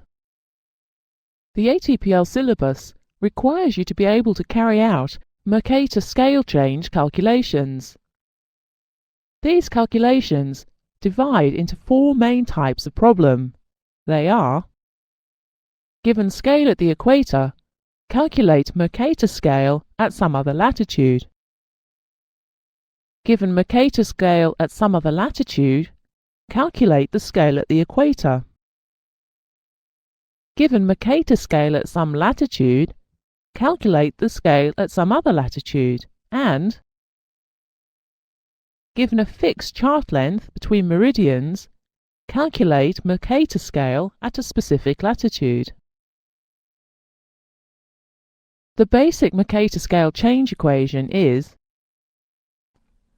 scale at any latitude equals scale at the equator times secant of the latitude. Let's now apply this to the first type of problem. Given the scale at the equator, calculate Mercator scale at some other latitude. A worked example is the simplest way. Here's example 1. If the scale of the Mercator chart is 1 to 1 million at the equator, what is the scale at 60 north or south? Start with the basic equation and then substitute into it what you know. The rest just drops out. So, scale at any latitude equals scale at the equator times secant of the latitude. So what do we know? We're trying to find the scale at 60 north. That's the unknown. Let's leave it on the left-hand side of the equation. Do we know scale at the equator? Yes, we do. It's given in the question. It's 1 to 1 million, so let's put it in. Now, what about the latitude? It's 60 north. Put it in. However, that's not a very convenient form for us. Firstly, we don't have a secant function on our calculator. And secondly, representative fractions always have 1 as the numerator. So instead, write it as 1 over cos. Your calculator will tell you that the cosine of 60 degrees is a half. So we've solved it. The scale at 60 north will be 1 to 500,000. To reassure yourself that you haven't got your algebra upside down, you should carry out a common sense check. The scale expands as we move away from the equator. This means that the denominator decreases. In this example, the scale was 1 to 1 million at the equator, and it is 1 to 500,000 at 60 north. Using the standard Mercator scale change equation, let's now see how to deal with the second type. Given Mercator scale at some other latitude, calculate the scale at the equator. Again, we'll use a worked example. This is example 2. If the scale of a Mercator chart at 52 degrees south is 1 to 2 million, what is the scale at the equator? Again, start with the basic equation. What do we know? We know the scale at 52 degrees south. It's given in the question. It's 1 to 2 million. And, as before, We can put in the secant of the latitude. And again, write secant as 1 over cos. rearrange the equation to make the scale at the equator the subject. And, remember from the lesson on basic scale, when evaluating a representative fraction, for easy calculator operation, divide the denominator by the numerator and then write the answer as 1 over the result. So, 2 million over cos 52 is 3, 428, 538. So the required answer is 1 over 3, 428, 538. Again, do the common sense check. We have come up with an answer where the denominator at the equator, about 3.5 million, is larger than at 52 north, where it's 2 million. Does this make sense? Yes, it does. The denominator should reduce as latitude increases. It's the right way round. The next type is, given Mercator scale at some latitude, calculate the scale at some other latitude. Again, we'll use a worked example. This is example 3. On a Mercator chart, the scale at 54 south is 1 to 2 million. What is the scale at 25 north? We could solve this simply by combining the previous two methods, a double substitution.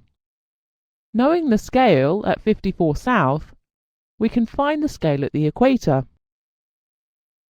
Then, knowing the scale at the equator, we can find the scale at 25 north. And it would work, but there is a quicker way. We can instead use this formula.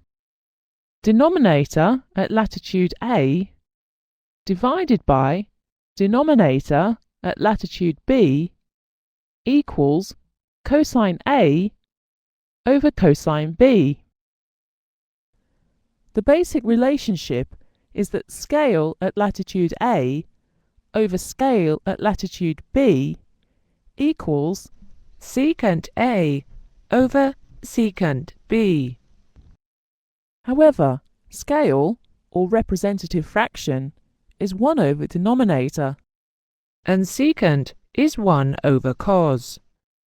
With a little rearrangement, we get denominator A over denominator B equals cos A over cos B. Initially, we'll solve the problem the first way, the double substitution. This is useful anyway, because it'll confirm that the denominator decreases as the latitude increases. Then we'll use the new equation, and this should demonstrate how much quicker it is. We'll start by finding the scale at the equator. Scale at any latitude equals scale at the equator times secant of the latitude. The scale at 54 north is 1 to 2 million. As before, write secant as 1 over cos. Rearrange to make the scale at the equator the subject of the equation. This gives us the scale at the equator. It's 1 to 3402,603, about 1 to 3.4 million. Now, knowing the scale at the equator, we can find the scale at 25 north. Go back to the basic Mercator scale change formula. Scale at any latitude equals scale at the equator times secant of the latitude. We know the equator scale, so we can substitute in for 25 north. Multiplying out gives us the scale at 25 north. It's about 1 to 3.1 million. We'll just check that our solution is sensible. Draw a little sketch showing the equator, 25 north and 54 north, which is the same scale as 54 south. Write in the 3 scales we found. At the equator, it was about 1 to 3.4 million. At 25 north, it was about 1 to 3.1 million. And at 54 south, it was 1 to 2 million. Again, we've got the denominators decreasing as we move away from the equator. It reassures us that we've got our algebra the right way round.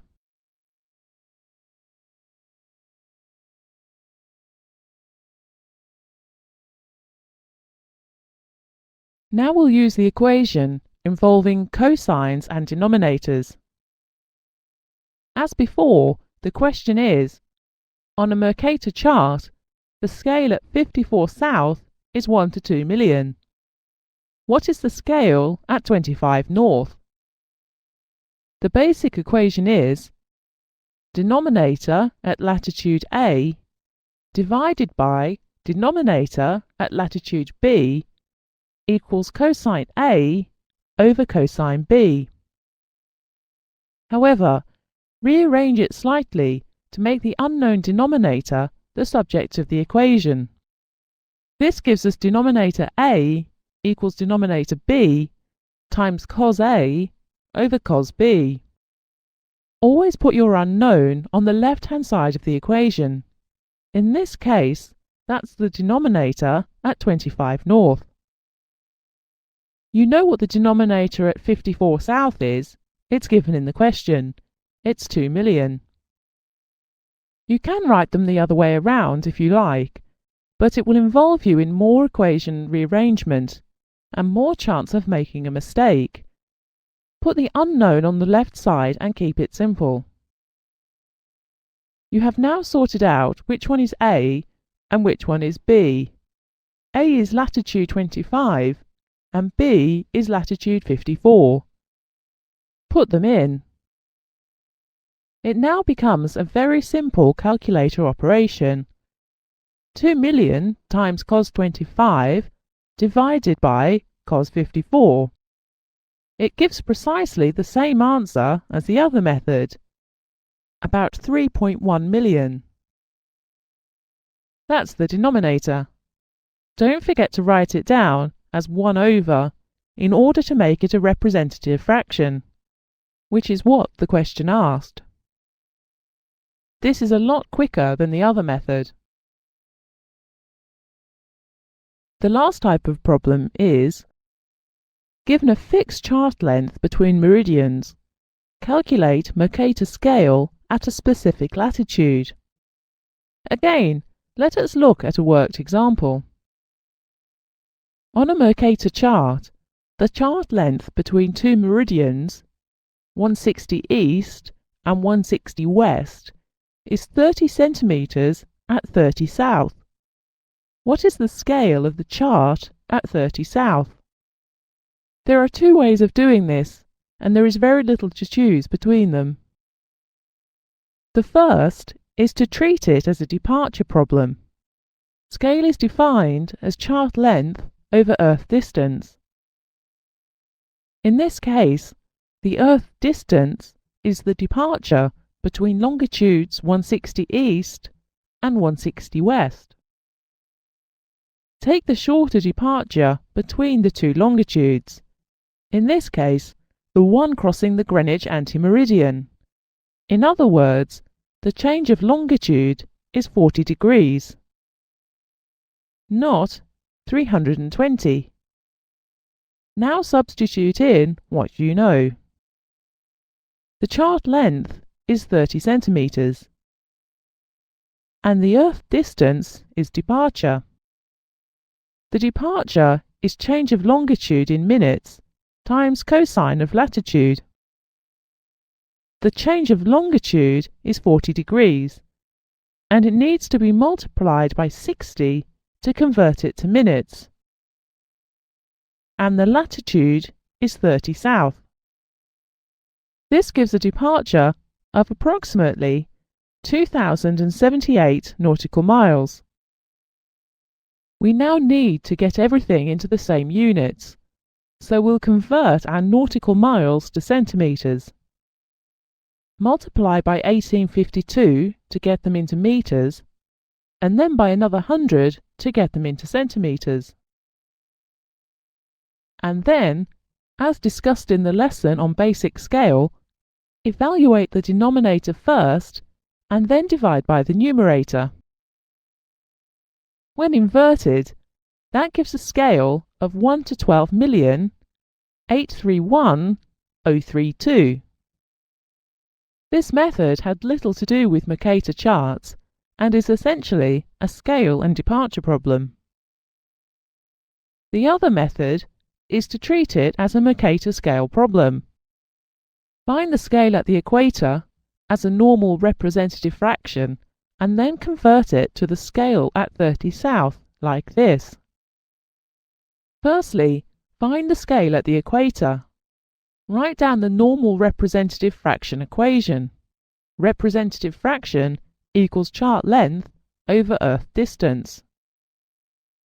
The meridians of a Mercator chart are parallel. If the chart length between two of them is 30 centimeters at 30 south, it will also be 30 centimeters at the equator. So, at the equator, 30 centimeters represents 40 degrees of change of longitude, and each degree of longitude is 60 nautical miles.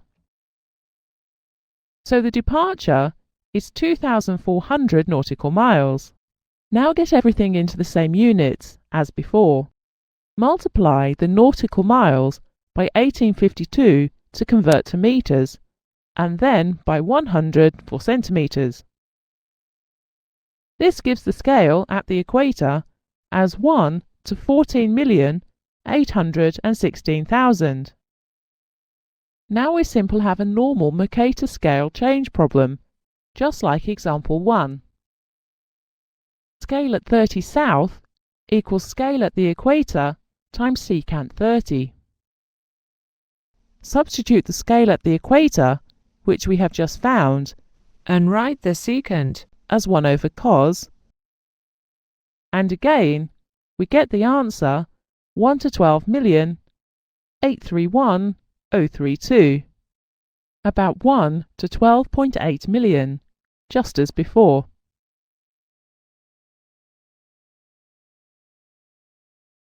There is a variation on the previous type of exercise, which appears to be more complex, but in fact is just as simple. As before, let's look at an example.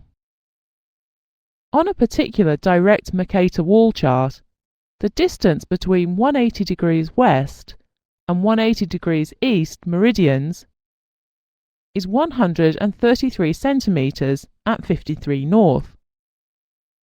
What is the scale of the chart at 30 south? At first sight, it seems that the solution is to find the scale at 53 north, and then do a Mercator scale change to 30 south. Many students will do this and will therefore waste time in an exam. The question is there to see if you can pick out the essentials. The point is that if the east-west chart length is 133 centimeters at 53 north, then it is also 133 centimeters at 30 south. On a Mercator chart, the scale changes with latitude, and the departure between two meridians changes with latitude, but the chart length does not. The meridians are parallel. Just solve the problem at 30 south. Find the departure between 180 degrees west and 180 degrees east at 30 south. That's 360 degrees change of longitude times 60 to convert to minutes, and then multiply by the cosine of 30 degrees, which is about 18,700 nautical miles. The chart length is in centimeters, so multiply this departure by 1852 and then 100 to get the Earth distance into centimeters as well. Now find the representative fraction in the usual way. The scale is chart length over Earth distance. Chart length is 133 centimeters, and we've just found the Earth distance. So the answer is about 1 to 26 million. So, to summarise, the ATPL syllabus requires you to be able to carry out Mercator scale change calculations. These calculations divide into four main types of problem.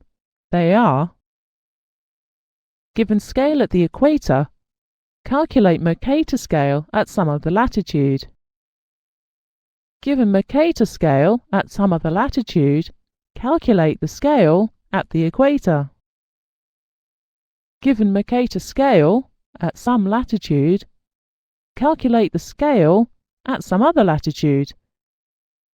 And given a fixed chart length between two meridians, calculate Mercator scale at a specific latitude. These are solved by one of two basic Mercator scale change formulae. The first is scale at any latitude equals scale at the equator times secant of the latitude. And the second is we get denominator A over denominator B equals cos A over cos B, which is often more usefully expressed as denominator A equals denominator B times cos A over cos B. Finally, there are problems where the chart length between meridians is given for a particular latitude. These can be solved either as a Mercator scale change problem or as a departure problem.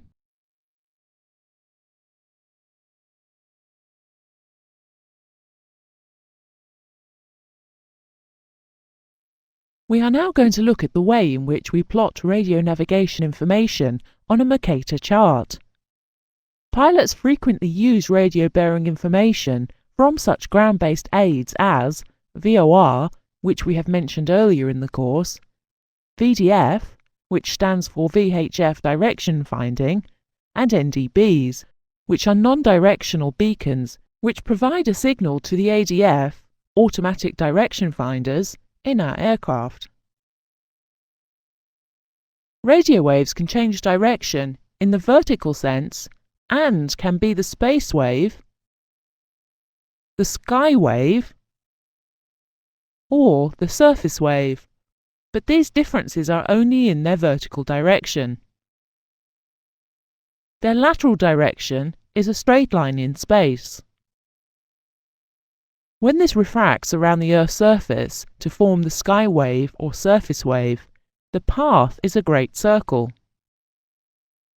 Suppose that the transmitter was at Moscow and the receiver was at Vancouver.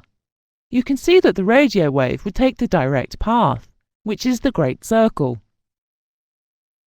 A rumline track exists between those 2 points, but it is not the path of the radio wave. This presents a problem for us because Mercator charts show great circles as curves and rumlines as straight lines. Let's put a radio transmitter here and the receiver here. Here is the great circle joining them. And if we zoom in on the part between the transmitter and the receiver, we get the radio path. When we straighten up the meridians and make them parallel in the Mercator projection, this is how the radio path appears. This is where the problem arises. The great circle track angle changes. Let's assume, for the sake of this example, that the convergency between the longitudes of the transmitter and the receiver is 4 degrees. If we consider the great circle track going southwest, it will leave Oxford on 240 degrees true and arrive at the aircraft on a track of 236 true. The radio wave in this example is actually a true bearing measured at the ground station, AQTE, so it leaves the aircraft on a bearing of 056 true and arrives at Oxford on a bearing of 060. So immediately there is a difficulty. We do not have bent plotting rulers which can follow the path of the great circle track. Our protractors and rulers are straight. They don't follow the curve of a great circle, so we have to plot a straight line on the chart. But which straight line? If this is a QTE, the ground station measures an incoming radio wave from 240 degrees true and passes this information back to the aircraft. The crew have to plot from the ground station on the chart. They can't plot from the aircraft. They don't know where it is. That's why they're plotting a bearing. But if they put their protractor on the ground station and plot a straight line along a bearing of 240,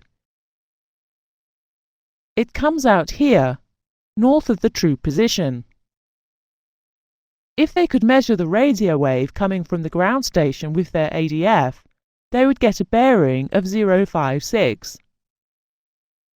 Plotting the reciprocal, 236, remember you have to plot from the ground station, would give them a bearing here, south of their true position. The solution is to convert the great circle bearing into a rhumb line. Let's have a look at a practical example. An aircraft receives a QTE from Oxford Air Traffic Control of 240 degrees true. What bearing could be plotted from Oxford on a Mercator chart? Convergency between the aircraft and Oxford is 4 degrees. Convergency is 4 degrees. As you will recall, conversion angle is the difference between the great circle and rhumb line initial track and is half convergency. So conversion angle is 2 degrees. The rhumb line is always nearer the equator. In this example, the great circle bearing is 240 degrees true. Measuring clockwise, a line nearer the equator makes a smaller angle. So the rhumb line bearing will be 238. We now put our protractor over Oxford on the chart and plot the straight line bearing of 238 degrees true. The last example was of a bearing measured at the ground station.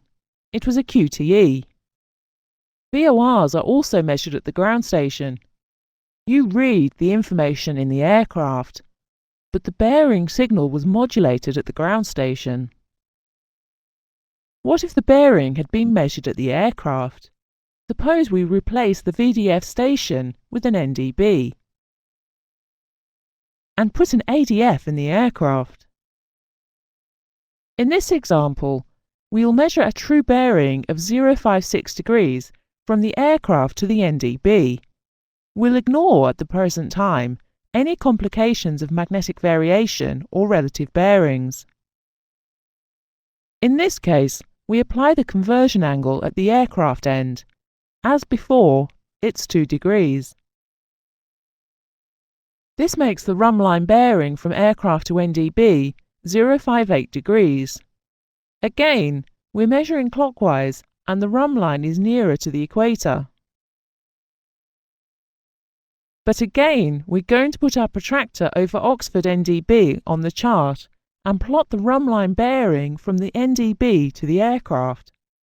Add 180 to 058 to get a bearing to plot of 238 degrees. It is essential to apply conversion angle at the end at which the bearing is measured. For a VOR or VDF, the bearing is measured at the ground station, so the conversion angle is applied at this end. A bearing of 240 becomes 238. For the NDB-ADF combination, or for airborne weather radar, the bearing is measured at the aircraft, so the conversion angle is applied here. A bearing of 056 becomes 058. However, as it has been measured at the aircraft, the rhumb line bearing needs to be reciprocated in order to plot from the ground station, which is on the chart. Let's sum this up. When propagated round the Earth, radio waves can change their vertical direction in space, but not their lateral direction. This means that, when refracted round the Earth, radio waves follow great circle paths. A rhumb line can also be plotted, but it is not the radio path. However, Mercator charts show great circles as curves and rhumb lines as straight lines. We don't have bent protractors or rulers, so we have to plot the straight line, which is the rhumb line bearing. We therefore have to apply a conversion angle to the great circle bearing to get the rhumb line. Depending on the navigation aid being used, the radio bearing may be measured either at the aircraft or the ground station. These are the rules for applying conversion angle and plotting the rhumb line. For bearings measured at the ground station, that is, VDF or VOR, first apply magnetic variation at the ground station if necessary. Then apply the conversion angle at the ground station end. Then plot the rhumb line from the ground station. For bearings measured at the aircraft, that is ADF or Airborne Weather Radar, apply magnetic variation at the aircraft and heading to correct for relative bearing if required in order to obtain a true bearing from aircraft to ground. Apply the conversion angle at the aircraft end. Reciprocate. Plot the reciprocal from the ground station.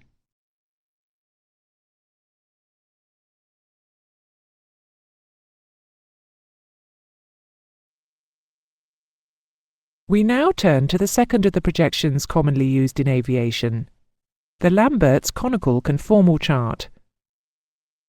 The first question is, why do we use it? After all, we have the Mercator.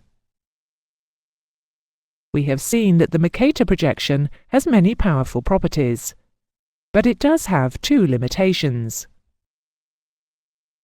Firstly, great circles are not projected as straight lines. Secondly, the chart is not constant scale. Indeed, scale changes quite rapidly on a Mercator chart. Navigators wish to maintain rhumb line tracks for the first 400 years or so of the life of the Mercator chart, because they were steering by compass, and therefore needed to have a constant track direction. However, that situation started to change from about 1960 onwards, when automatic computing became available. It is possible to calculate a constantly changing desired great circle track direction by spherical trigonometry formulae, and the computers built into INS, IRS, FMS and GPS do this continuously as a matter of course. Therefore, if the aircraft is going to be steered along a great circle, it will be helpful to have a chart on which a great circle is a straight line. Otherwise, the aircraft will appear to go off track in the middle of the leg, then recover back to track again. Also, if the scale were to remain constant on a chart, we could measure distances with a ruler instead of having to use a pair of dividers and then having to open the dividers to different distances at different latitudes. For aviation, it is useful to be able to measure with a ruler. Most aircraft do not have a large plotting table like a ship.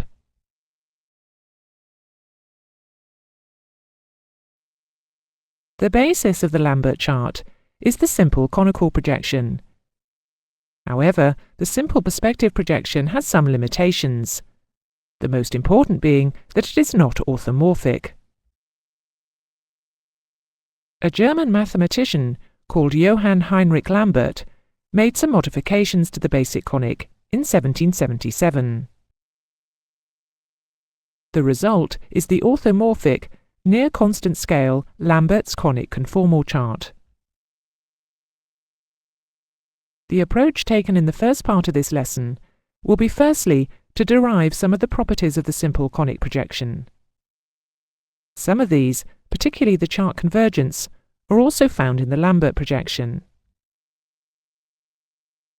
We will next examine why Lambert made his changes and what effect they had. This will give us the properties of the Lambert projection. First, let's remind ourselves of how the basic conic is produced. We have a reduced Earth at the same scale as the chart we wish to project. The light is in the centre of the Earth for this projection. A cone touches the Earth at a particular parallel of latitude. The graticule is projected.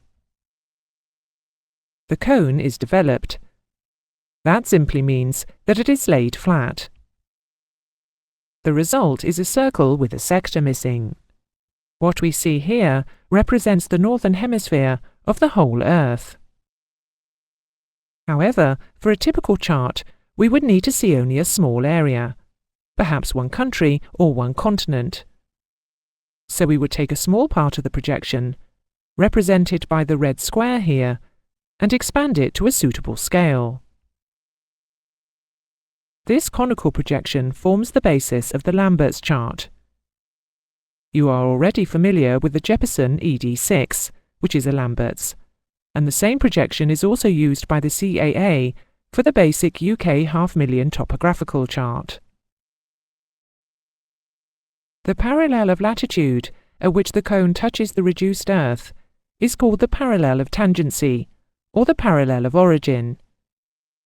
In this example, our parallel of tangency is 45 degrees north. When the cone is flattened, 360 degrees of longitude are represented by a sector of a circle of 255 degrees. The size of the sector is determined by the parallel of latitude chosen to be the parallel of tangency. If a higher latitude is chosen, the sector will comprise a larger angle. Look at this diagram. Again, we have chosen a parallel of tangency of 45 degrees as an example. You can see that if we take this parallel as the base of a triangle formed by the cross-section of the cone, we get an isosceles triangle with the angle at the apex being 90 degrees. You can see why. If the latitude is 45 degrees, the angles at the base are 45 degrees. The internal angles of a triangle have to add up to 180 degrees. Two lots of 45 come to 90, which leaves 90 degrees as the angle at the top. In fact, there is a general rule. The angle at the apex is always twice the parallel of tangency. If we chose a parallel of tangency of 30 degrees, the apex angle would be 60. If we chose a parallel of tangency of 60 degrees, the apex angle would be 120. And the ultimate case is at the pole, where the parallel of tangency is 90. The result is an angle of 180 degrees. In other words, a flat sheet. We shall meet this again in the polar stereographic projection. The apex angle is known as the angle of the cone. It determines the angle of the arc of the sector formed by laying the cone flat. The relationship of the sector to the original 360 degrees of longitude is determined by the sign of the parallel of origin. The equation is that the arc of the sector equals the change of longitude times the sign of the parallel of origin. We have 360 degrees of longitude change between 180 east and 180 west. We have a parallel of origin of 45 degrees in this example. If you use a calculator, you'll find that this comes to 255 degrees. So, 360 degrees of Earth longitude is represented by an angle of inclination on the chart of 255 degrees. This gives a general relationship In this example, a change of longitude of 100 degrees is represented on the chart by an angle of inclination of the meridians of 100 times the sine of 45 degrees. Sine 45 is 0.7071, so the angle of inclination on the chart is 70.71. In this example, a change of longitude of 10 degrees on the Earth is represented by an angle of inclination of the meridians on the chart of 7.071 degrees. The angle of inclination on the chart is more usually called the chart convergence. This gives us the general formula that the chart convergence equals the change of longitude times the sine of the parallel of origin. The sine of the parallel of origin is often called the constant of the cone and is represented by the symbol little n. Just to remind you, we're still dealing with the simple conic projection here. We haven't yet gone on to Lambert's changes. Now we're going to look at how scale changes. On the simple conic projection, the scale is correct at the parallel of tangency. The paper touches the reduced Earth at this point. However, it expands away from this point rather rapidly. Lambert modified the simple conic cone in order to reduce the rate of scale change. Instead of doing this, he made his cone go inside the Earth's surface. It now touches at two separate parallels, and the scale is correct at both of these. It reduces inside them and expands outside. This gives a pattern like this. The parallel of tangency on the old simple conic is now called the parallel of origin. And the two parallels where the cone touches the reduced Earth are called the standard parallels. Note that, as we said earlier, the scale is correct at the standard parallels. In this area, it is expanding away from them. And in this area, it is contracting.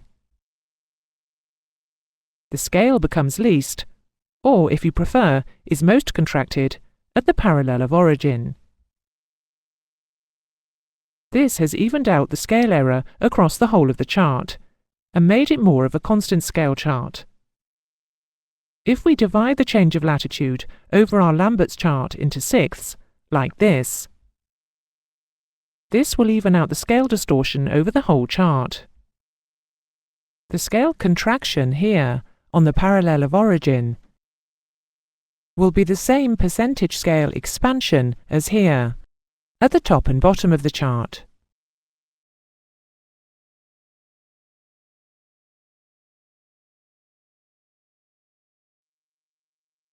There are two other points to note about Lambert's projection. The first is that, having brought the cone inside the Earth's surface, it was now necessary to mathematically adjust the graticule to keep the bearings correct. So the Lambert projection is orthomorphic, but non-perspective. Finally, notice that the constant of the cone has not changed.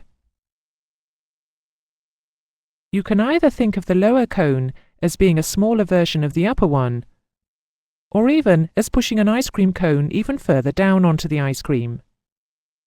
The cone occupies a different position, but the angle at the top is still the same. This means that the convergence equation for the Lambert's chart is the same as for the simple conic. That is, chart convergence equals the change of longitude times the sine of the parallel of origin. Thus, the scale is correct at the standard parallels, but the chart convergence is determined by the parallel of origin.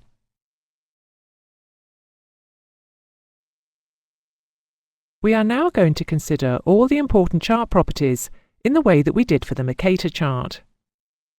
This is our list, and we'll go through them one by one. The first of these is scale. Fortunately, we don't do any scale change calculations with the Lambert's projection, as we did for the Mercator. We just need to know that scale is correct on the standard parallels. In this area, it is expanding away from them. And in this area, it is contracting. The scale becomes least, or if you prefer, is most contracted, at the parallel of origin. Let's now consider orthomorphism. The chart is orthomorphic. All charts used for navigation must be. However, it is not rectangular. The meridians converge, but the parallels curve. When you put them together, they cut at 90 degrees.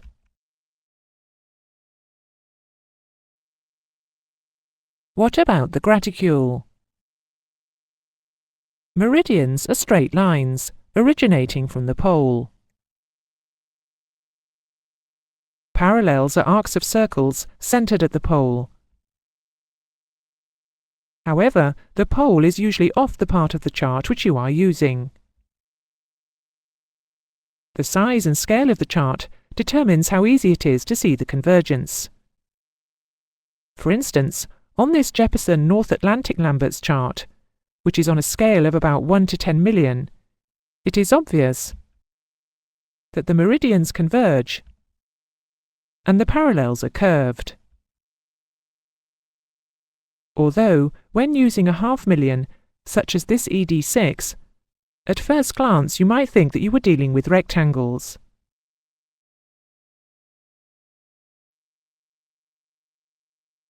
The parallel of origin has one important property. It defines the chart convergence. Remember, the chart convergence factor, or N factor, is the sign of the parallel of origin. It is also halfway between the two standard parallels. This fact can be useful in solving problems. If you are given the two standard parallels, you can work out the N factor for yourself. In this example, the standard parallels are at 47 north and 43 north. This means that the parallel of origin must be halfway between them, in this case at 45 north. So the constant of the cone, or the N factor, is sine 45 degrees, which is 0.7071.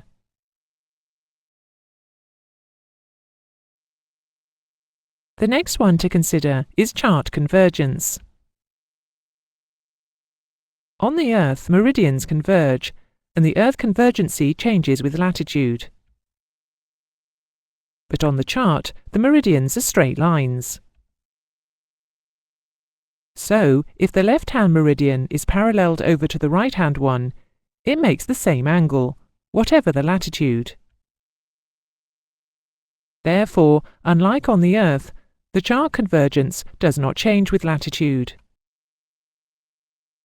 The equation is that chart convergence equals the change of longitude times the sign of the parallel of origin. Notice that this is not the same equation as for Earth convergence, which is the change of longitude times the mean latitude of the 2 points. And remember that the sign of the parallel of origin is often called the constant of the cone, or little n. How do rhumb lines appear on this projection? Meridians are straight lines. All other rhumb lines are concave to the nearer pole. And what about great circles? Except for meridians, which appear as straight lines, great circles appear as curves concave to the parallel of origin. A straight line in an east-west direction most nearly represents a great circle when drawn between two positions on the parallel of origin. Let's explain why. Imagine a spherical Earth, for instance, the real Earth or a reduced Earth. The meridians converge towards each other with increasing latitude. Now imagine 3 great circle tracks at different latitudes. In this example, we'll put them as 45 north, which is the parallel of origin, and at 47 north, and at 43 north. If you look down onto a great circle from directly above, so that the great circle is directly between your eye and the equator, it appears as a straight line. What will happen when we project this real Earth situation onto a Lambert chart, with a parallel of origin of 45 degrees north? The meridians straighten out. The projection causes the curved meridians to move outwards. What effect will this have on the great circle straight lines? The great circles will curve outwards as the meridians straighten. It looks like this. Great circles form a straight line at the parallel of origin, and are curves concave to the parallel of origin at other latitudes. However, a word of warning. The amount of curvature is exaggerated in these diagrams, simply to make the explanation clearer. In fact, there is very little curvature compared with a straight line, and for all practical purposes, including plotting, great circles on a Lambert's chart may be treated as straight lines. So, let's summarize what we have covered. We looked at scale. It is correct on the standard parallels. It contracts inside them, becoming least at the parallel of origin. It expands outside the standard parallels. The chart is orthomorphic. All charts used for navigation must be. The graticule is fairly straightforward. Meridians are straight lines originating from the pole. Parallels are arcs of circles centered at the pole. The pole is usually off the page. The parallel of origin determines the chart convergence.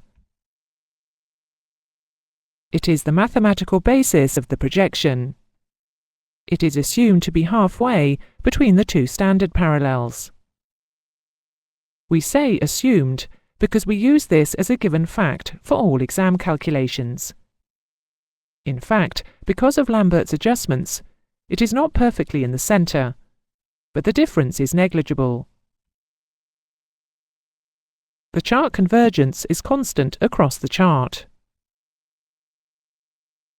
The equation is that chart convergence equals the change of longitude times the sign of the parallel of origin. How rhumb lines are shown depends on their orientation. Meridians are straight lines. However, they are the exception. All other rhumb lines are concave to the pole. This is most easily visualized by considering a parallel of latitude. And finally, great circles. Meridians are straight lines. The parallel of origin is considered to be a straight line. At any other latitude, a great circle is a curve concave to the parallel of origin. That concludes this first lesson on the Lambert chart. The next lesson will consider how these properties affect the way that we use it.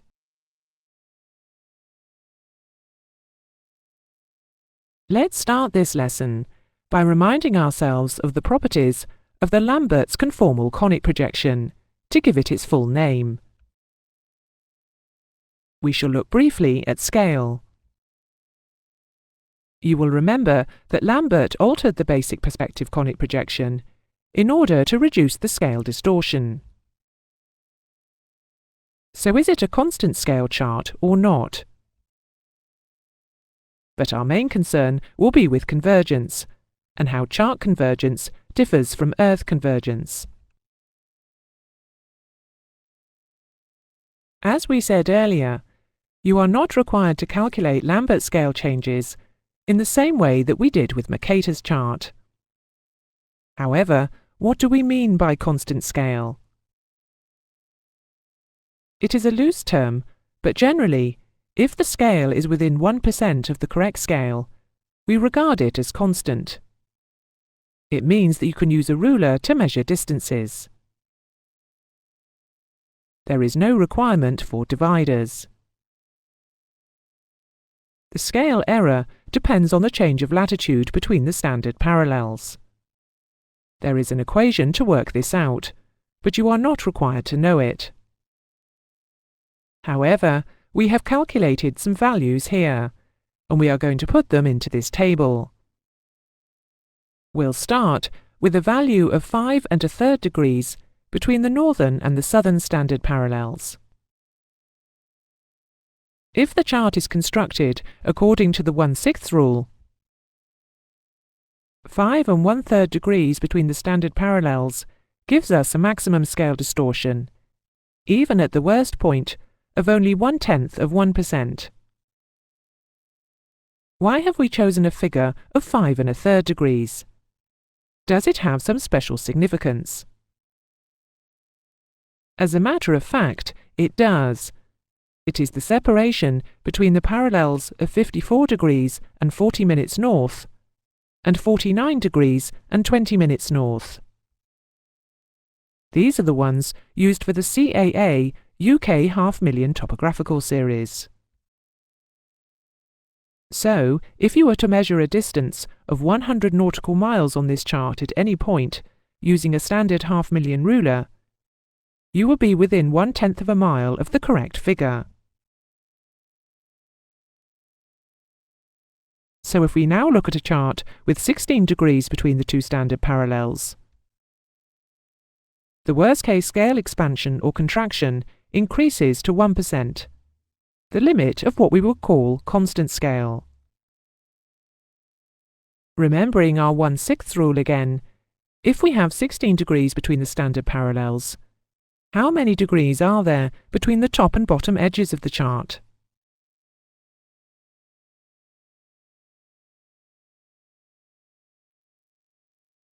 The answer is 24 degrees. This means that the bottom edge of the chart could be in North Africa at 36 north, and we could fly all the way up to the north of Scotland at 60 north, all on a constant scale chart. Once we get to a larger separation of latitude between the standard parallels, the scale distortion increases. 28 degrees between the standard parallels also has a significance for us. The Jeppesen series, which includes the ED6, uses standard parallels of 37 north and 65 north. They use these for the whole of Europe. But the ED6, which is centred around 48 north, is right in the middle of the two standard parallels. And with 3% scale contraction, a scale on the standard parallels of 1 to 500,000 is contracted to 1 to 515,000 on this sheet. So, a Lambert's chart is constant scale for applications with a small change between the standard parallels, but not for smaller scale charts where there is a larger change of latitude.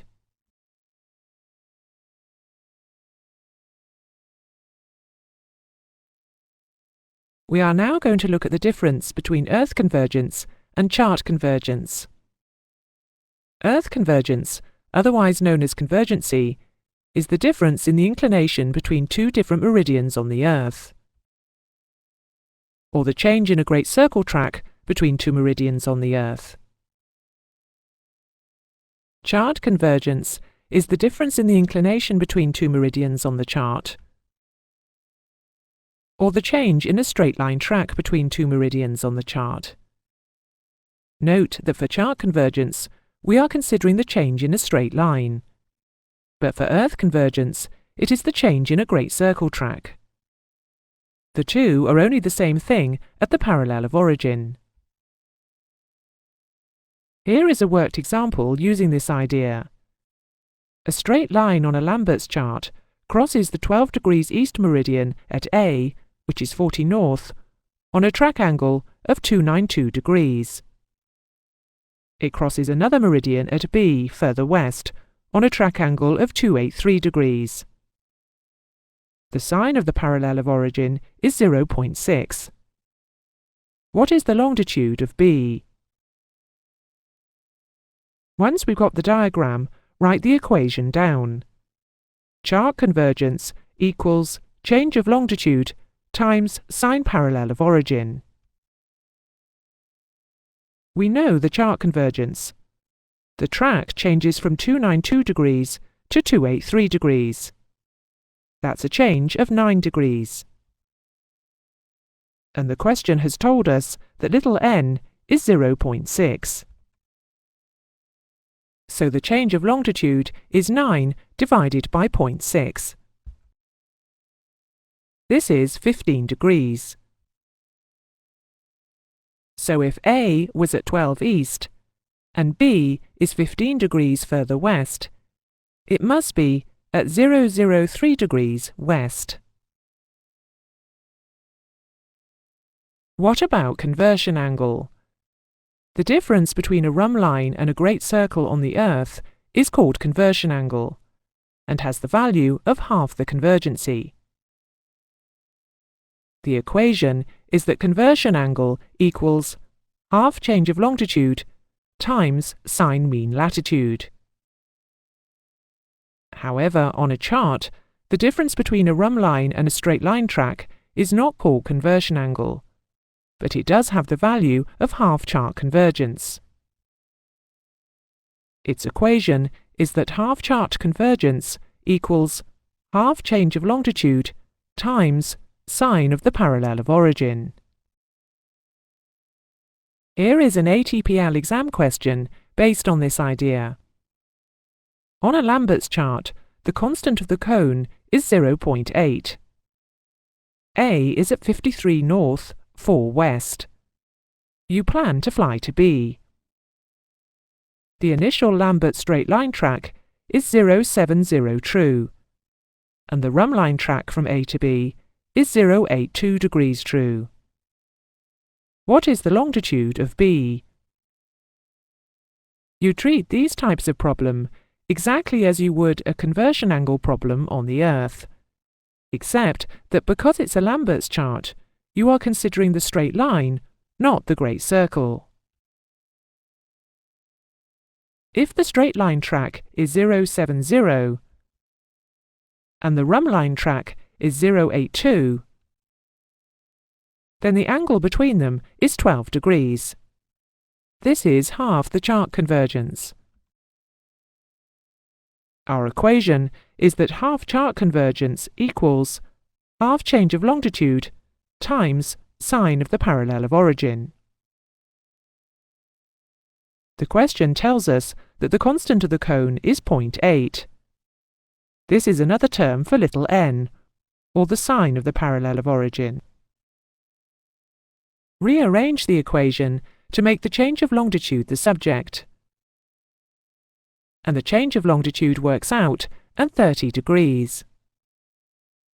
So, if A is at 4 degrees west, and B is 30 degrees east of it, B must be at 26 degrees east.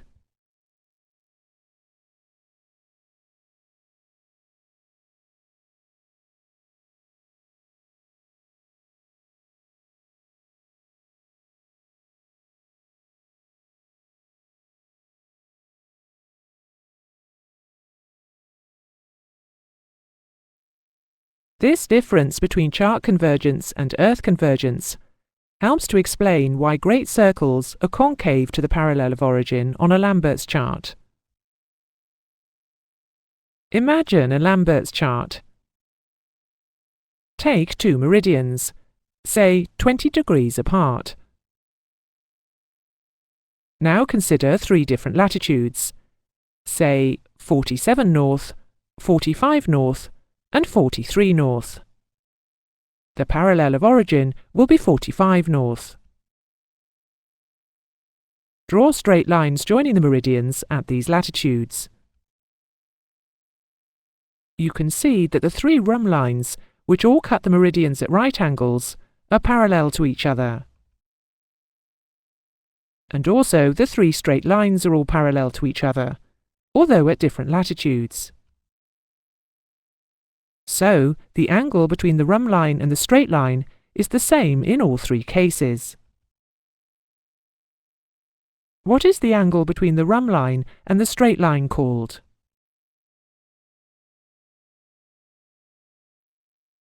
It's called half-chart convergence.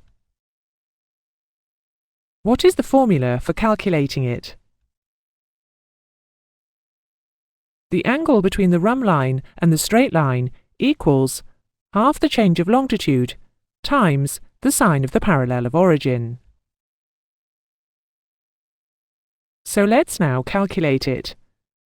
The change of longitude is 20 degrees, and the sine of 45 degrees is 0.7071, which comes to 7.071 degrees in all three cases. Now a different question. Let's consider the angle between the great circle and the rhumb line. This is conversion angle. What is its formula?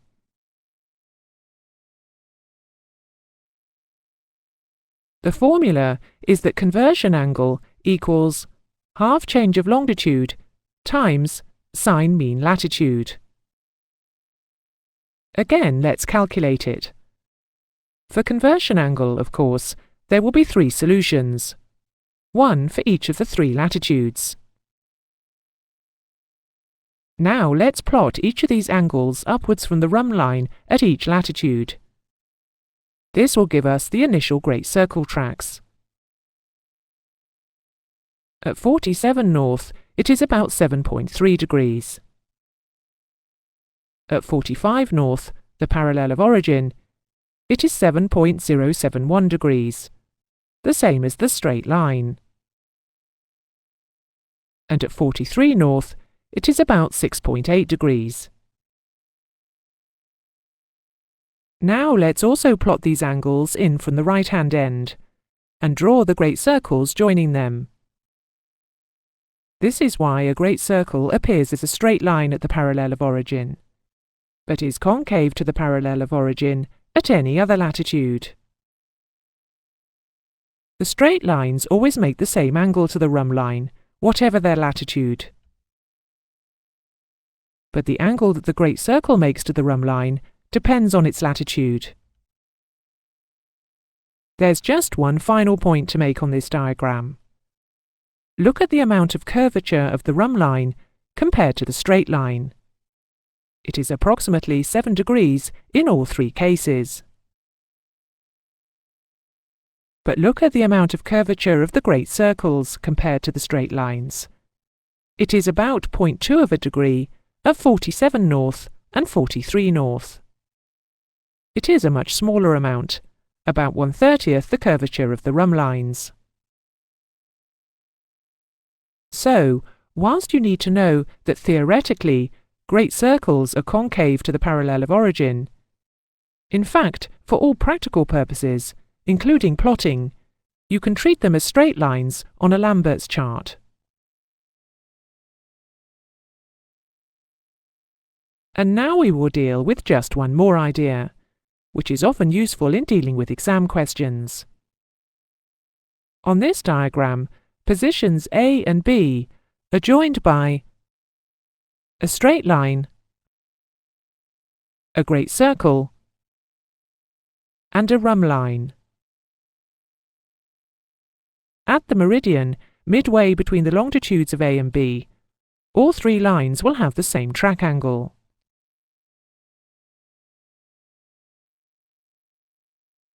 So, let's summarize.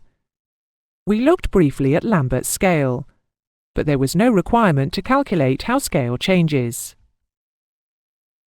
If there is less than 16 degrees of latitude change between the standard parallels, then Lambert's charts are constant scale, such as on this topographical chart.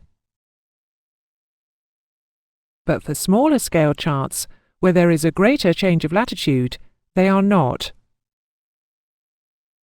We saw that chart convergence is the difference in the inclination between two meridians on the chart, or the change in a straight line track between two meridians on the chart.